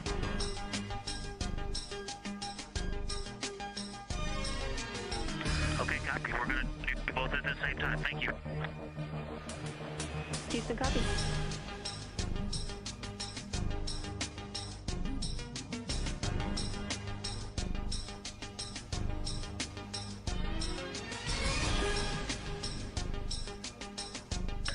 Houston, thank you for that suggestion. The cabin is darkened again, and that makes a big difference for the imagery. And for science, we are now seeing a half moon.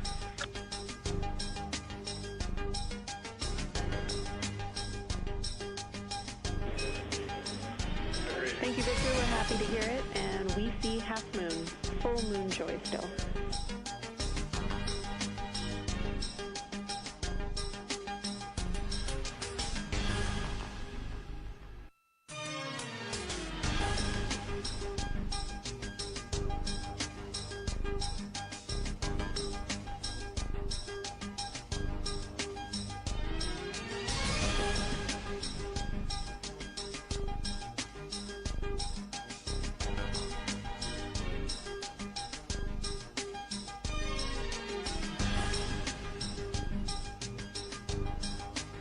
Reporting from Orion that they are seeing half the moon, which is about what it looks like here from this view from the spacecraft. However, what has become a little bit of a catchphrase for this mission, everyone is reporting full moon joy.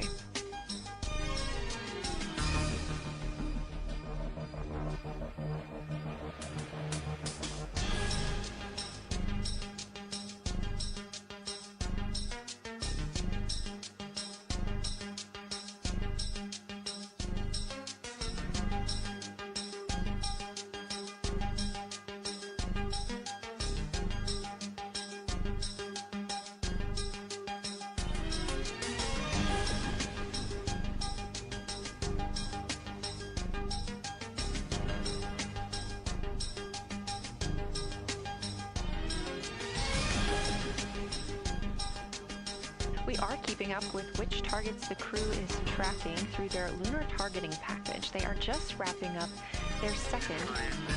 Another observation the window team commented on, and Christine and I discussed a bit, is in Hertzsprung. The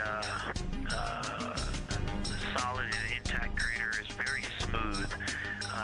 If it were a dirt road, it's very hard packed, and then you go outside of it, and that outer crater, that's the one that is older, it is a little rougher and more jagged. It starts to get into more loose-looking terrain, and the smooth interior also causes the craters that are inside of the larger crater, the smaller craters, to have really sharp edges, sharp, distinct edges.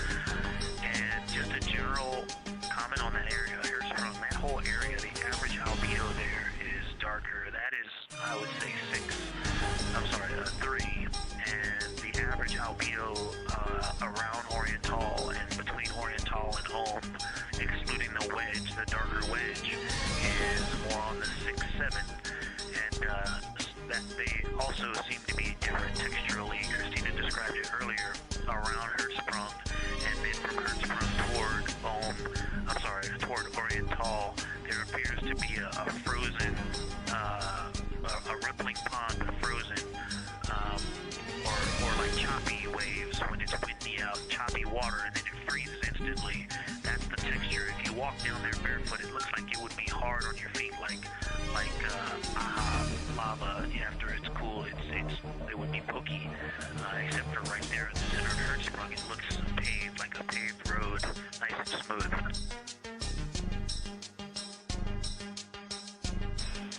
Victor, that's a wonderful description. Going from a paved road to lava reminds us of the Icelandic Highlands. Thanks for that.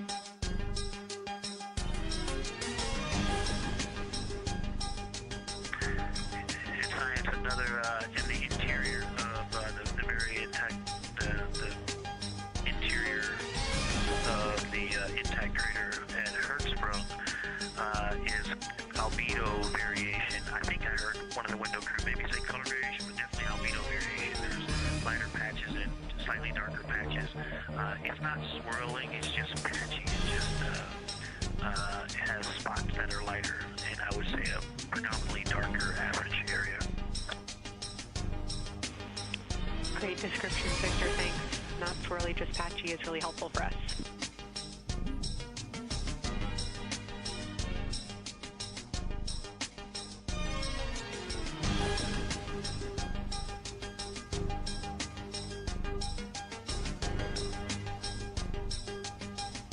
Really great descriptions coming from... The window team is hitting all the targets they are on the plan and starting the discussion of the Terminator. And boy, I'm loving the Terminator. I think I know it's not purely a moon feature, but what it does to the features of the moon, to the terrain, I've probably spent the most time describing into my recordings and thinking about it, looking at the Terminator. There's just so much magic in the Terminator. The islands of light, the valleys that would look like black holes. You'd fall straight to the center of the moon. If you stepped in some of those, it's just so visually captivating that the Terminator is the most striking thing that I've seen so far. We've been loving your evocative descriptions, Victor. You really are bringing us along with you, and we're following along with visualizations that pale in comparison to your descriptions. Thanks.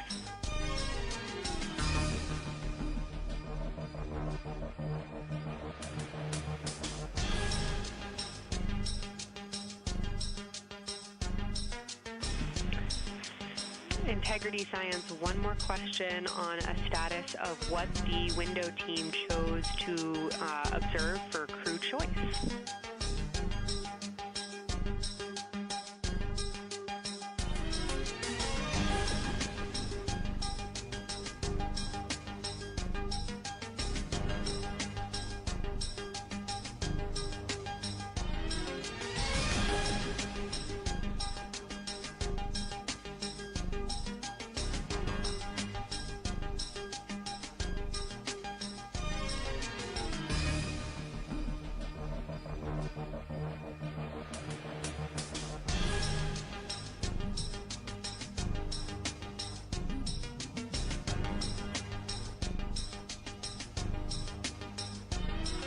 Window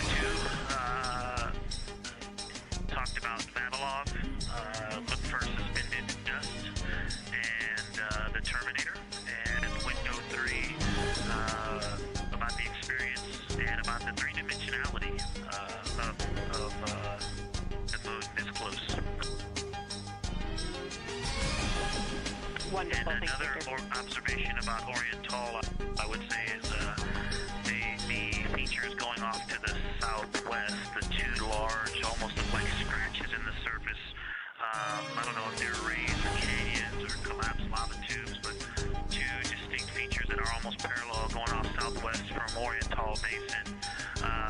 They are the first things that made me notice parallax of our trajectory looking out at Oriental. That and in the inner walls of the east side of the crater rings, you really get a sense that we're flying over something with elevation and terrain, and they look different from this orientation. Love to hear it, Victor, and you had it that those chains are actually crater rays, secondary craters formed from the formation of Oriental.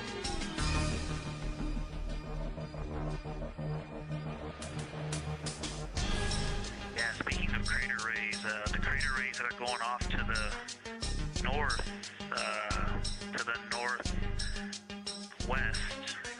that run off toward Hertzsprung and I believe toward Vavilov. I'm not looking at it right now, but those crater rays are very interesting. They're all very small. I know you've imaged this, but they're all small and they look like, a big impact launched rocks and things that make smaller impacts down the way. But something very interesting, and again, you can see this in imagery, but some of them are parallel, and then some of them converge toward the center of Oriental. And then I think I even saw some that maybe diverge, not diverge, but that are convergent, which indicate multiple large impacts that created a lot of secondary impact crater rays. Fantastic, Victor, and I'll note that we can infer that you're looking down at your freshly named Integrity Crater, which is near the end of one of those beautiful crater rays from Oriental. Thanks for the description.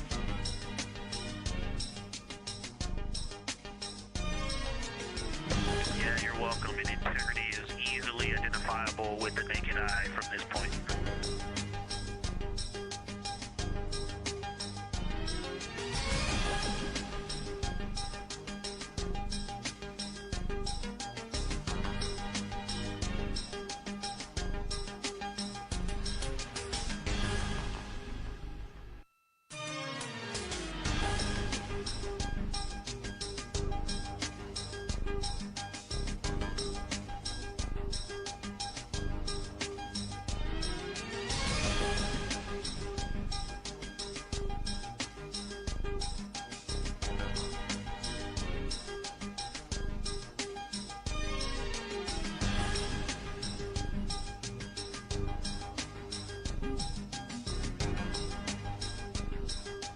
We've been hearing some great situation reports from Victor Glover, the pilot of the Artemis 2 mission, calling down to the science team, letting them know what he is seeing. And one of those things is Hertzsprung Basin.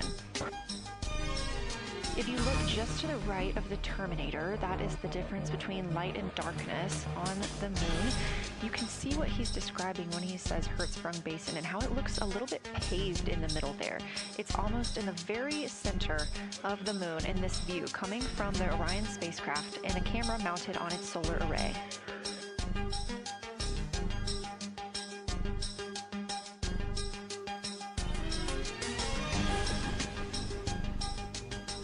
We are now 4 days, 23 hours, and 23 minutes into the flight of Artemis 2, and we are standing by for their lunar loss of signal in about 43 minutes. Again, the spacecraft will fly behind the moon, and during that time we won't have communication with them.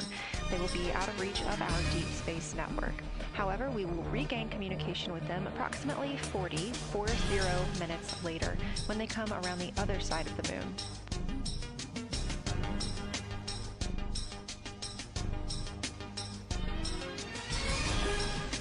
The crew aboard the spacecraft are currently discussing the Terminator, that difference between day and night.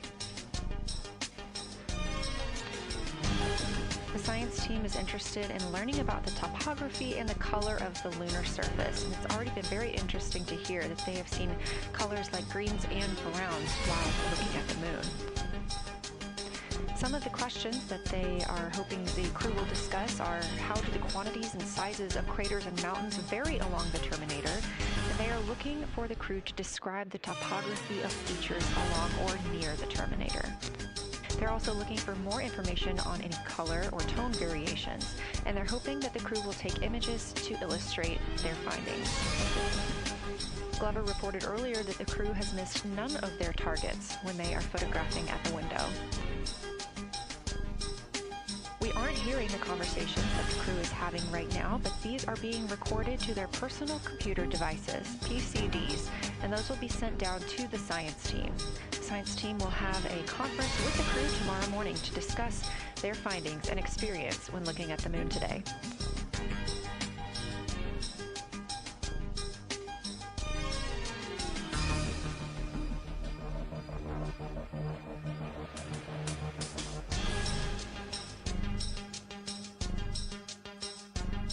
We have a few minutes left while the crew is discussing the Terminator, and if you're just joining us, you're looking at a live view of the moon, our moon, from the Orion spacecraft and a camera on its solar array.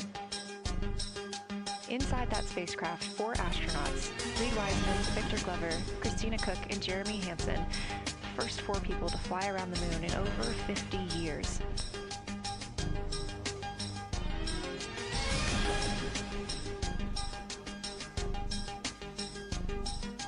This is our lunar flyby day, and the crew has already surpassed one record today.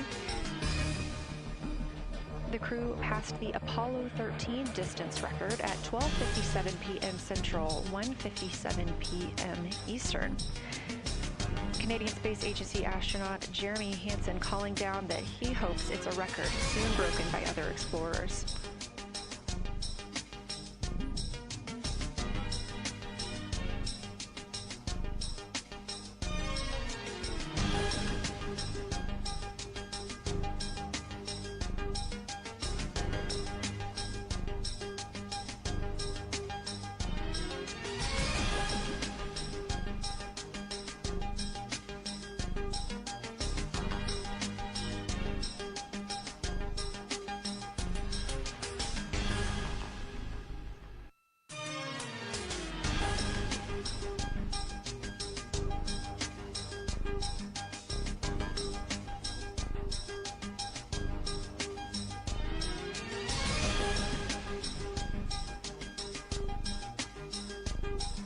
We are live in Artemis Mission Control in Houston, Texas, monitoring the flight of Artemis 2. All of the flight controllers here, each monitoring a different system aboard the Orion spacecraft. Integrity Houston, we are ready for our cabin and window teams to swap again. We have a 15-minute handover time here, and I have a couple of items I want to read up to you. They'll require you to write something down on your knee boards, so let me know when you're ready.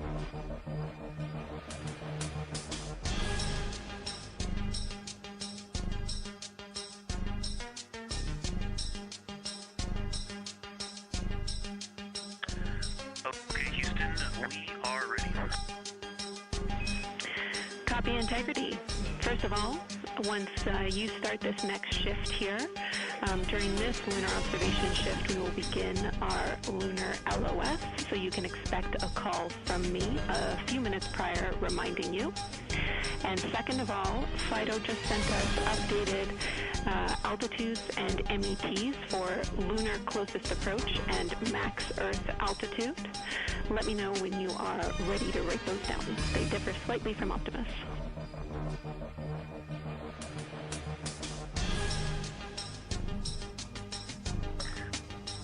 We are ready to copy.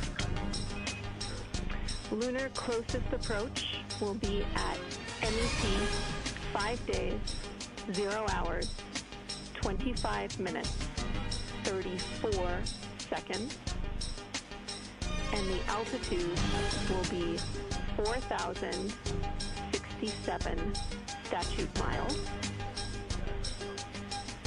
Maximum Earth altitude will be at MET 5 days, 0 hours, 27 minutes, 39 seconds, with an altitude of 252,756 statute miles.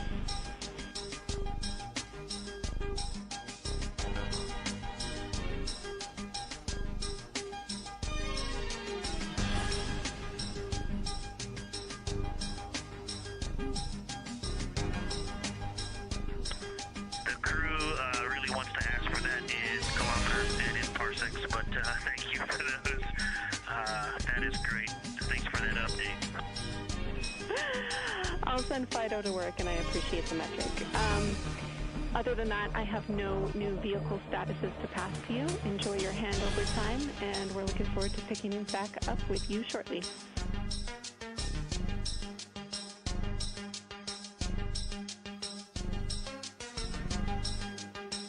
I will talk to you shortly.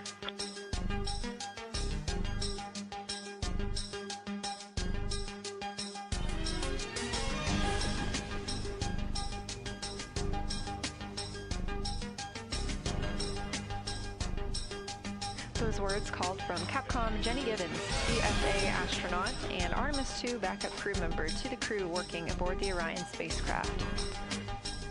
Had a little bit of a view inside the cabin. As you can see, it is very dark. The crew has turned off the lights, and the light that you were able to see is coming through the window, a reflection of Earthshine and from the moon.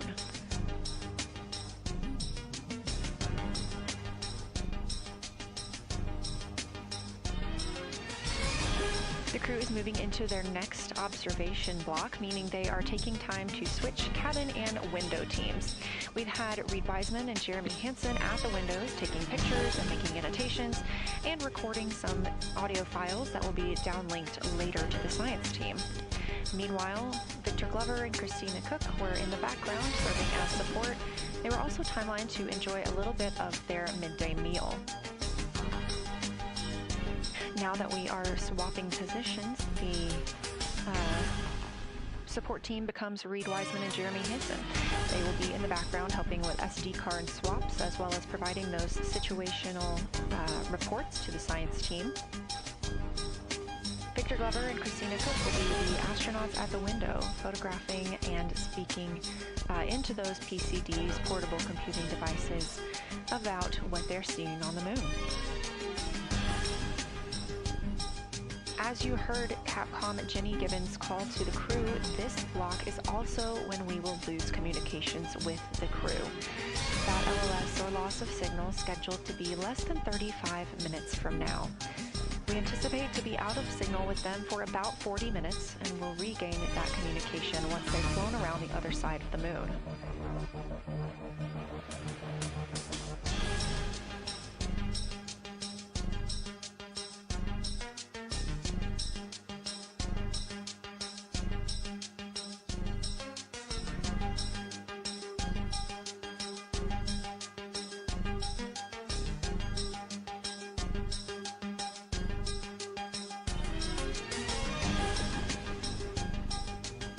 Now, even though the crew will be flying behind the moon, their observation period does not stop. They will still be taking pictures and making annotations of what they are seeing.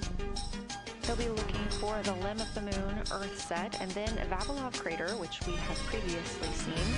They'll swap positions at the window before moving into a crew choice option.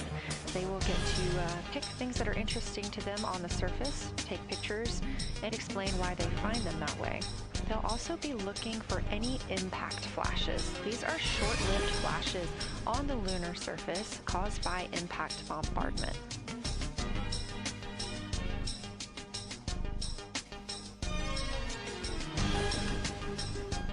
Just before Earthrise, the crew will be looking for lofted lunar dust.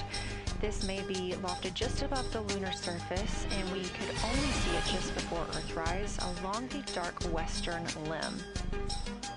Any Earthshine would illuminate potential lofted dust. But once the crew is all the way around the Earth, the brightness of the Earth will wash out any of that dust they might be able to see. These were based on observations from Apollo missions and orbital spacecraft, so we're very interested to see if the crew might be able to capture some of that lunar dust today.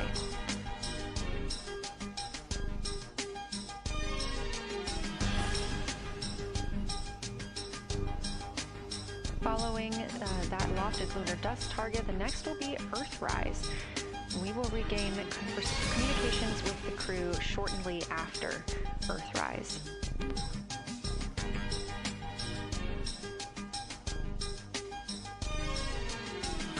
There will be a short observation break period where the moon is not in view. That's because we are also anticipating the crew seeing an eclipse today. The moon won't be in view because the team here in Mission Control Houston will need to change the attitude of the spacecraft and ensure that its solar arrays are gathering light from the sun heading into that eclipse period. So we will have communication with the crew, we just won't be able to see the moon. However, we will have views during that eclipse time frame. During that time, the science team is looking to know, it will only be illuminated by Earthshine at that point, so they want to know what the whole moon looks like overall. They also want the crew to look into deep space and potentially see if they can spot any planets.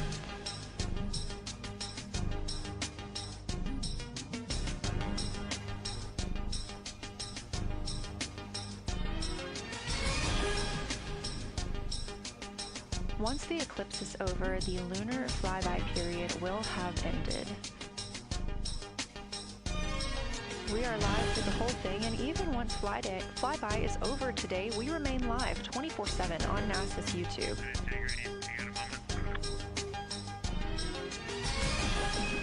Go ahead.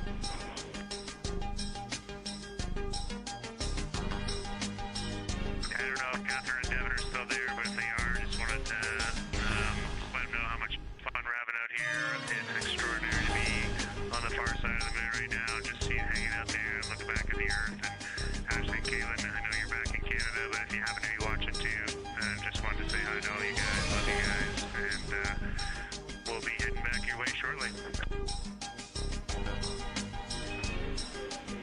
Thanks, Jeremy. I hear they are watching and your family is still here. So thanks for passing that along.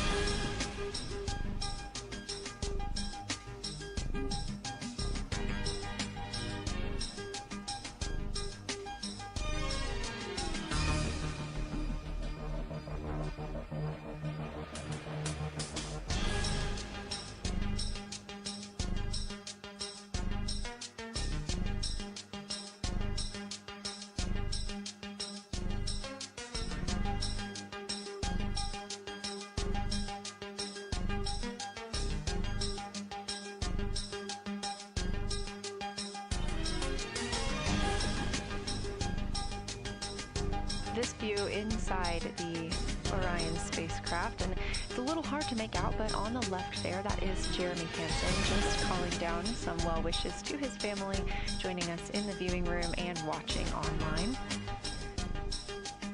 Currently in the window are Victor Glover and Christina Cook. They are taking pictures outside of the window as they are now in their flyby observation block. At this time, Reed Wiseman and Jeremy Hansen are serving as support crew members, and they are also going to have an opportunity to enjoy their midday meal at this time.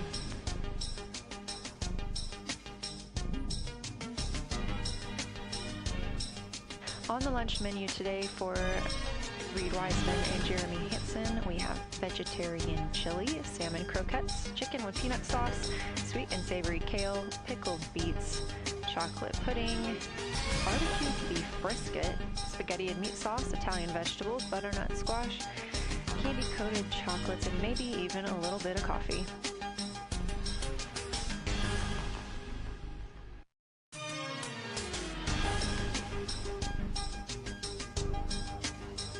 And if you look closely, you can see it looks like they are getting into some of their food for the midday meal.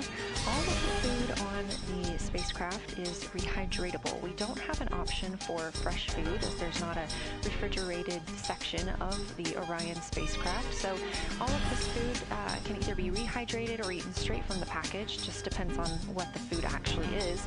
And for food that needs to be rehydrated, there is information on each package of how much water needs to fill that bag and what temperature it needs to be.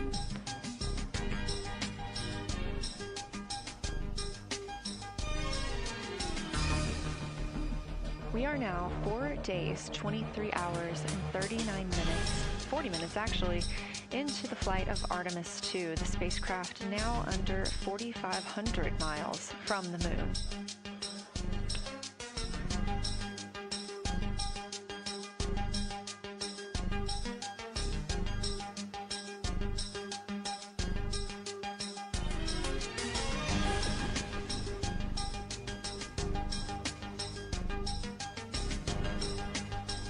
We are now also under 30 minutes away from loss of signal with the astronauts. We will regain that communication about 40 minutes later. They will still be photographing the moon and documenting what they're seeing while they're behind the moon. And we especially look forward to potential Earthset and Earthrise views.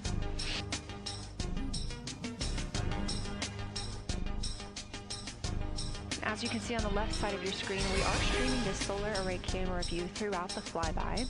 And the science team also plans to capture an occasional still photo with the solar array intermittently, perhaps one every 8 to 10 minutes. Still photos represent the highest resolution imagery from those GoPro cameras.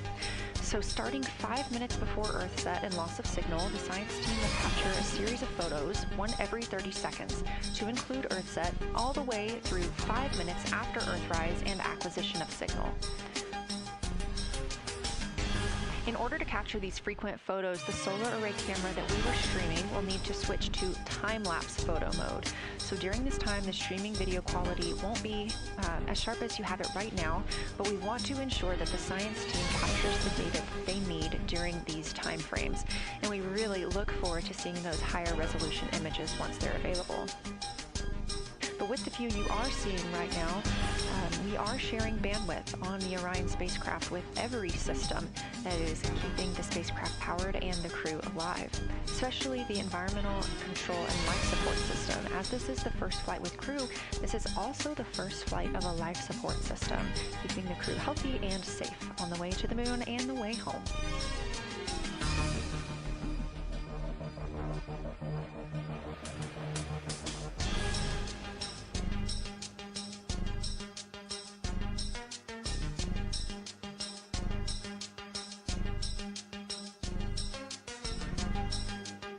On the timeline, we're getting towards the end of the cabin and window team swap period, but it looks like our astronauts, Victor Glover and Christina Cook, are already photographing the moon outside of those windows. The next target is Ohm Crater, and this is something that they have photographed previously during the flyby. This is a small, complex crater with a prominent ray system. And as referenced earlier, it's the size of the Eye of the Sahara. That Eye of the Sahara is a feature in Mauritania. Seeing this crater more than once throughout the flyby allows the crew to photograph it at different lighting conditions.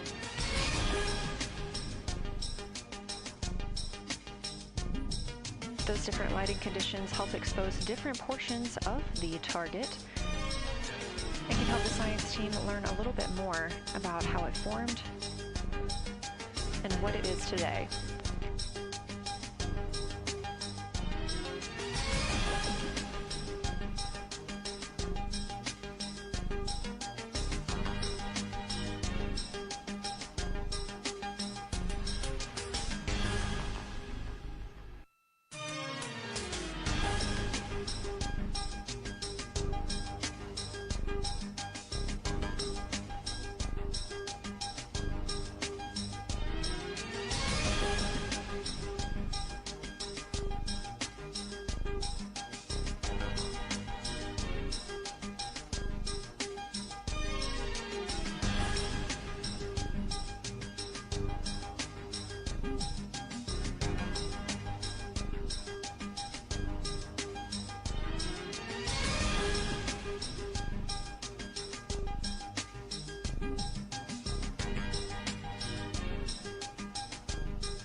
Again, this view inside the spacecraft as the crew continues photographing the moon outside their windows. They have turned the lights off to allow them to better get photos of the moon, preventing any reflections from coming in from the spacecraft.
We expect the crew to be targeting Ohm Crater for another 6 minutes or so before they move into a discussion of the limb. Now, the science team has asked for a science sit rep or situation report during that time, so we hope to hear calls from the crew on what they are observing.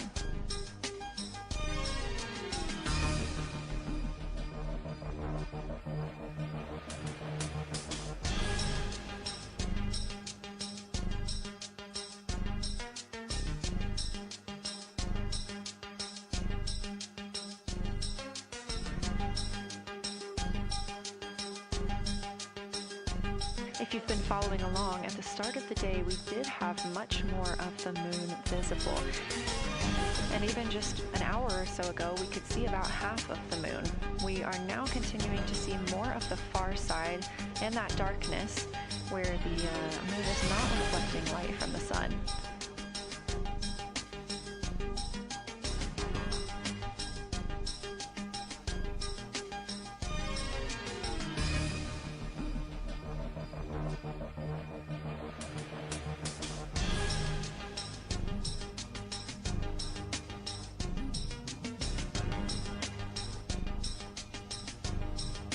Earlier, we were also able to see some of those darker portions, that old lava flow that we often see on the near side of the moon and that we can all see from Earth.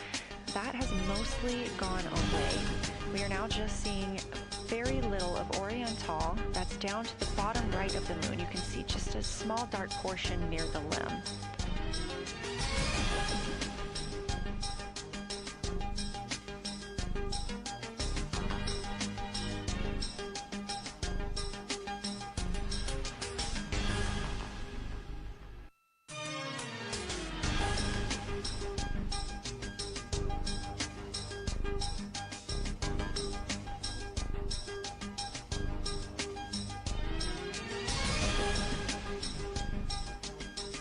We are now about 18 minutes away from loss of signal with the Orion crew.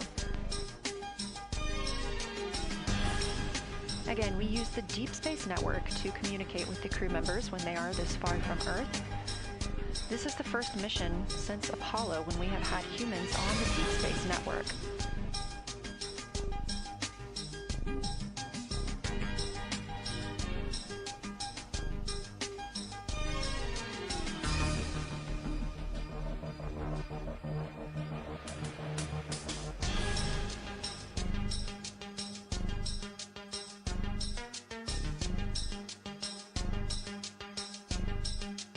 As you recently heard Capcom Jenny Gibbons call to the crew, we expect their closest approach to the moon to be at MET or mission elapsed time of 5 days, 25 minutes, and 34 seconds. At that time, their altitude would be 4,067 statute miles above the Earth's surface. Just over 2 minutes later, they will reach their maximum distance from Earth at mission elapsed time 5 minutes, 5 days, 27 minutes, and 39 seconds. The altitude at that time would be 252,756 statute miles. These are our latest numbers, and we'll make sure to verify and confirm those once those milestones have been achieved. Obviously, we will be without communication to the spacecraft at that time, so once we regain communication, we will make sure to find out those numbers and report those to you.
Checking in on the lunar targeting package, the crew is now in their discussion of the limb. See, the limb of the moon, that illuminated part. Currently at the windows taking photos and making annotations are Victor Glover and Christina Cook. We are expecting loss of signal in about 13 minutes. We will regain that signal with the crew about 40 minutes later.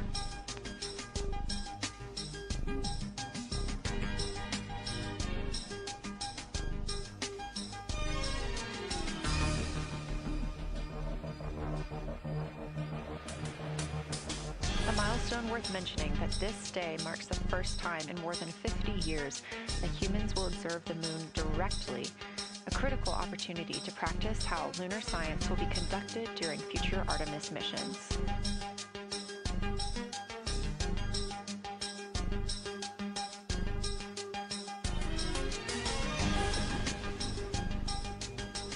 continued to reference the lunar targeting package throughout this broadcast, which is the primary tool guiding the crew observations, and that consists of two key components. The first of those is the Lunar Geography Review, which helped the astronauts study major lunar features in advance. That also helped them learn to orient themselves during the flyby. The Lunar Targeting Plan provides a detailed timeline of observation targets, background science context, and specific instructions for the picture the crew should take, and verbal descriptions of what will be helpful to the science team reviewing those pictures later.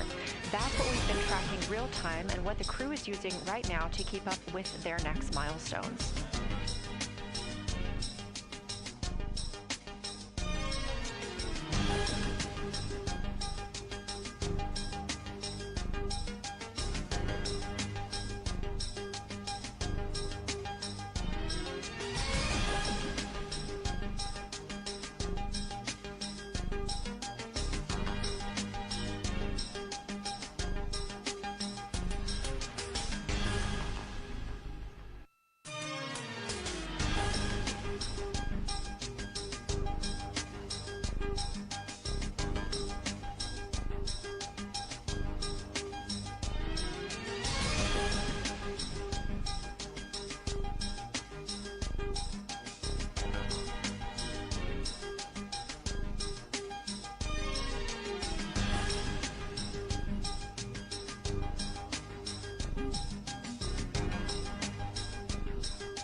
Integrity Houston, 10 minutes till the LOS. We'll take a snappy sit rep from the cabin if you have one.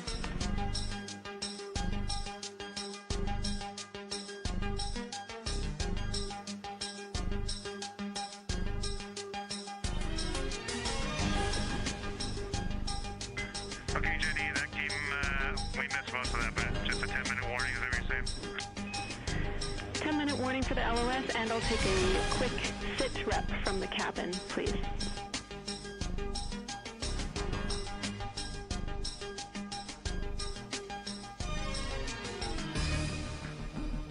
All right, cabin is still full of excitement. We've got Christina in window 2, Ike in Victor in window 3. Reed's actually been trying to get some images out of the docking tunnel. We can see the Earth and the Moon and part of the Moon out of the docking tunnel, which is pretty good. And I'm just grabbing some footage right now with our interior cameras.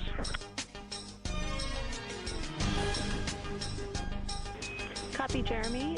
We'd like to know what camera Reed is using and also the status of window 1. Looks like there might be a shroud removed.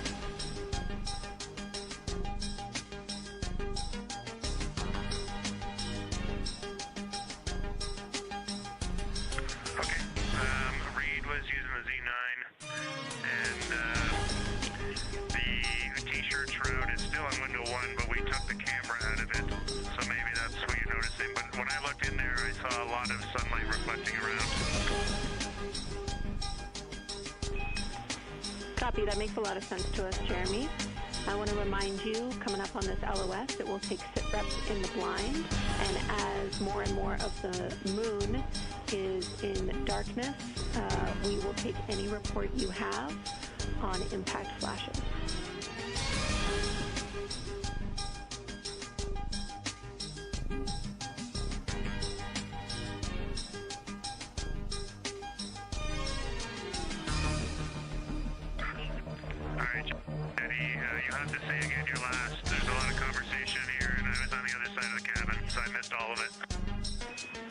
Look out for impact flashes, and we'll take sit reps in the blind.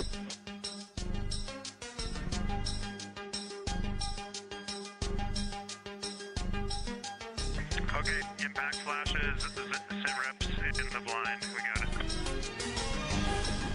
And yeah, just so you understand what's going on with window 1, there is light coming through the outer hall from window 2 into the inside of window 1, if that makes sense. Like I can see the inside of the vehicle when I look between the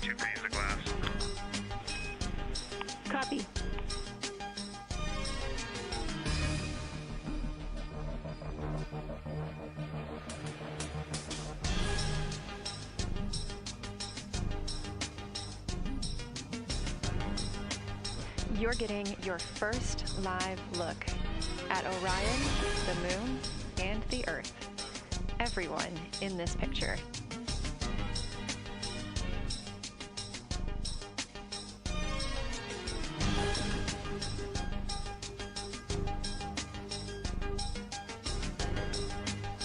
This is a live view from the Orion spacecraft.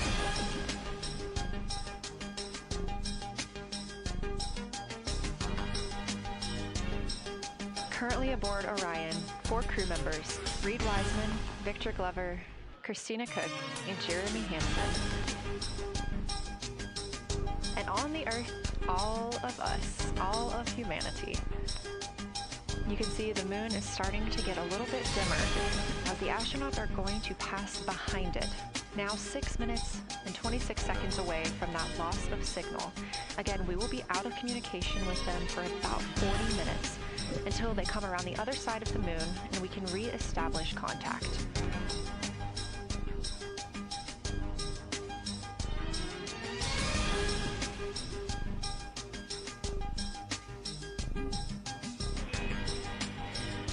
Integrity Houston, you are 6 minutes from your 40-minute lunar flyby LOS. From all of us, it's a privilege to witness you carrying the fire past our farthest reach. Thank you. Godspeed.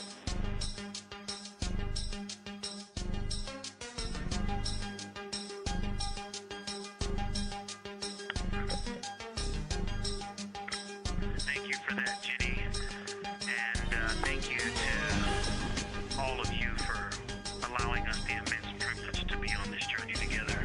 It's quite amazing. And as we go on this journey, thinking about the NASA mission to explore the unknown in air and space, to innovate for the benefit of humanity, and to inspire the world through discovery. And as you've gone along on this journey with us, hopefully we're doing just those things. And as we get close to the nearest point to the moon and farthest point from Earth, as we continue to unlock the mysteries of the cosmos, I would like to remind you of one of the most important mysteries there on Earth, and that's love. Christ said in response to what was the greatest command, that it was to love God with all that you are. And he also, being a great teacher, said the second is equal to it, and that is to love your neighbor as yourself. And so, as we prepare to go out of radio communication, we're still to feel your love from Earth, and to all of you down there on Earth and around Earth, we love you from the moon.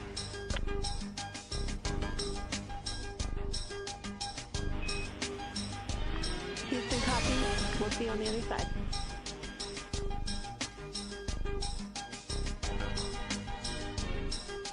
We will see you on the other side.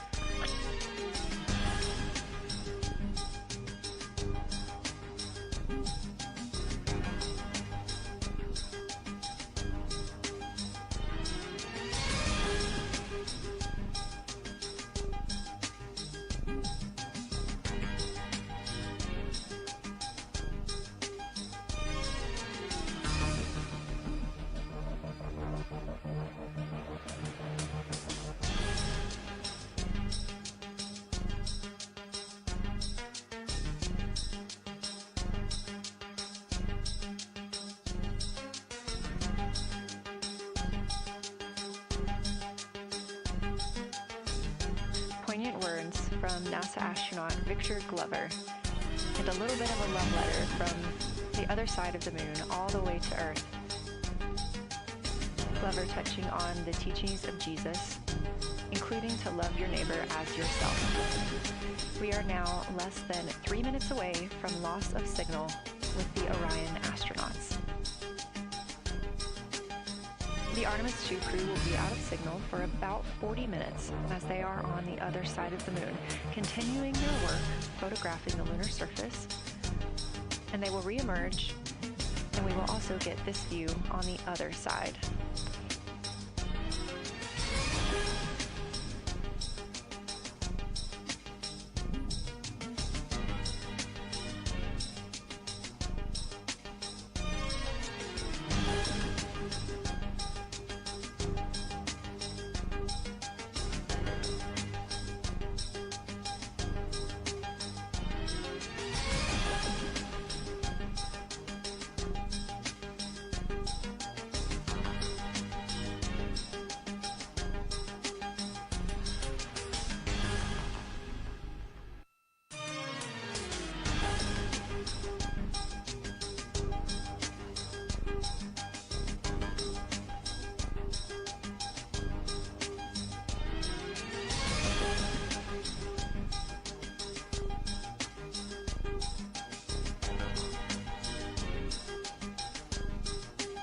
just about a minute and a half now until we lose communication with the astronauts aboard Orion on the Artemis 2 mission.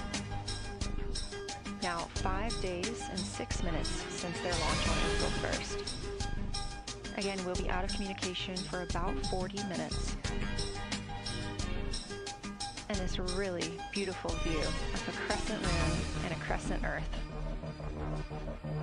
How great thou art.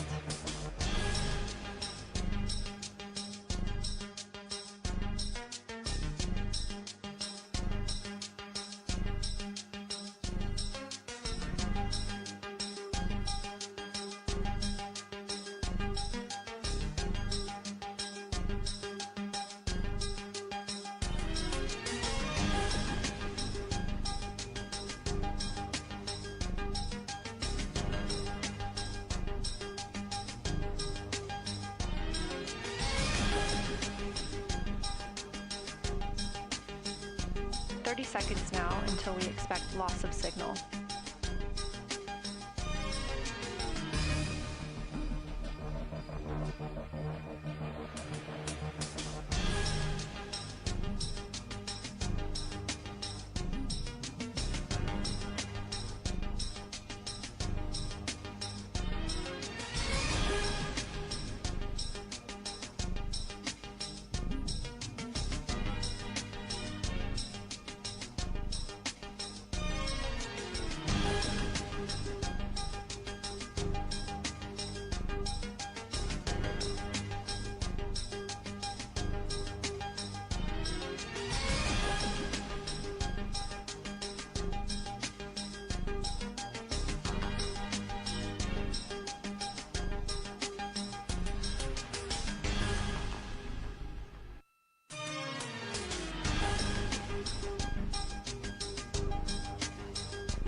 And we have confirmation of loss of signal of the Orion spacecraft as it flies behind the moon. We expect to regain communications with them in another approximately 40 minutes. This was expected as their spacecraft is now out of direct line of sight with Earth and behind the moon. And this is a poignant moment as it's the first time in over 50 years that we have humans completely unreachable by anyone else on Earth. No matter how distant or secluded, we could reach anyone living on Earth, but while the crew flies behind the moon, it's simply impossible to make contact with them. This is a live view inside the Science Evaluation Room here at Johnson Space Center and just down the hall from Mission Control. This team has been monitoring the flyby all day as the team has continued capturing targets on the lunar surface.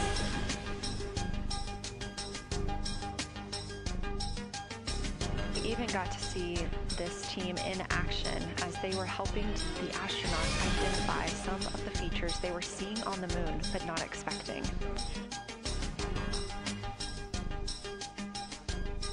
There will be a couple of milestones during this loss of signal. The first will be when the astronauts make their closest approach of the moon at MET 5 days, 25 minutes, and 34 seconds, when we expect they'll be 4,067 statute miles above the lunar surface.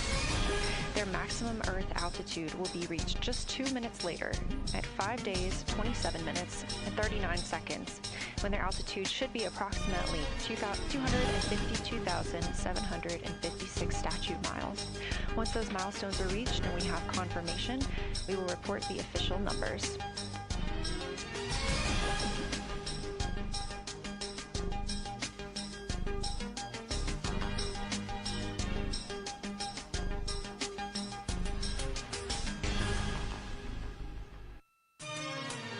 Throughout the Artemis 2 mission, astronaut voice, images, video, and vital mission data must traverse thousands of miles, carried on signals from NASA's powerful communications systems, the Near Space Network and the Deep Space Network.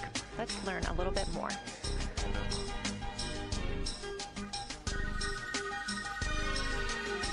NASA's Artemis 2 will send 4 astronauts around the moon, preparing humanity for a long-term lunar presence and future journeys to Mars.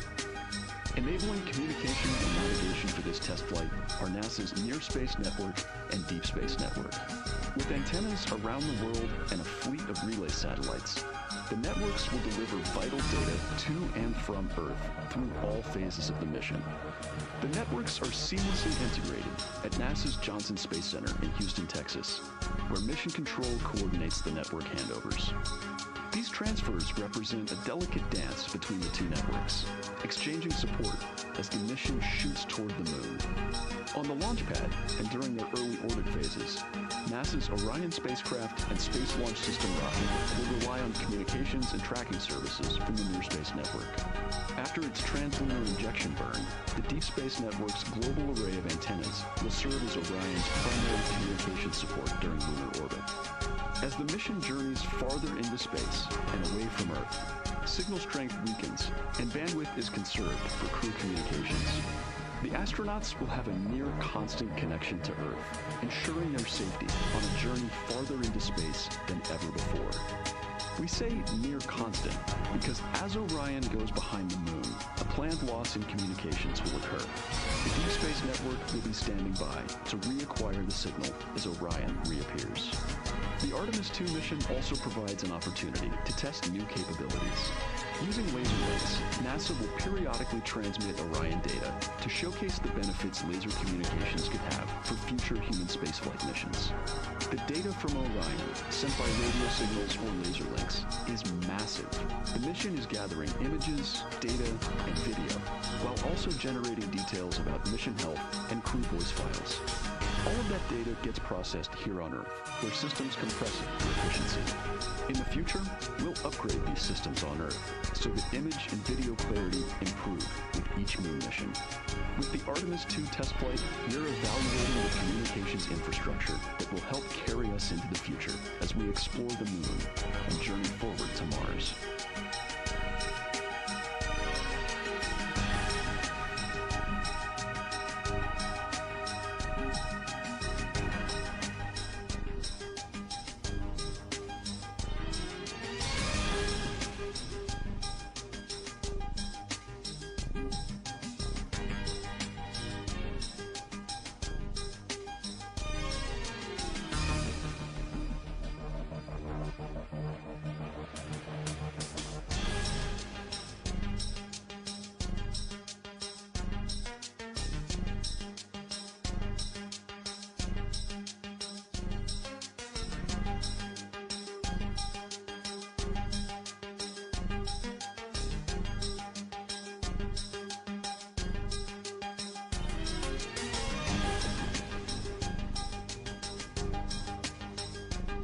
We are now about 33 minutes until we expect to regain communications with the astronauts aboard Orion. And in the meantime, I've got Dr. Kelsey Young, Artemis Science Flight Operations Lead, here with us. Thanks for joining me, Kelsey. Thanks for having me. This is such an exciting day. Oh, no kidding. It has been so cool to hear you communicating directly with the crew. And I know that you have been preparing for this for years, so I am so excited for you and for your team. So just to get into that background a little bit, tell me about your background and what you've been doing on console. My background is as a field geologist. Actually, I studied impact cratering in the field for my PhD, so all these descriptions of impact craters have me just absolutely swooning. How I got into this, though, is, during my PhD, I got an internship at NASA and ultimately never left to integrate science into flight operations. So we developed the Science Officer Console, for which this is the first mission we're supporting. We developed a science evaluation room that's right upstairs, and so it's so gratifying to see this operation structure come to fruition, especially on a day like today. I would have to imagine so. And we've got a great view of the science evaluation room right now. Is there anything that has stood out to your team so far?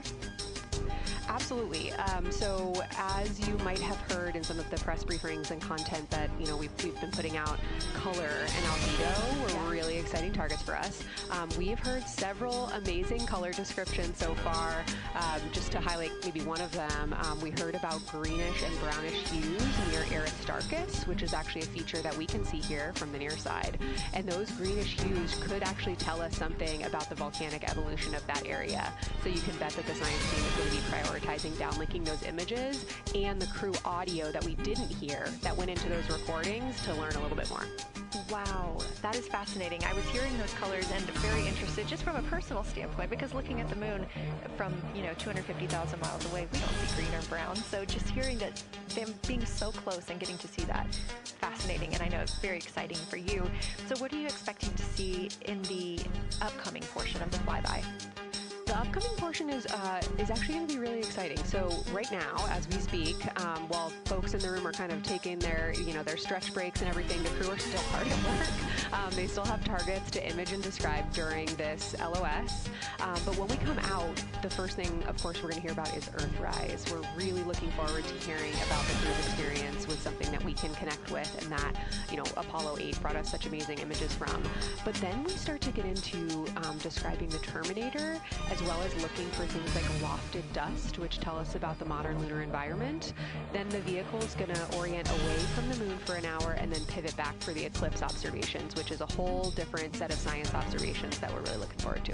It's kind of nice that the crew will get a little break in there, because they have been hitting it hard today with photos and videos and annotations. What are you hoping that the crew sees coming up? Is it that lunar dust? Oh my goodness, that's a hard question to answer. I mean, we've already gotten such great descriptions. I mean, the Terminator seems to just be like one of their favorite things to look at and describe. So I feel like, that was something we were looking forward to. I feel like we really got some great descriptions. So absolutely, I'm looking to the human moment of Earthrise. Lofted dust is an exciting one, and lofted dust will be a target for them in the right around the time of Earthrise, but again in the eclipse period. So I'm really looking forward to seeing. I mean, they've already highlighted just in the course of their flyby so far how the moon has changed, and this is going to be an even more dramatic change to go from the end of this kind of lunar illuminated piece of the flyby into the eclipse time frame. And I can tell you they're going to be experiencing a very different moon during that time, and I can't wait to hear what their observations are. Yeah, that's absolutely fascinating, and what a privilege that we get to do that on this mission, because that's not always the case. If we had launched on a different day other than April 1st or 2nd, we wouldn't have gotten to see that eclipse. Is that right? That's correct. April 1st and 2nd. I will say, I was asked a lot in the weeks leading up to the launch, what's your favorite day? And my answer truly was, there is no bad day to launch to the moon. We were going to get great science out of it no matter what, but it's a really neat opportunity to, bring the sun into the picture, bring different planetary bodies into the picture, while still literally keeping the moon in center stage. Fascinating. So what differences are we looking for at each site? We're hearing a lot of different terms. We're looking at craters, we're looking at mare. What are the differences that you're hoping to see? We do have, as you highlight, kind of different prompts for each target. That's what they're looking at in their lunar targeting plan, which I know you've been showing.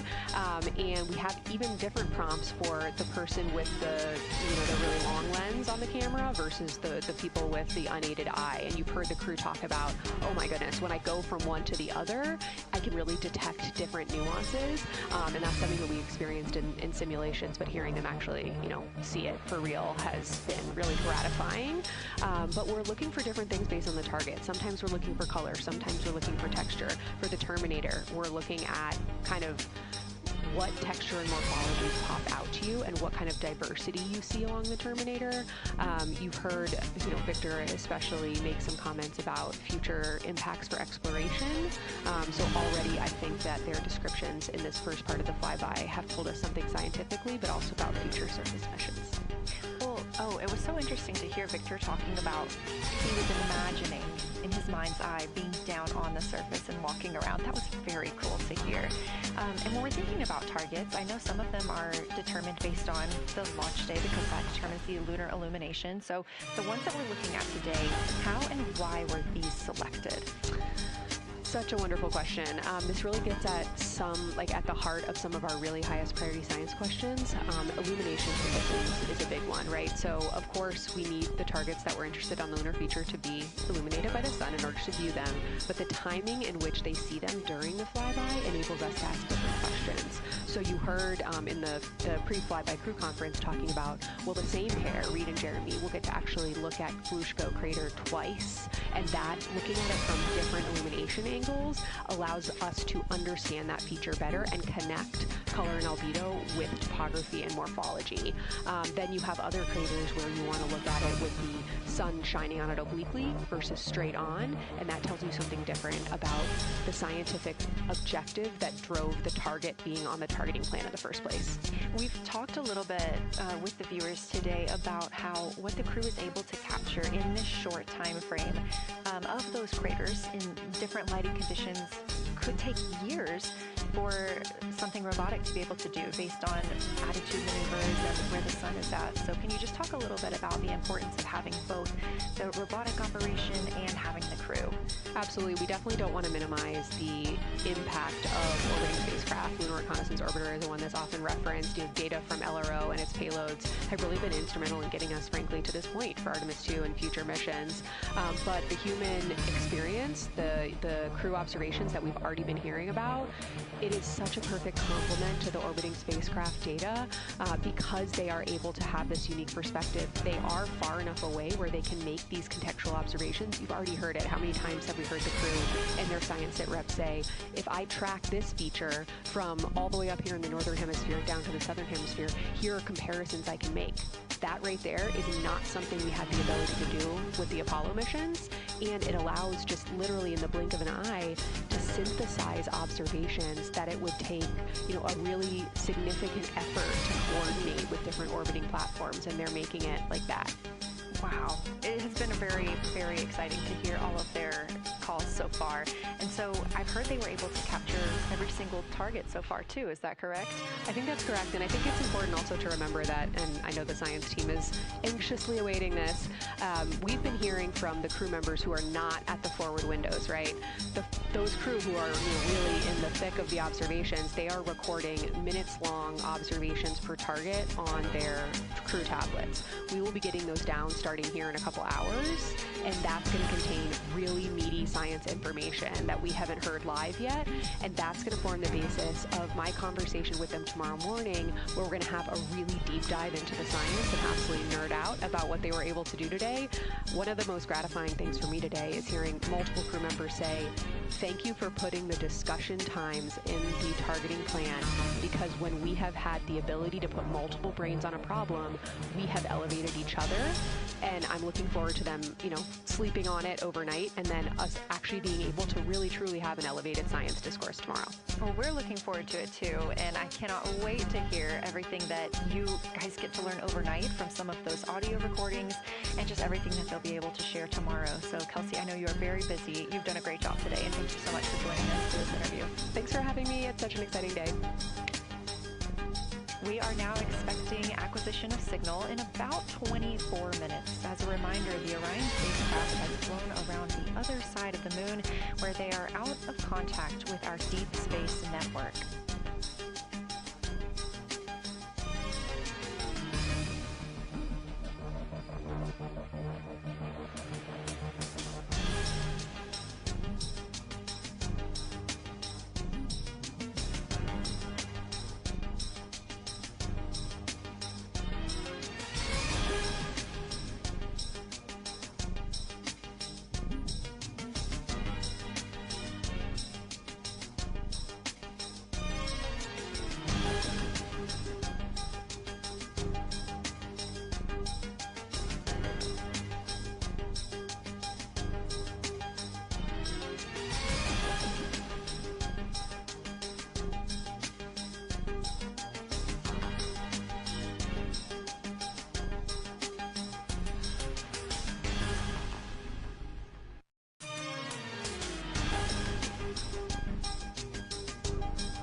We just heard confirmation here in Mission Control Houston that we have reached the closest point of our destination to the moon at MET 5 days, 25 minutes, and 34 seconds, and we anticipate the spacecraft's altitude is approximately 4,067 statute miles above the moon.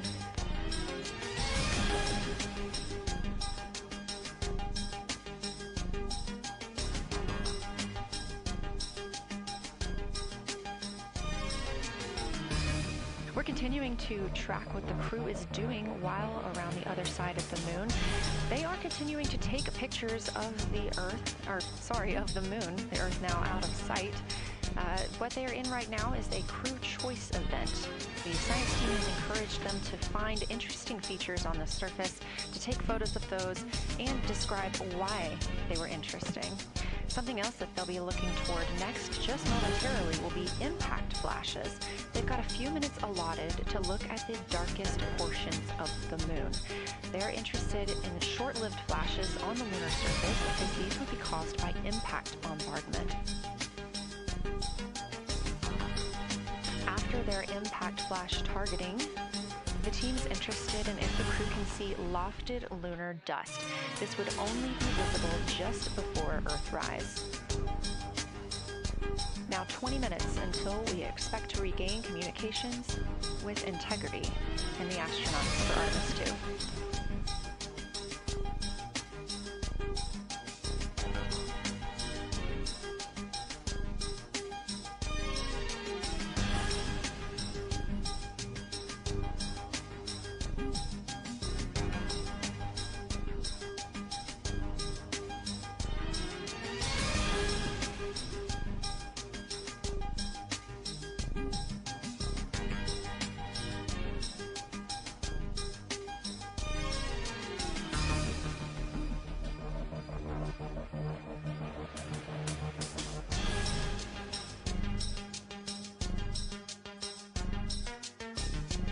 We're live in Mission Control Houston at NASA's Johnson Space Center, but there's a team over 750 miles away also monitoring today's operations. And of course, just like us, they are in LOS, or loss of signal, with the spacecraft. This is LUCA, the Lunar Utilization Control Area. And it's joined by LISA, the Lander Engineering Support Area, which are twin control rooms that will support missions and operations in lunar orbit or on the moon's surface in real time at NASA's Marshall Space Flight Center in Huntsville, Alabama. The LUCA and LISA are right next to each other and just a short walk away from the SLS Engineering Support Center, which is used during launch, and the POIC, where science on the International Space Station is monitored. LUCA primarily supports Artemis science operations, while LISA will provide engineering support for landing astronauts on the moon. During this mission, Artemis 2, teams in the LUCA will use the facility to support first-of-its-kind science operations to better understand the deep space effects of microgravity and radiation on the crew's physiology, immune systems, and ability to complete various tasks. The data from these science operations will inform future crewed flights to the moon. For future crewed missions to the moon, members of the NASA Human Landing System Mission Insights Support Team, a group of engineers, safety leads, flight operations experts, and technical authorities will work in the LISA.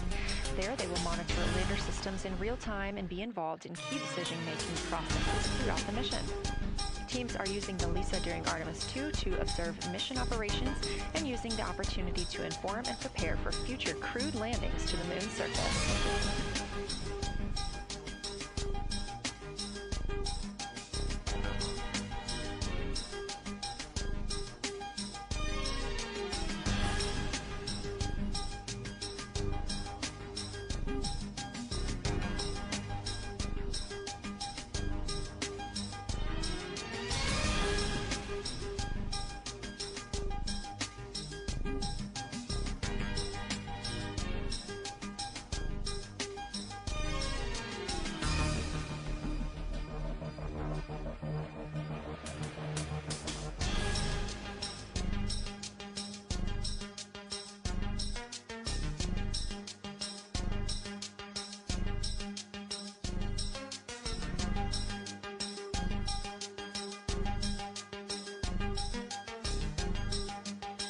We now expect to regain communications with the astronauts aboard Orion in about 17 minutes.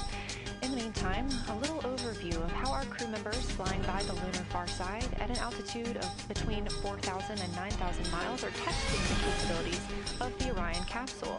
Artemis II visualization lead Ernie Wright has simulated views of the flyby using detailed topographic maps of the lunar terrain and photorealistic lighting scenarios. The Artemis II crew members have been using these visualizations to prepare for this historic mission, which is paving the way for future exploration of the moon's surface and beyond. So the most exciting thing to me about Artemis II is just the return to the moon. We haven't been there in 50 years. Human eyes are going to see parts of the moon that haven't been seen by anyone before. It also recommits us to exploring the solar system in a way that we haven't in a long time.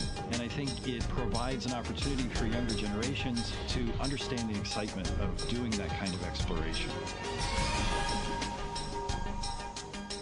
Artemis is our return to the moon after 50 years. The emphasis of Artemis is going to be, first of all, science, but second of all, learning to sustain a presence on another world. First on the moon, but we're hoping that that's a stepping stone to Mars and other destinations in the solar system eventually. Artemis II will be a flyby mission. It's not going to land. We're testing all of the technology that we've created for flying to the moon since Apollo. A lot of systems have been modernized, and we need to make sure that all of those work. The astronauts will be looking out the window at parts of the moon that have never been seen by human eyes before. They will be flying by the moon at an altitude that's much higher than Apollo's orbit, and so they will see the entire disk of the moon, including areas that are closer to both the North and South Pole that astronauts from Apollo never saw.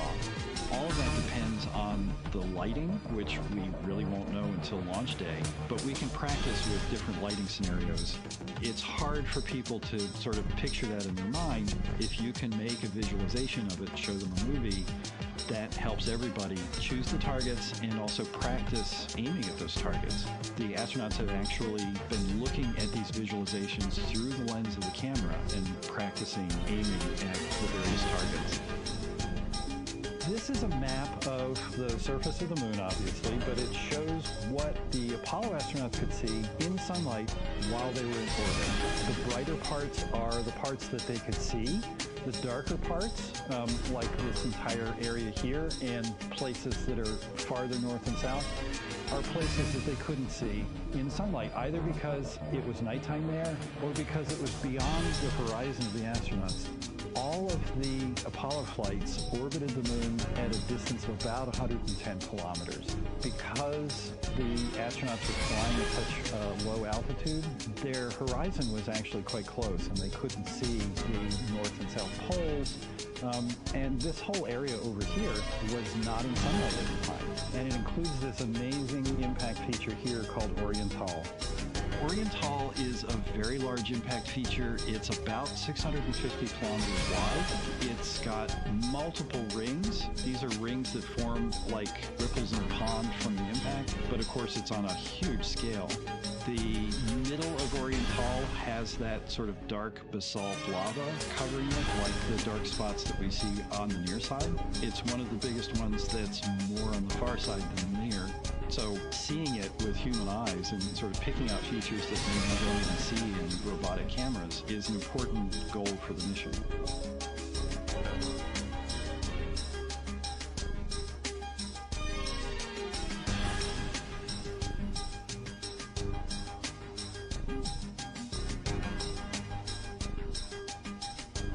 This live view in the Science Evaluation Room, or the SIR, here at Johnson Space Center in Houston, Texas, just down the hall from where we're at in the Artemis Mission Control Room. Teams continuing to monitor the flyby.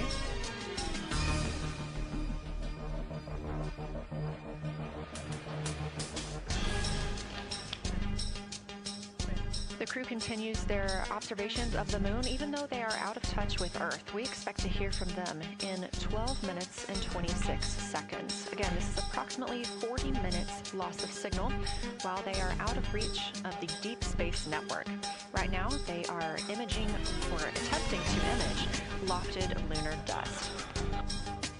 Throughout our coverage, we've talked a lot about the science and engineering behind today's lunar flyby, but we also spoke to the crew about what the moon means to them and how they see its place in human history.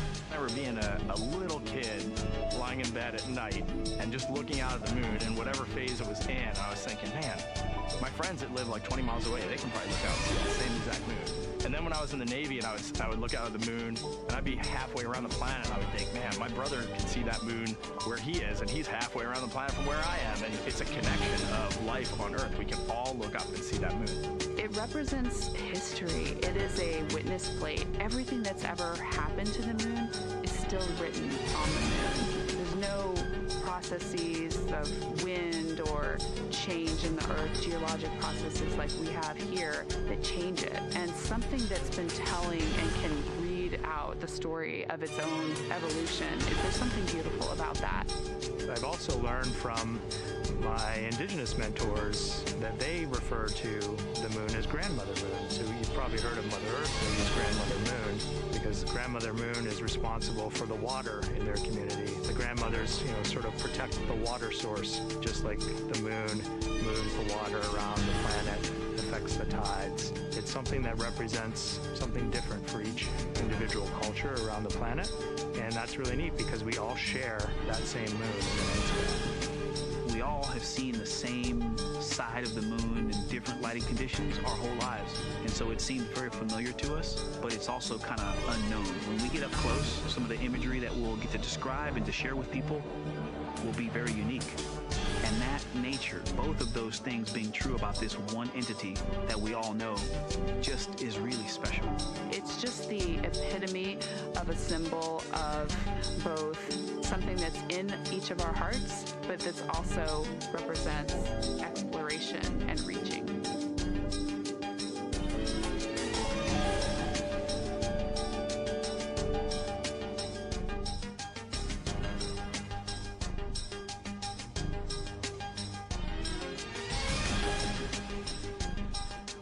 We're looking at a live view inside Artemis Mission Control here at Johnson Space Center in Houston, Texas. We are currently out of contact with the Artemis 2 crew. This was a planned, or not really a planned, but a tracked loss of signal that occurs when the crew flies behind the moon. We use the Deep Space Network to communicate with the crew, and when they are behind the moon, they are out of reach of that Deep Space Network. And when you consider our nonstop communications during the time in which we live, this is even more striking.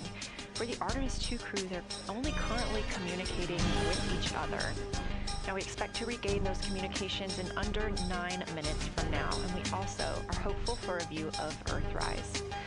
Despite being out of communication, the crew is continuously capturing imagery of their predetermined lunar targets.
Now about 7 minutes, 25 seconds until we anticipate regaining communications with the Artemis 2 crew aboard Orion. In the meantime, Artemis 2 Lunar Science Deputy Lead Marie Henderson is trained these astronauts to capture and document their views of the lunar surface for all of us to enjoy back here on Earth. I cannot wait to hear their voices when they get to the far side of the moon and I can hear them talk about seeing the moon out their window. I try to imagine it now and I tear up thinking about it. Ooh, now I gotta hold on a second. We have human eyeballs connected to wonderfully smart brains our astronaut friends have. They are going to be able to observe the moon in multiple different ways. They can use their eyes, they'll look through their camera and snap pictures, and just looking out the window getting that human experience. But during Apollo, the astronauts were so much closer to the lunar surface. Our astronauts are going to be doing a flyby at a higher altitude, so they're going to be able to see the whole moon as a lunar disk on the lunar far side. That's a brand new, unique perspective that humans haven't been able to look at before. We are doing a lot of lunar geography training with them. They have study sessions and quizzes they can do that are assigned to them. You know, even if you're an astronaut, you still get homework. We actually get in the mock-up. In that enclosed physical space, we have to think through the hardware that they have, the cameras, the computers, their microphones to make these observations. There's 4 windows up front. Through one of those windows, one of our astronauts will be using a Nikon D5 camera with an 80 to 400 millimeter lens. So something that allows them to zoom in really far and actually take more detailed observations of the surface. It's almost like looking through a pair of binoculars as well. It's just like being a geologist out in the field. They're telling us what they're seeing, looking for colors, textures, different morphologies, and comparing the region that we're having them look at to the regions that are around them. We have a science team that is planning the targets that are going to be observed, putting them all on the timeline of how they're going to be observed, and then taking the first look at the data when it comes down. The Apollo astronauts were only on the moon for 300 hours total, and they only went to the equator. That's like going to places that were safer landing sites, and they only saw so little, 300 hours total. And so we have so much more to explore and so much more to learn, and we are the beginning of the next generation that gets to start being a part of these discoveries.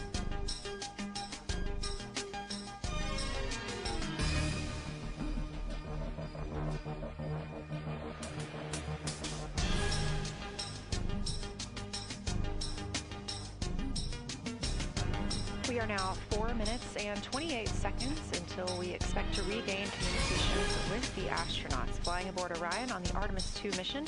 They are now flying behind the moon. While behind the moon at an MET, or mission elapsed time of 5 days, 25 minutes and 34 seconds, we expect this was the point in which they made their closest approach, 4,067 statute miles above the lunar surface.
We're live in the Artemis Mission Control Room in Houston, but we are not the only room monitoring today's flyby. As you can see, this is the SIR, the Science Evaluation Room. It's in the same building and just down the hall. It's a multidisciplinary science team supporting the Artemis 2 crew in real time, including experts in lunar geology, impact cratering, volcanism, polar science, imaging, and visualization. You can see the SIR here. That's the Science Evaluation Room. It's embedded within Mission Control to provide operations like what we see today. But additionally, the Science Mission Operations Room is a back room that processes data, evaluates imagery, and supports rapid analysis. We also have our science officer, Kelsey Young, here on console today. She's serving as the primary interface between the science team and the flight controllers, ensuring science priorities are represented during mission execution.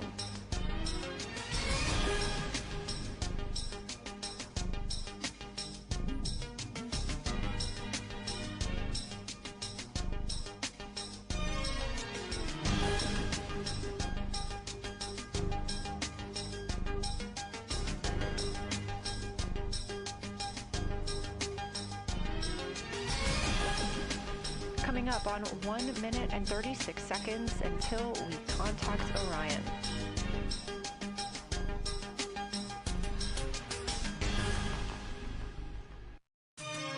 Meanwhile, aboard the spacecraft, the crew has continued executing their lunar flyby tasks. As we discussed earlier today, these activities have been precisely timelined, and this is the fourth of 5 blocks of time during which the crew will be observing the moon from Orion's windows. At this time, pilot Victor Glover and mission specialist Christina Cook are observing the moon at windows 2 and 3. One crew member is in window 2 with a blue shroud over the window, taking photos and using an 80 to 400 millimeter zoom lens, while the other astronaut is in window 3 using their portable computing device, also known as a PCD, to make annotations. And both of those crew members are making audio recordings of what they are seeing. They are wearing headsets connected to their PCDs, and those audio recordings are being sent to the science team tonight. We are not hearing those live. However, we have been hearing quite a lot of great descriptions from the crew who have been serving as the support. Right now, the support team members are Reed Wiseman and Jeremy Hansen. Those team members are providing science sit reps, situation reports, calling down a few times each hour to discuss what they're observing. And even though we're out of contact with them right now, they are still conducting those science sit reps as they'll be available once they come back around the moon. The situation reports include how the crew is positioned, any missed targets, or anything unexpected they saw. They're also including lunar target descriptions, any hardware issues, and their emotions and reactions.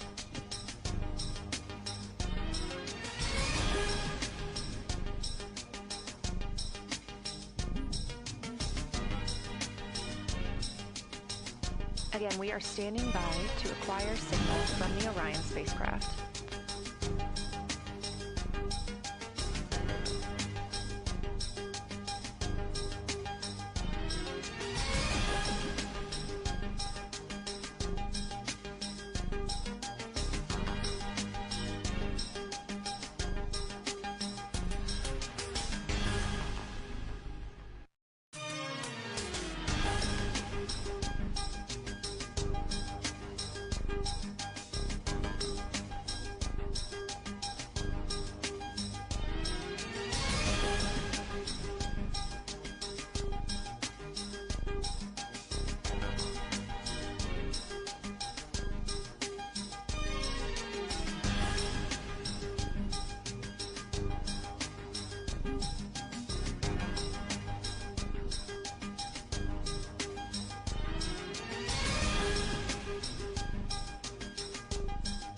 We're in the Artemiss Mission Control Room at Johnson Space Center, getting our preliminary contact with Orion, that acquisition of signal coming after a 40-minute loss of signal, during which the crew was flying behind the moon, out of contact with anyone on Earth.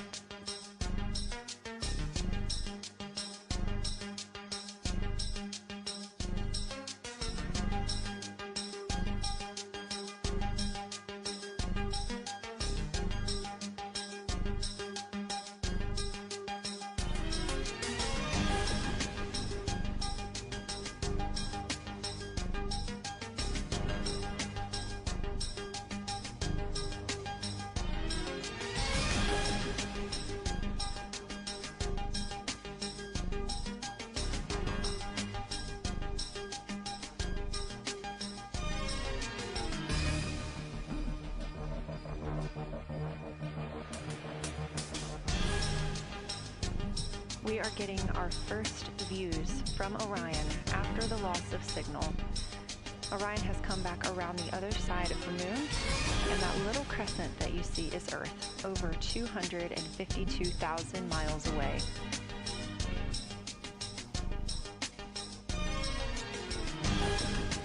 With this transit complete, lunar flyby continues, but Orion has also technically begun its journey home.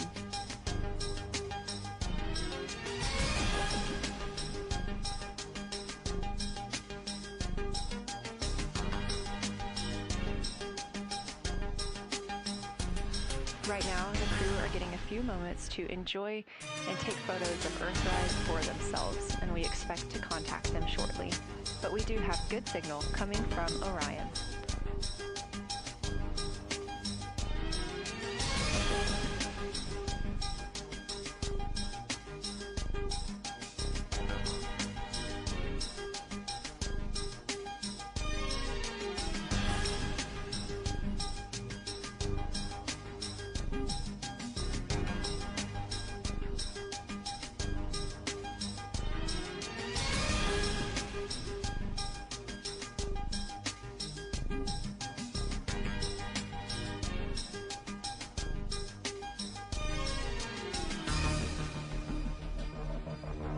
This view from inside the Orion spacecraft, all 4 astronauts now back on the other side of the moon and in contact with us on Earth. Their tasks for lunar flyby did not stop as they went behind the moon and out of contact with us. We anticipate during that time they were attempting to image some impact flashes, short-lived flashes on the lunar surface, which would be caused by impact bombardment and potentially even lofted lunar dust. Right now, of course, they are getting pictures of Earthrise. After this target, they will get a short observation break. It's about an hour long, actually. Houston, integrity, comm check. Integrity, we have you loud and clear. How many?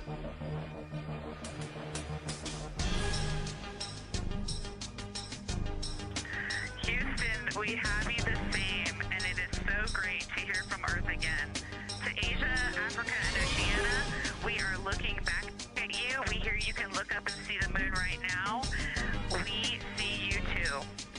When we burned this burn towards the moon, I said that we do not leave Earth, but we choose it. And that is true. We will explore, we will build ships, we will visit again. We will construct science outposts, we will drive rovers, we will do radio astronomy, we will found companies, we will bolster industry, we will inspire. But ultimately, we will always choose Earth. We will always choose each other. Integrity from Earth, our single system, fragile and interconnected. We copy. Those of us that can are looking back.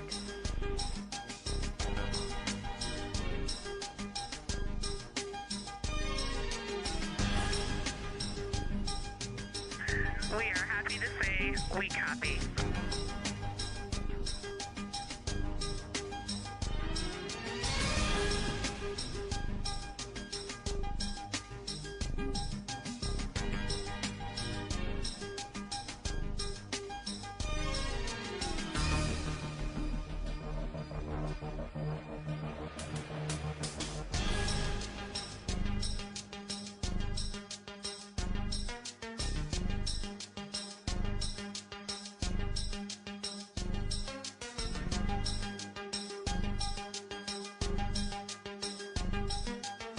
Those first communications back with the astronauts aboard Orion, Christina Cook calling back to what she said just before translunar injection burn, that with this burn, we do not leave Earth, we choose it. The translunar injection burn served as not only what put them on this trajectory to fly around the moon, but what also committed them to splashing down in the Pacific Ocean on Flight Day 10.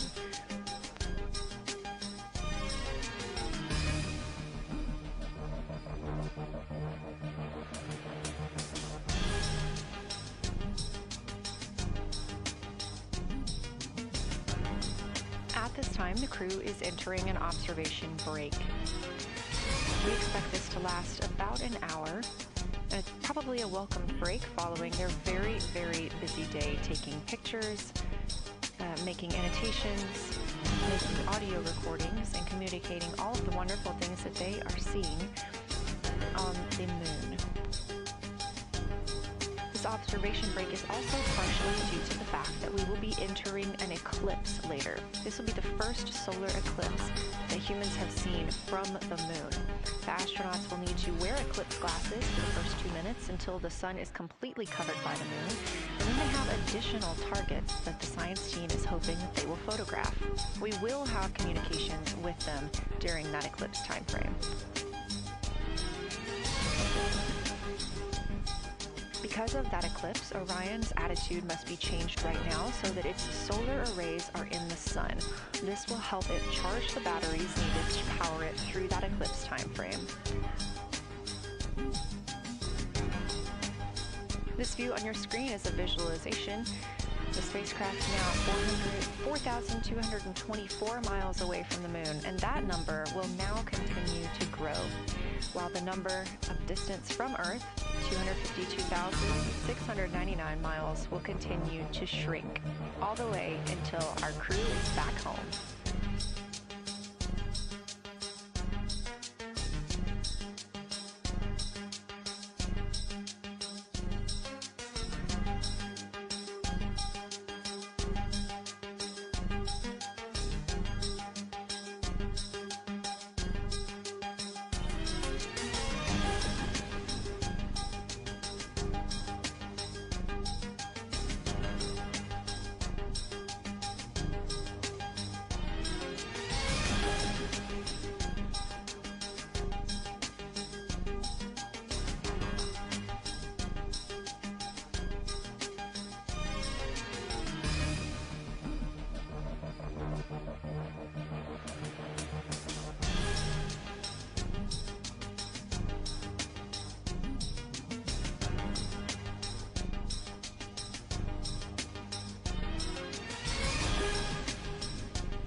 Again, we are MET, mission elapsed time 5 days and 58 minutes since the launch of Artemis 2. We have reestablished communications with the crew and the Orion spacecraft, now entering a little bit of a break while they are out of visibility, or the moon is out of their visibility. The spacecraft will be reoriented to view the moon ahead of an upcoming eclipse. This current attitude maneuver helps charge the solar arrays and batteries aboard Orion that will power them through the eclipse.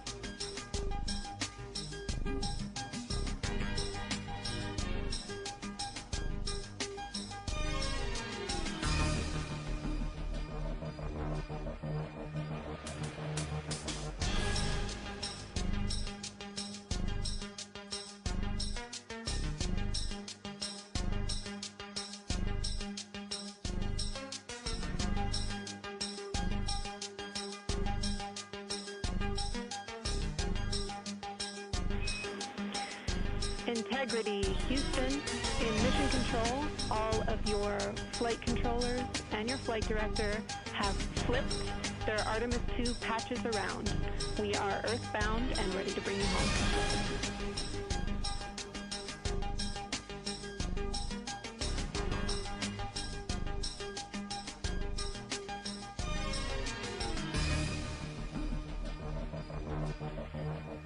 That's great. See the light of day as we head back to...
A very special moment just now in mission control. Ahead of the crew's flight to Kennedy Space Center and during one of their last sims or simulations here, they visited the mission control team in Artemis Mission Control in Houston and brought us each a patch.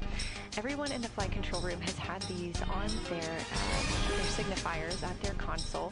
On one side of the patch that you've probably seen is the moon with the Earth behind it.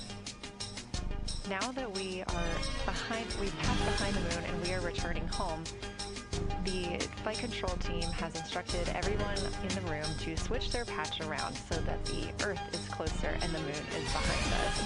We are really looking forward to seeing the Artemis 2 crew, and the Capcom Jenny Gibbons did call that update up to the crew that the flight control team here has turned their patches around as was instructed by the crew during that last sim, and we are counting down the days until they get home. They are now 5 days, 1 hour, and 3 minutes mission elapsed time into the Artemis 2 mission.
Joining me here in the room, Artemis Mission Control, I have Angela Garcia, Artemis 2 Science Officer. Thanks for being here, Angela.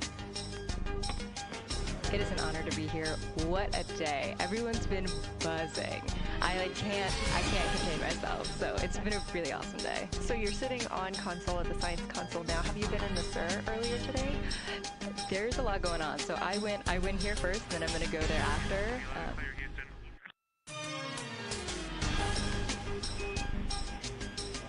All right, Integrity, we hear you. That was a little clipped, but I think we have a better link now. We experienced some blockage from a solar array. We moved it, and we are in bias, tail to sun.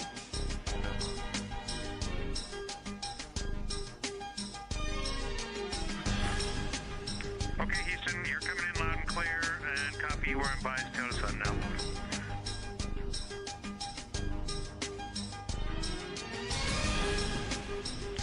Affirm and Integrity, just so you know, we did not hear your response once we flipped our patches. Jeremy, we heard you call down, but you were clipped, and then we briefly lost comms. Glad we're back.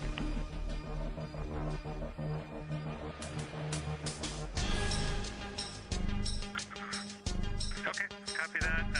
We were just excited that we got to share in that you the MAR and Mission Control flipped your patches around, and that side of the patch is getting to see the light of day. Thanks for sharing that with us. Our pleasure.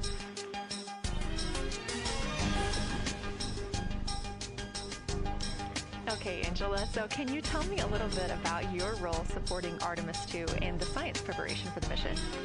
Yes, so I'm one of the 3 science officers. So Kelsey's been on console all day. I'll take over kind of closer to the end of the day, and then Trevor Graff is on the planning shift. And so it's the three of us in this 24-hour cycle supporting the mission. And so the Science Officer console is a brand new console to Mission Control.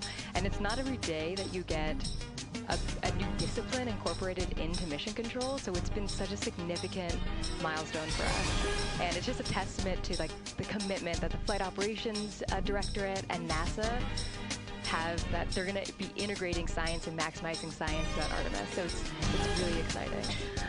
And then the science preparation. So I'm on the operations team, but I'm also on the training team. So all the incredible training and shout-outs that you've gotten today, it warms my heart. It warms everybody's heart in the science evaluation worm. I promise you that.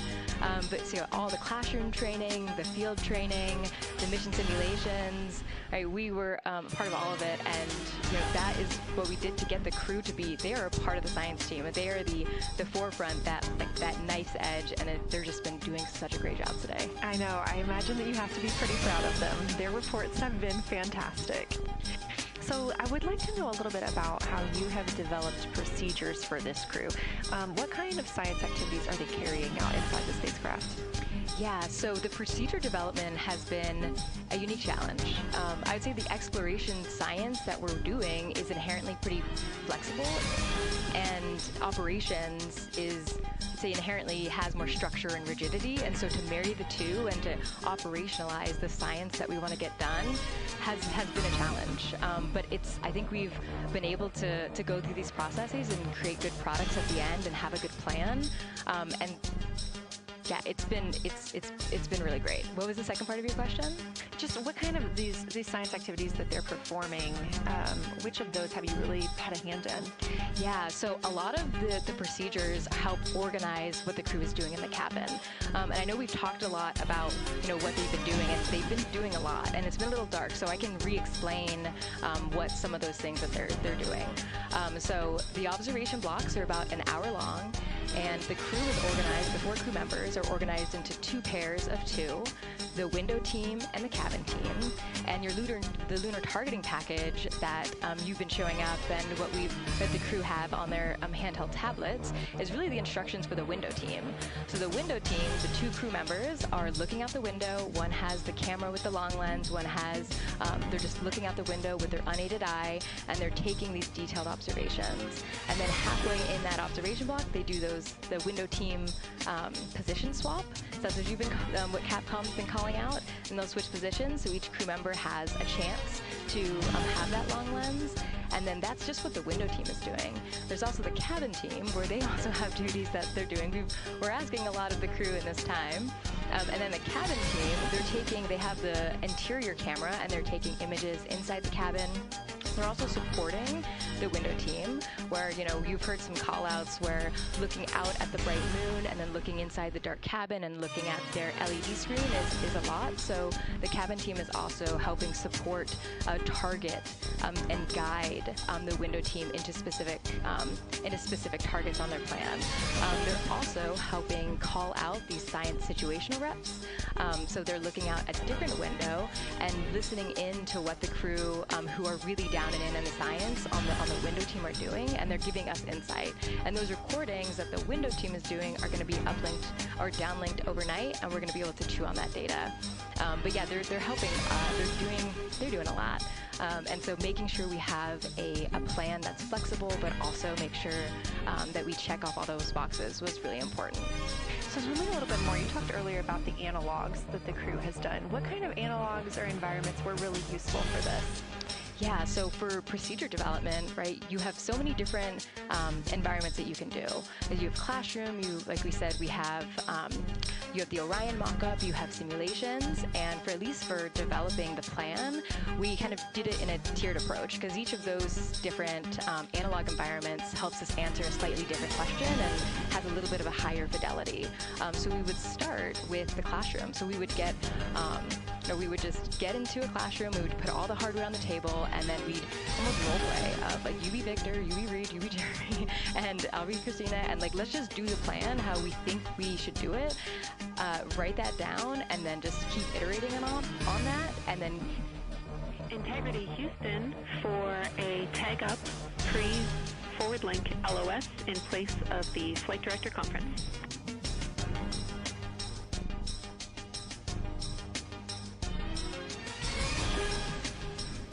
Okay, Jenny, we're ready. All right, crew, I'm going to roll through a couple of topics here. The first two are for timeline. First of all, read for your toilet maintenance. It is a shortened toilet maintenance where you do not have to do the aux zone changeout. That portion of the procedure is canceled. Victor, you have an HHP stop activity on your timeline. We need you to perform that as scheduled for bandwidth reasons. For your next portion of the flyby, in particular the eclipse, we want to remind you that you can take off the eclipse glasses when the sun sets and you are simply looking at the corona. And then finally, for the D5 with the long or zoom lens, which is set for solar corona, we want to remind you that when you are capturing Earth shine, you will likely have to adjust the exposure. That's all I have for you. Let me know if you have anything for us.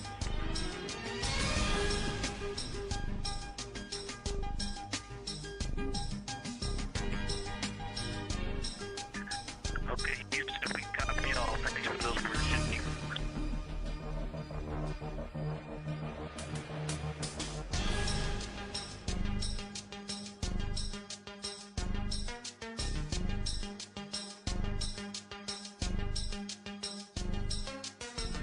All right, just a quick call up to the crew ahead of a forward link LOS, meaning that we won't be communicating with them, but we will be receiving their communications and data during that time frame. So, Angela, we were talking about analog environments. You were telling me about the classroom and getting in there and pretending who's Victor, who's Reed. Tell me more about this. Yeah, it works pretty well. So you got to do the plan how you expect it to be, and then once we finalize that plan, we'll give it to a completely new group of people and have them practice it, and then they'll be like, these steps don't make sense, and we'll reiterate on it over and over. And then we'll take it to a higher fidelity environment like the Orion mock-up, and we'll do the same thing because that volume is smaller, the window placement, their seating, what things have we forgotten with this addition of this environment.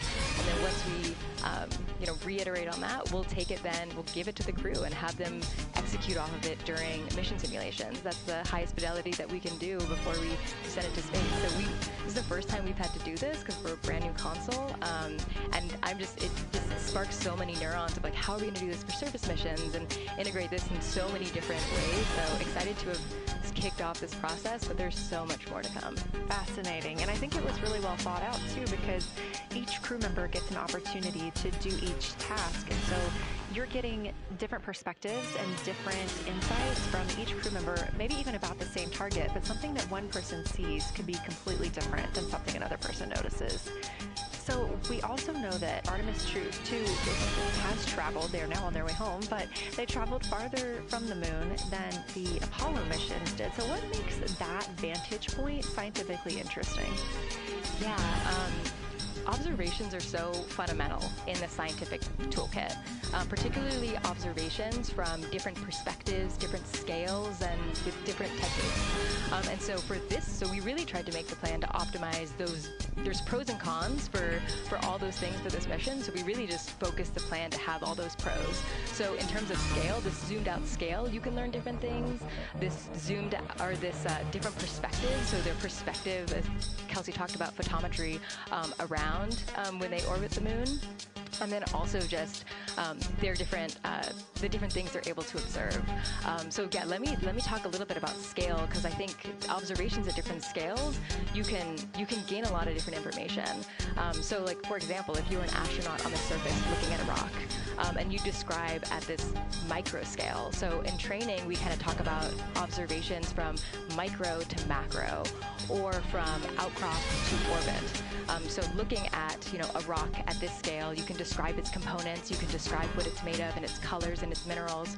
And you're like, okay, and this rock came from this boulder, and it's this part of this boulder, and these are the different things that I'm observing around. It gives me context to this sample. And then you zoom out a little bit more, and you're like, okay, well, I can see that this boulder came from, it rolled from this mountain ridge or this high ridge feature. And then because I can see the trail that it came from, okay, now let me describe this ridge and different parts in it and maybe other boulders that I'm seeing. And then you zoom out further of the orbit scale, and like this ridge is a part of this larger crater. So all of those different steps give you different information, and so that's why observations at these different scales and these different perspectives are so important. So this zoomed out kind of far view is this full lunar disk view. It's the full lunar, on Earth we see the full lunar disk as well, but now we're able to see it on the far side, and we're able to see it all at the same time, which enables the astronauts to compare very quickly to different parts of the surface. And the color particularly is very compelling because you can just be able to very quickly compare from 3 different regions. Is it in the same family? Is this actually a little bit different? Compare that to what they see in their orbital data that they have access to on their portable computers, and really just be able to tease out that nuance and information. Yeah, we heard them make a lot of those connections today, and especially the color. We talked to Kelsey about this a little bit, just how exciting it was to hear the browns and greens and things like that. I cannot wait to see those pictures. So one last question. We are coming up on the last lunar flyby observation block, and this is when we are going into a solar eclipse. So can you tell me what you're interested in the crew learning during that time frame? Yeah, so the data set, yes, there's so many things, how to pick one. So I'd say the thing that I'm most interested in seeing is some of their annotations that they're taking. So in this opportunity, it's a very dynamic type of experience in that we don't normally see this activity. And so being able to have crew observe the solar corona and then also annotate it in their on their portable computing device is just such a unique thing that humans can give to missions. And also, particularly, being able to annotate what they're observing while they're talking about it is also unique to being able to have astronauts in orbit as well, because we won't be able to have annotations on the lunar surface because the astronauts will be in suits. They're going to be collecting samples, they're going to be deploying instruments, and so personally, I'm really excited to see some of these annotations and to see how that develops over time, because you've heard a lot of descriptions, and I think when people are describing something that's unique and different, you can interpret it differently. But if you're drawing and you're marking, particularly just going back to like the color provinces, for example, and those boundaries, you know exactly what they meant. And really, I'm just very excited about those annotations. There's been some famous annotations that the Apollo crew have made, particularly about solar coronas and the structures that have, and lofted dust, that have given a lot of debate within the scientific community of they're observing this phenomenon, and now it's our job to hypothesize of like why are they observing this, like what is going on. So I think that's just a really cool part of exploration and science, and this beautiful thing that we're about to do. Well, now you've got me excited about the annotations too. I mean, I've been excited about the pictures and the audio, but now don't sleep on the annotations. I am very excited to see these little sketches that they're able to draw out, and we have pictures that they can just draw right on, and like, this particular thing is different than what we've seen. So I'm excited about that. I'm excited too. Angela Garcia, thank you so much for joining us today, and have a great time tonight on Console. Thank you, and you've been doing a great job, and it's so excited to see where we go from here. Thank you so much.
integrity, Houston.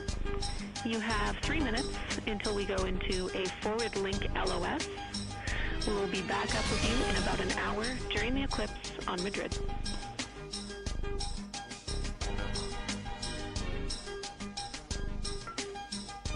Thanks for the heads up. Look forward to seeing you on the other side. Likewise.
We're live in Artemis Mission Control at Johnson Space Center in Houston, Texas. This is a live view from the Orion spacecraft with our Artemis 2 crew inside. That's Reed Wiseman, Victor Glover, Christina Cook, and Jeremy Hansen. We are still live for our lunar flyby coverage. The crew is in a short break while the spacecraft is pivoted away from the moon. We are going to be going into a solar eclipse. This is the first time anyone has ever seen a solar eclipse from the moon. So it's going to be a unique vantage point for our crew.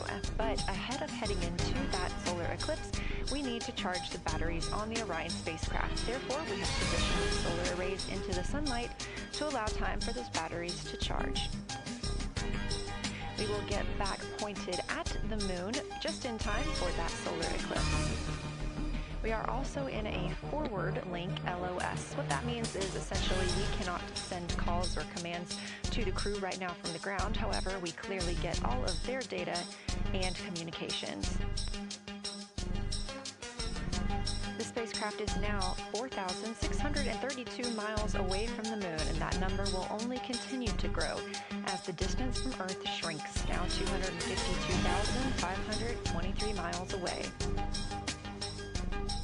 Our closest approach to the moon today was approximately 4,067 statute miles in altitude. Our maximum distance from the Earth is suspected to be 252,756 statute miles. Both of those moments came while Orion was flying in their loss of signal time frame behind the moon. The crew also set that new record today, beating the Apollo 13 record of distance from Earth.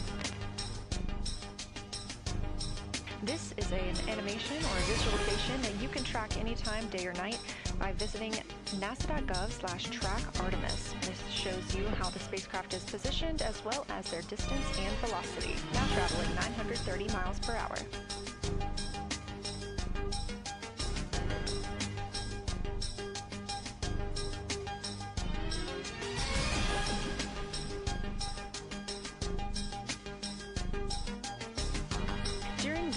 Break in their time today, the crew is working on a couple of other tasks. Some of those include their National Geographic timeline test. National Geographic was selected through a competitive process by NASA to help tell the story of Artemis 2. So you've seen the crew with some GoPros inside the cabin, taking videos and pictures, and with other cameras as well. National Geographic plans to leverage its portfolio of media assets, including magazines, social and digital content, and television programming for engagement opportunities. Throughout the flight, the crew has been timelined a little bit each day to film from a shot list provided by National Geographic, and that includes their morning routine, talking with their families, exercising, and just their overall thoughts about the mission. And I cannot wait to see that footage.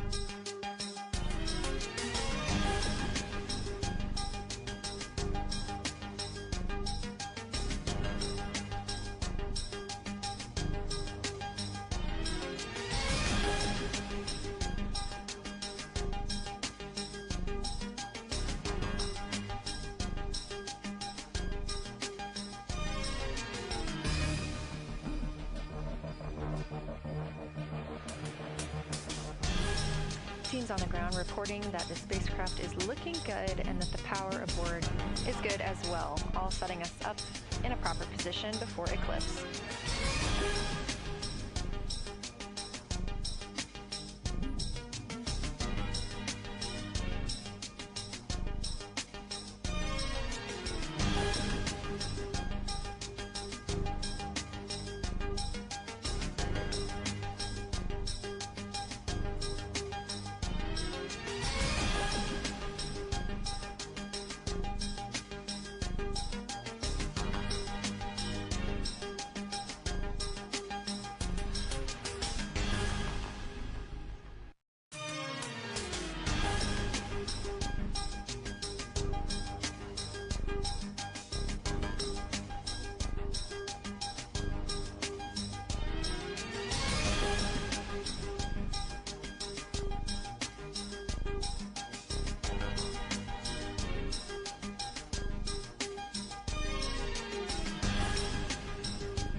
The crew is in a little break during our flyby coverage for today. They will resume their flyby momentarily in about 30 minutes once they get into their observations during that solar eclipse. Now, the moon is our nearest celestial neighbor, orbiting Earth at less than 250,000 miles on average. When our astronauts venture there for future Artemis missions, they'll target landing sites near the lunar South Pole. There, ancient rocks, minerals, and trapped water ice will not only provide resources for human explorers, but they may also contain clues to the formation and evolution of our planet and the solar system. Let's learn more about the lunar South Pole with this video featuring Dr. Kelsey Young, Artemis Science Flight Operations Lead. We learned a lot from the Apollo samples, but we still have a lot left to learn about the moon. The Apollo missions visited only a pretty narrow swath of the moon. All the missions were concentrated near the near-side equator. Really interesting and really critical insights were unlocked with the Apollo samples, but we have so many questions still to answer about the moon and the evolution of the moon. And liftoff of Artemis 1. We rise together, back to the moon and beyond. NASA's Artemis missions are NASA's plan to send people to the surface of the moon. We'll be sending people and roving assets and scientific equipment to, among other things, answer a lot of really compelling science questions. Scientists have a lot to learn about the moon. It's our nearest celestial neighbor here to Earth, so what the moon has experienced, we've experienced, except here on Earth we have things like plate tectonics, oceans, forests, people that erase the rock record. Whereas on the moon, that whole record of our planet's history, of the moon's history, is just kind of waiting there at the surface for us to explore. The South Pole, which is where Artemis missions are going to target, is specifically interesting for a couple key reasons. We think there are volatiles at the South Pole of the moon that are not present near the equator. Things like water and water ice that are trapped in the lunar regolith, which basically just means lunar soil, that can easily become untrapped from that lunar regolith, and scientists can scoop up and study for return to Earth. The lunar South Pole is a really exciting scientific target, and it also comes with some challenges for operating. For example, the lighting environment will change drastically within the course of one mission, and even over sometimes the course of one spacewalk. So preparing the crew members, preparing the hardware that we're sending to the moon, and preparing the mission control teams is really, really important. The South Pole Aitken Basin is particularly exciting. We think it's one of the oldest and largest impact basins in the solar system. And if we can get the right rock from the South Pole Aitken Basin and bring it back to our labs here on Earth, we can use that sample to constrain the entire evolution of our solar system and really understand the timing of how the moon and our planet and the entire solar system evolved.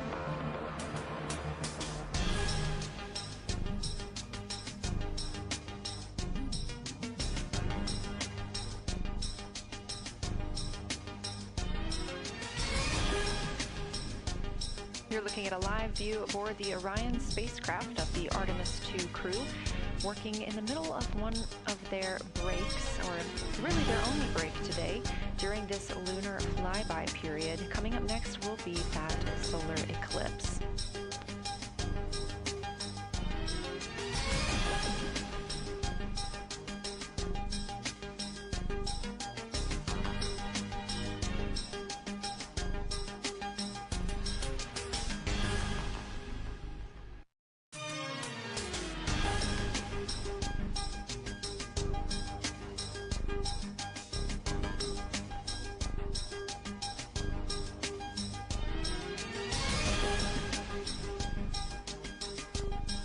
Throughout the Artemis II mission, and of course throughout today, you've likely heard the crew being called with the name Integrity.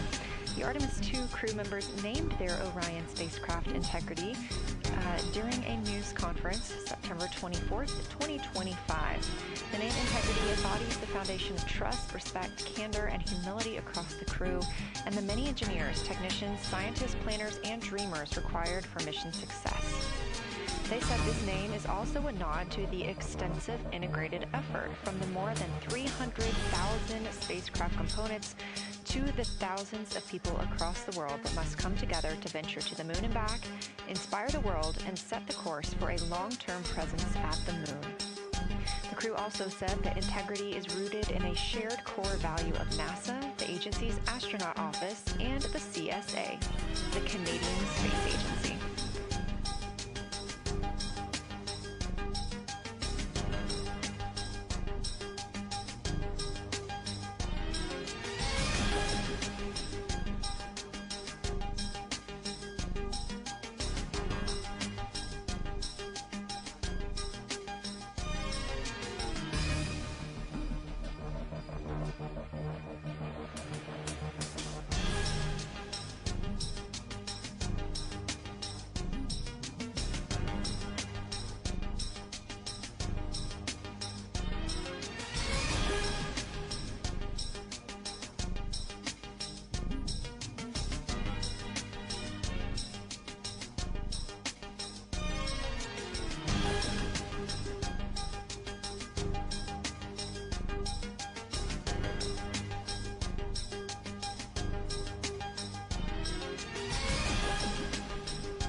are 5 days, 1 hour, and 38 minutes mission elapsed time into Artemis 2. In this view on the screen, you can see the crew starting to even look through some photos that they may have captured today. We really look forward to sharing these photos with you as soon as we possibly can. And the best way to keep up with those is to follow NASA on social media. You can do so at NASA, and for this mission specifically, at NASA Artemis.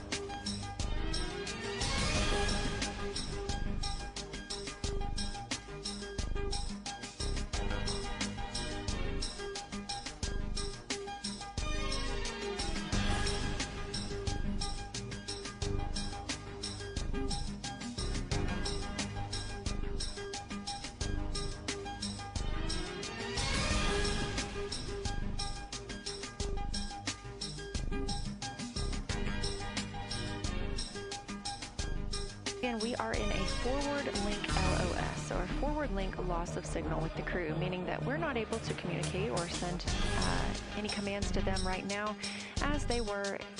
This is a tracked event that occurs at times, but they could still provide communications down here to us, and we are obviously still receiving their video and their data.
Blind high priority PAO activities on Reed's timeline are on PCD1 in a folder imagery for downlink, and then high priority standby imagery for downlink, and then lunar flyby for PAO, and then high priority PAO. Thank you.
is Artemis Mission Control. You heard Reed Wiseman, commander of the Artemis 2 mission aboard Orion, make a call in the blind. This means he knows we cannot call back and that he knows we may not receive his call. However, we have good communications with the spacecraft. They just cannot hear from us right now due to a forward link loss of signal. Again, we were tracking that this would occur, and we will regain that momentarily. But that call that came down from Wiseman mentioned some imagery, so we are very much looking forward to getting pictures taken from the moon today. Again, to see those images, make sure you follow NASA on our social media at NASA and at NASA Artemis.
The view on your screen right now is an animation.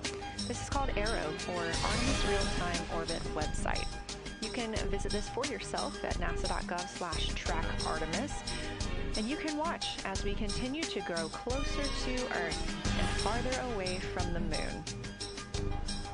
It's all seemed to happen so fast so far, and we're coming up on splashdown now in 3 days, 23 hours and 31 minutes.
This is Artemis Mission Control. We are in a forward link LOS with the spacecraft. We're not able to send commands or communications to them right now. However, they could send them to us, and we do get spacecraft data. This is tracked as we are on the Deep Space Network. This is the network that we use to communicate with the spacecraft now that we are so far from Earth, over 252,000 miles. We are still in our lunar flyby coverage. The crew still have a very important and very exciting flyby milestone coming up when they will see a solar eclipse from the moon, the first humans to ever do so.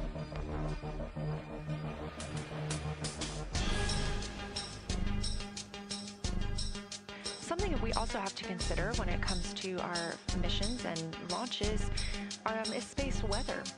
So since the Apollo 16 and 17 missions, there were some solar eruptions near that time frame that could have been dangerous to our explorers.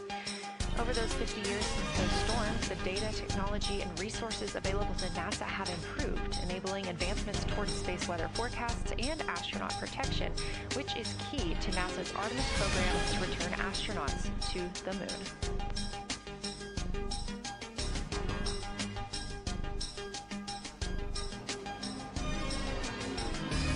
Across our planet, billions of people depend on the invisible networks that connect us to space. Every day, those networks are at the mercy of our temperamental sun and the space weather that it unleashes across our solar system. That's why NASA's space weather program tracks solar storms from the moment they erupt, modeling their paths, anticipating their impacts, and leading the research that the world's industries rely on.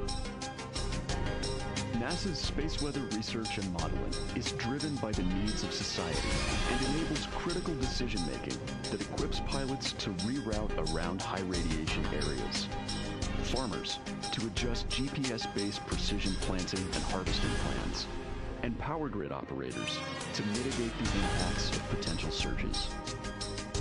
For those exploring other worlds, NASA provides 24/7 space weather monitoring for Artemis crews at the moon and future Mars astronauts who may be exposed to dangerous levels of radiation during solar storms.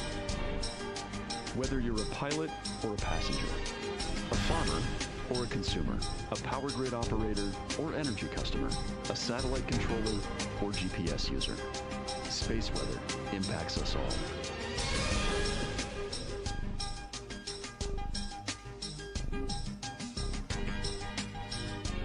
This is a live view from the Orion spacecraft on the Artemis 2 mission. It's now been 5 days, 1 hour, and 54 minutes since we launched.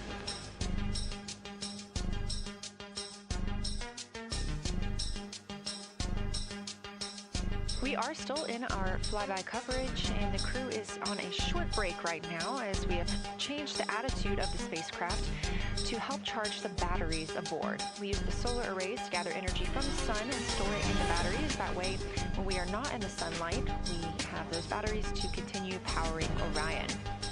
Now we're doing so because the Artemis astronauts are about to experience a solar eclipse from their capsule. And this is a solar eclipse that no one else on Earth will experience. This eclipse is about 54 minutes, and to the astronauts it'll look a lot like a total solar eclipse on Earth, except the moon is going to be huge compared to the sun, unlike when you watch one on Earth and the moon and the sun appear about the same size in the sky. We're interested to learn if they see the outer corona when the sun is fully obscured by the moon. And because of how big the moon will be from their perspective, the total phase of the eclipse will last nearly an hour.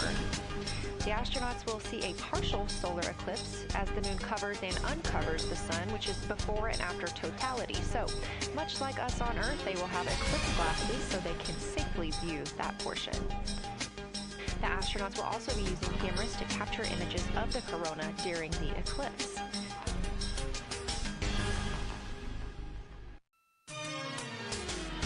There also may be some other planets visible during the eclipse, including Venus, Saturn, Mars, and Mercury. If they can identify what part of the sky they're looking at, this can help train future Artemis astronauts on what part of the sky they're seeing. This provides useful knowledge in challenging situations when they may need to rely on that information instead of instruments for navigation and orientation.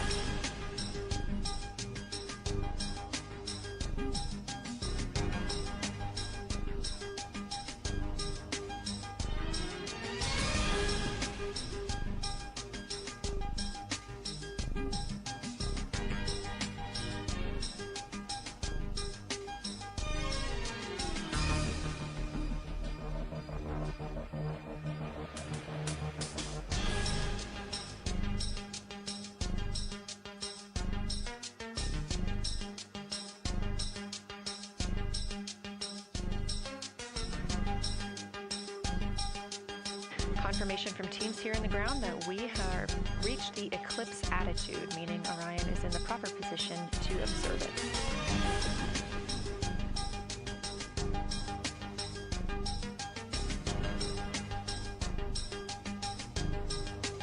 The astronauts' break during this observation period is now over, and we are resuming their lunar flyby observations. The first of these is sunset. This is the solar corona that we'll be looking for, the outer atmosphere of the sun. The science team is also interested in if the astronauts can see polar plumes. These are thin streamers that project from the sun's north and south poles.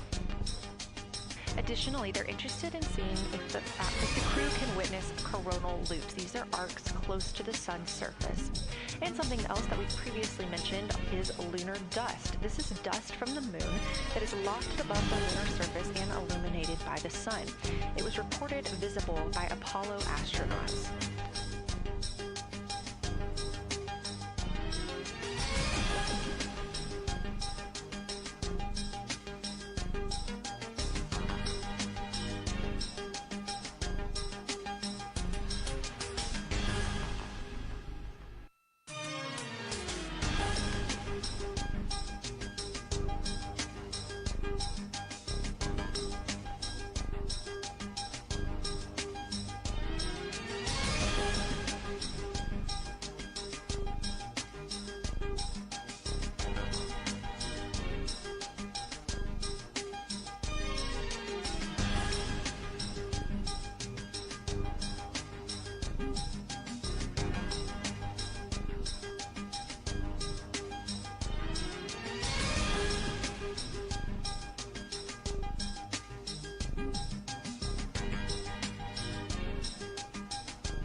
You're getting a live look from Orion as the crew observes a solar eclipse from the moon.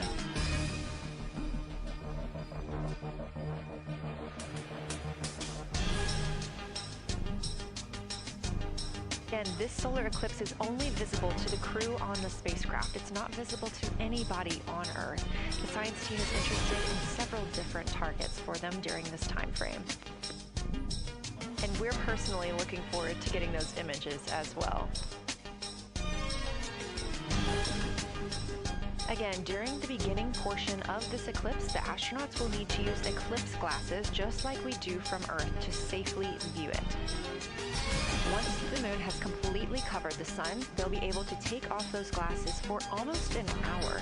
Totality on Earth during a solar eclipse lasts only a couple of minutes. So this opportunity gives them a chance to look out into deep space and to look into see if there are other planets nearby.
What you're seeing right now is the solar corona. That's the outer atmosphere of the sun.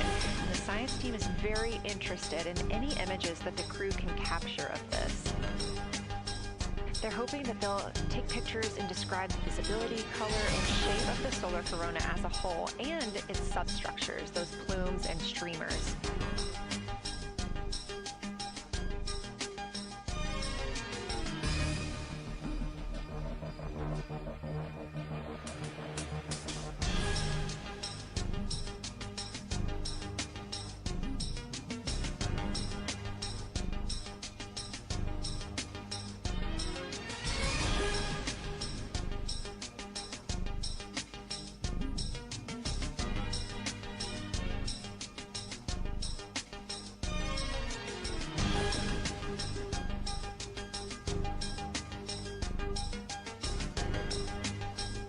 Science, integrity, and the blind.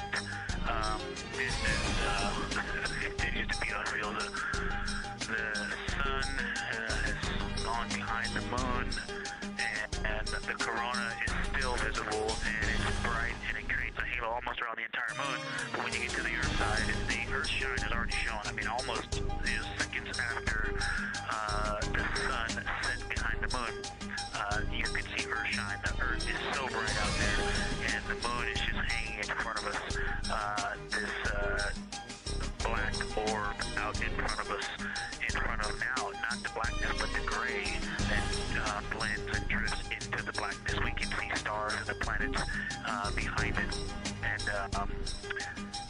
Christina is in window 1, Reed is in window 2 with the long lens, and Jeremy is describing it in window 3, and it is quite an impressive sight. You can still see the horizon lit up brighter where the sun set on that side of the moon. It is bright, and Earth shine is very distinct, and it creates quite an impressive visual illusion. Wow, it's amazing.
Again, you're looking at a live view from the Orion spacecraft on the Artemis 2 mission. Orion is now 252,125 miles away from us all on Earth.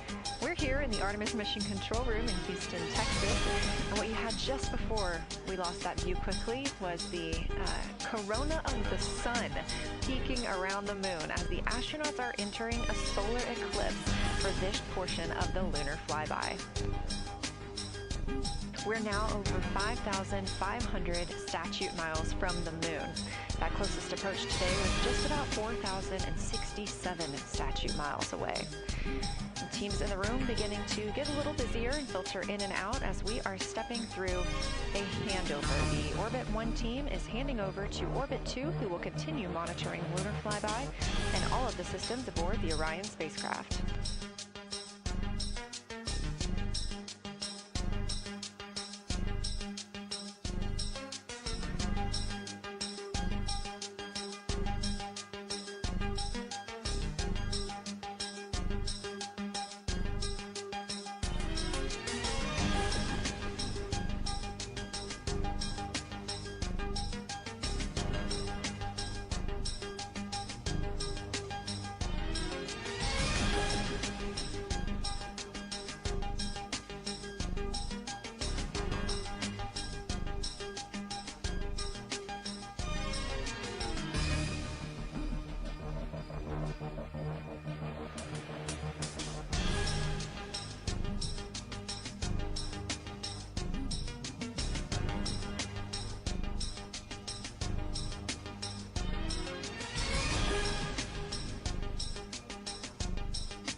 You're getting your last few views of the solar corona as the moon begins to take center stage and completely cover the sun.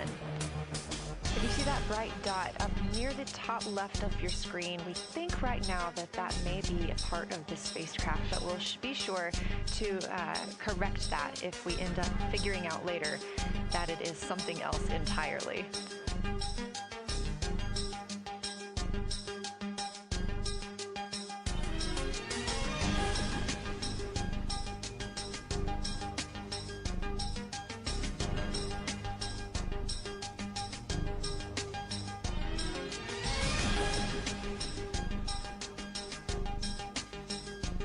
It has been an absolute honor to join you here today for the lunar flyby of Artemis 2, the first time humans have flown by the moon in over 50 years. I'm Leah Cheshire Mustachio, and I'm excited now to hand over the shifting around in the windows, and we are transferring settings on a camera to pick up Earth shine, and it is amazing. The brightness where the corona, where the sunset is still bright. I think there may still be corona visible, but that part of the horizon is still lit brighter, and you still have a distinct Earth shine.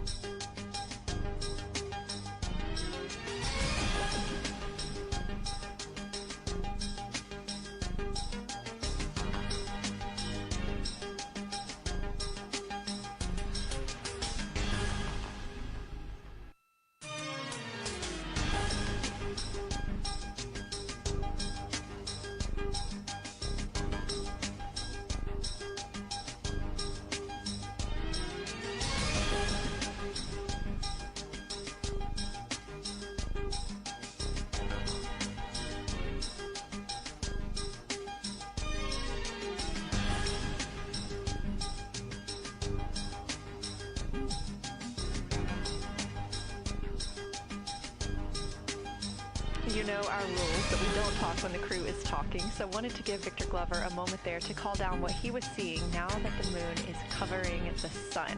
A really amazing time during today's lunar flyby. Again, thank you so much for letting us help tell this story today. I am Leah Cheshire Mustachio, handing it over to my friend Anna Schneider at the PAO console as the Orbit 2 team comes to join us. So thank you so much, and I hope you all enjoy tonight. Anna, you can take it away. Thank you so much, Leah, and it's been a joy listening to your coverage over the last several hours. So as you mentioned, the Orbit 2 team of flight controllers is currently making their way on console and completing a shift handover with the Orbit 1 team of flight controllers. The Orbit 2 team tonight will be led by Flight Director Diane Daly, and she is currently handing over with the Orbit 1 Flight Director there on your screen, who was Flight Director Jeff Radigan.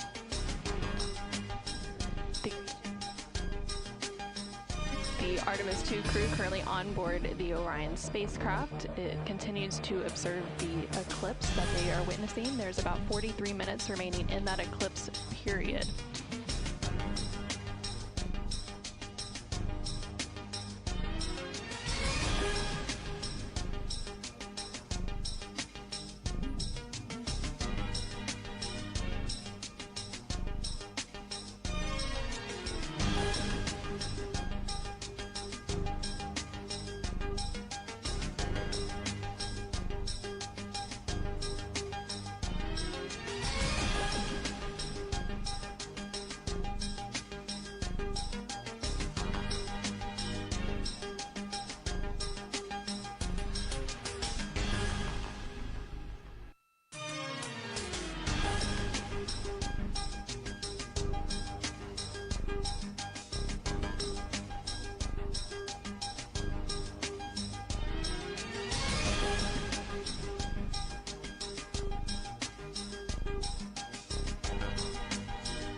This is Artemis Mission Control.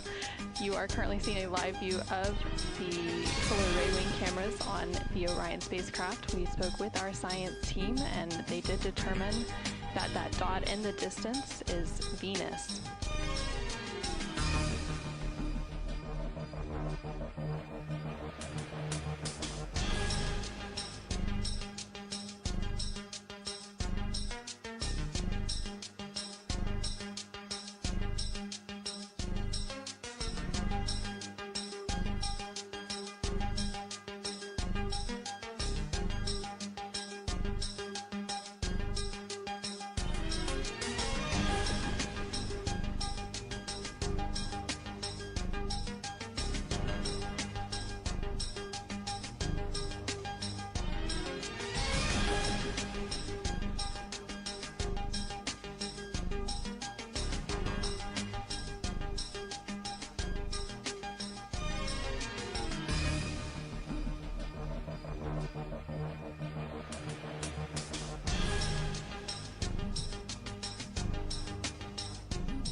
not a huge change in here, just an update.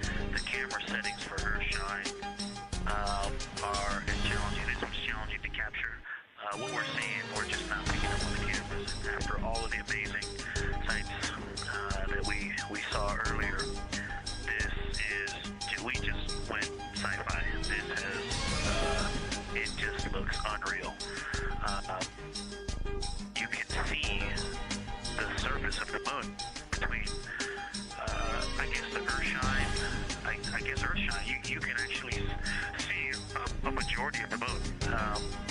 It is the strangest looking thing that you can see so much on the surface.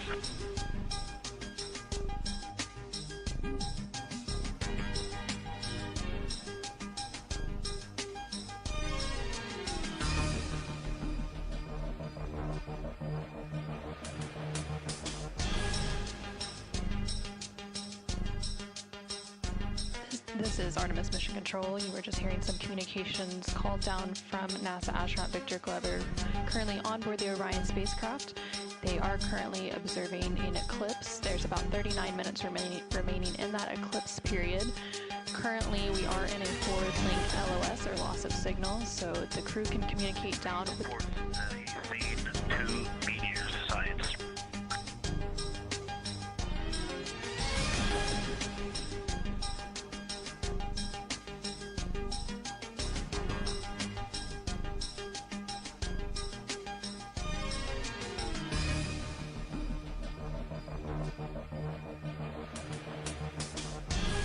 So we are in a forward link loss of signal. We do expect to regain signal in about 3 minutes, and at that point then the ground can communicate back up to the crew on board the Orion spacecraft. In the meantime, the crew can continue to communicate down to the ground. The ground is just unable to respond, so they are continuing to provide some science observations during this eclipse period. They've made some comments about Earthshine, which is the sunlight reflected from Earth when they come around towards the moon's near side late in this flyby window.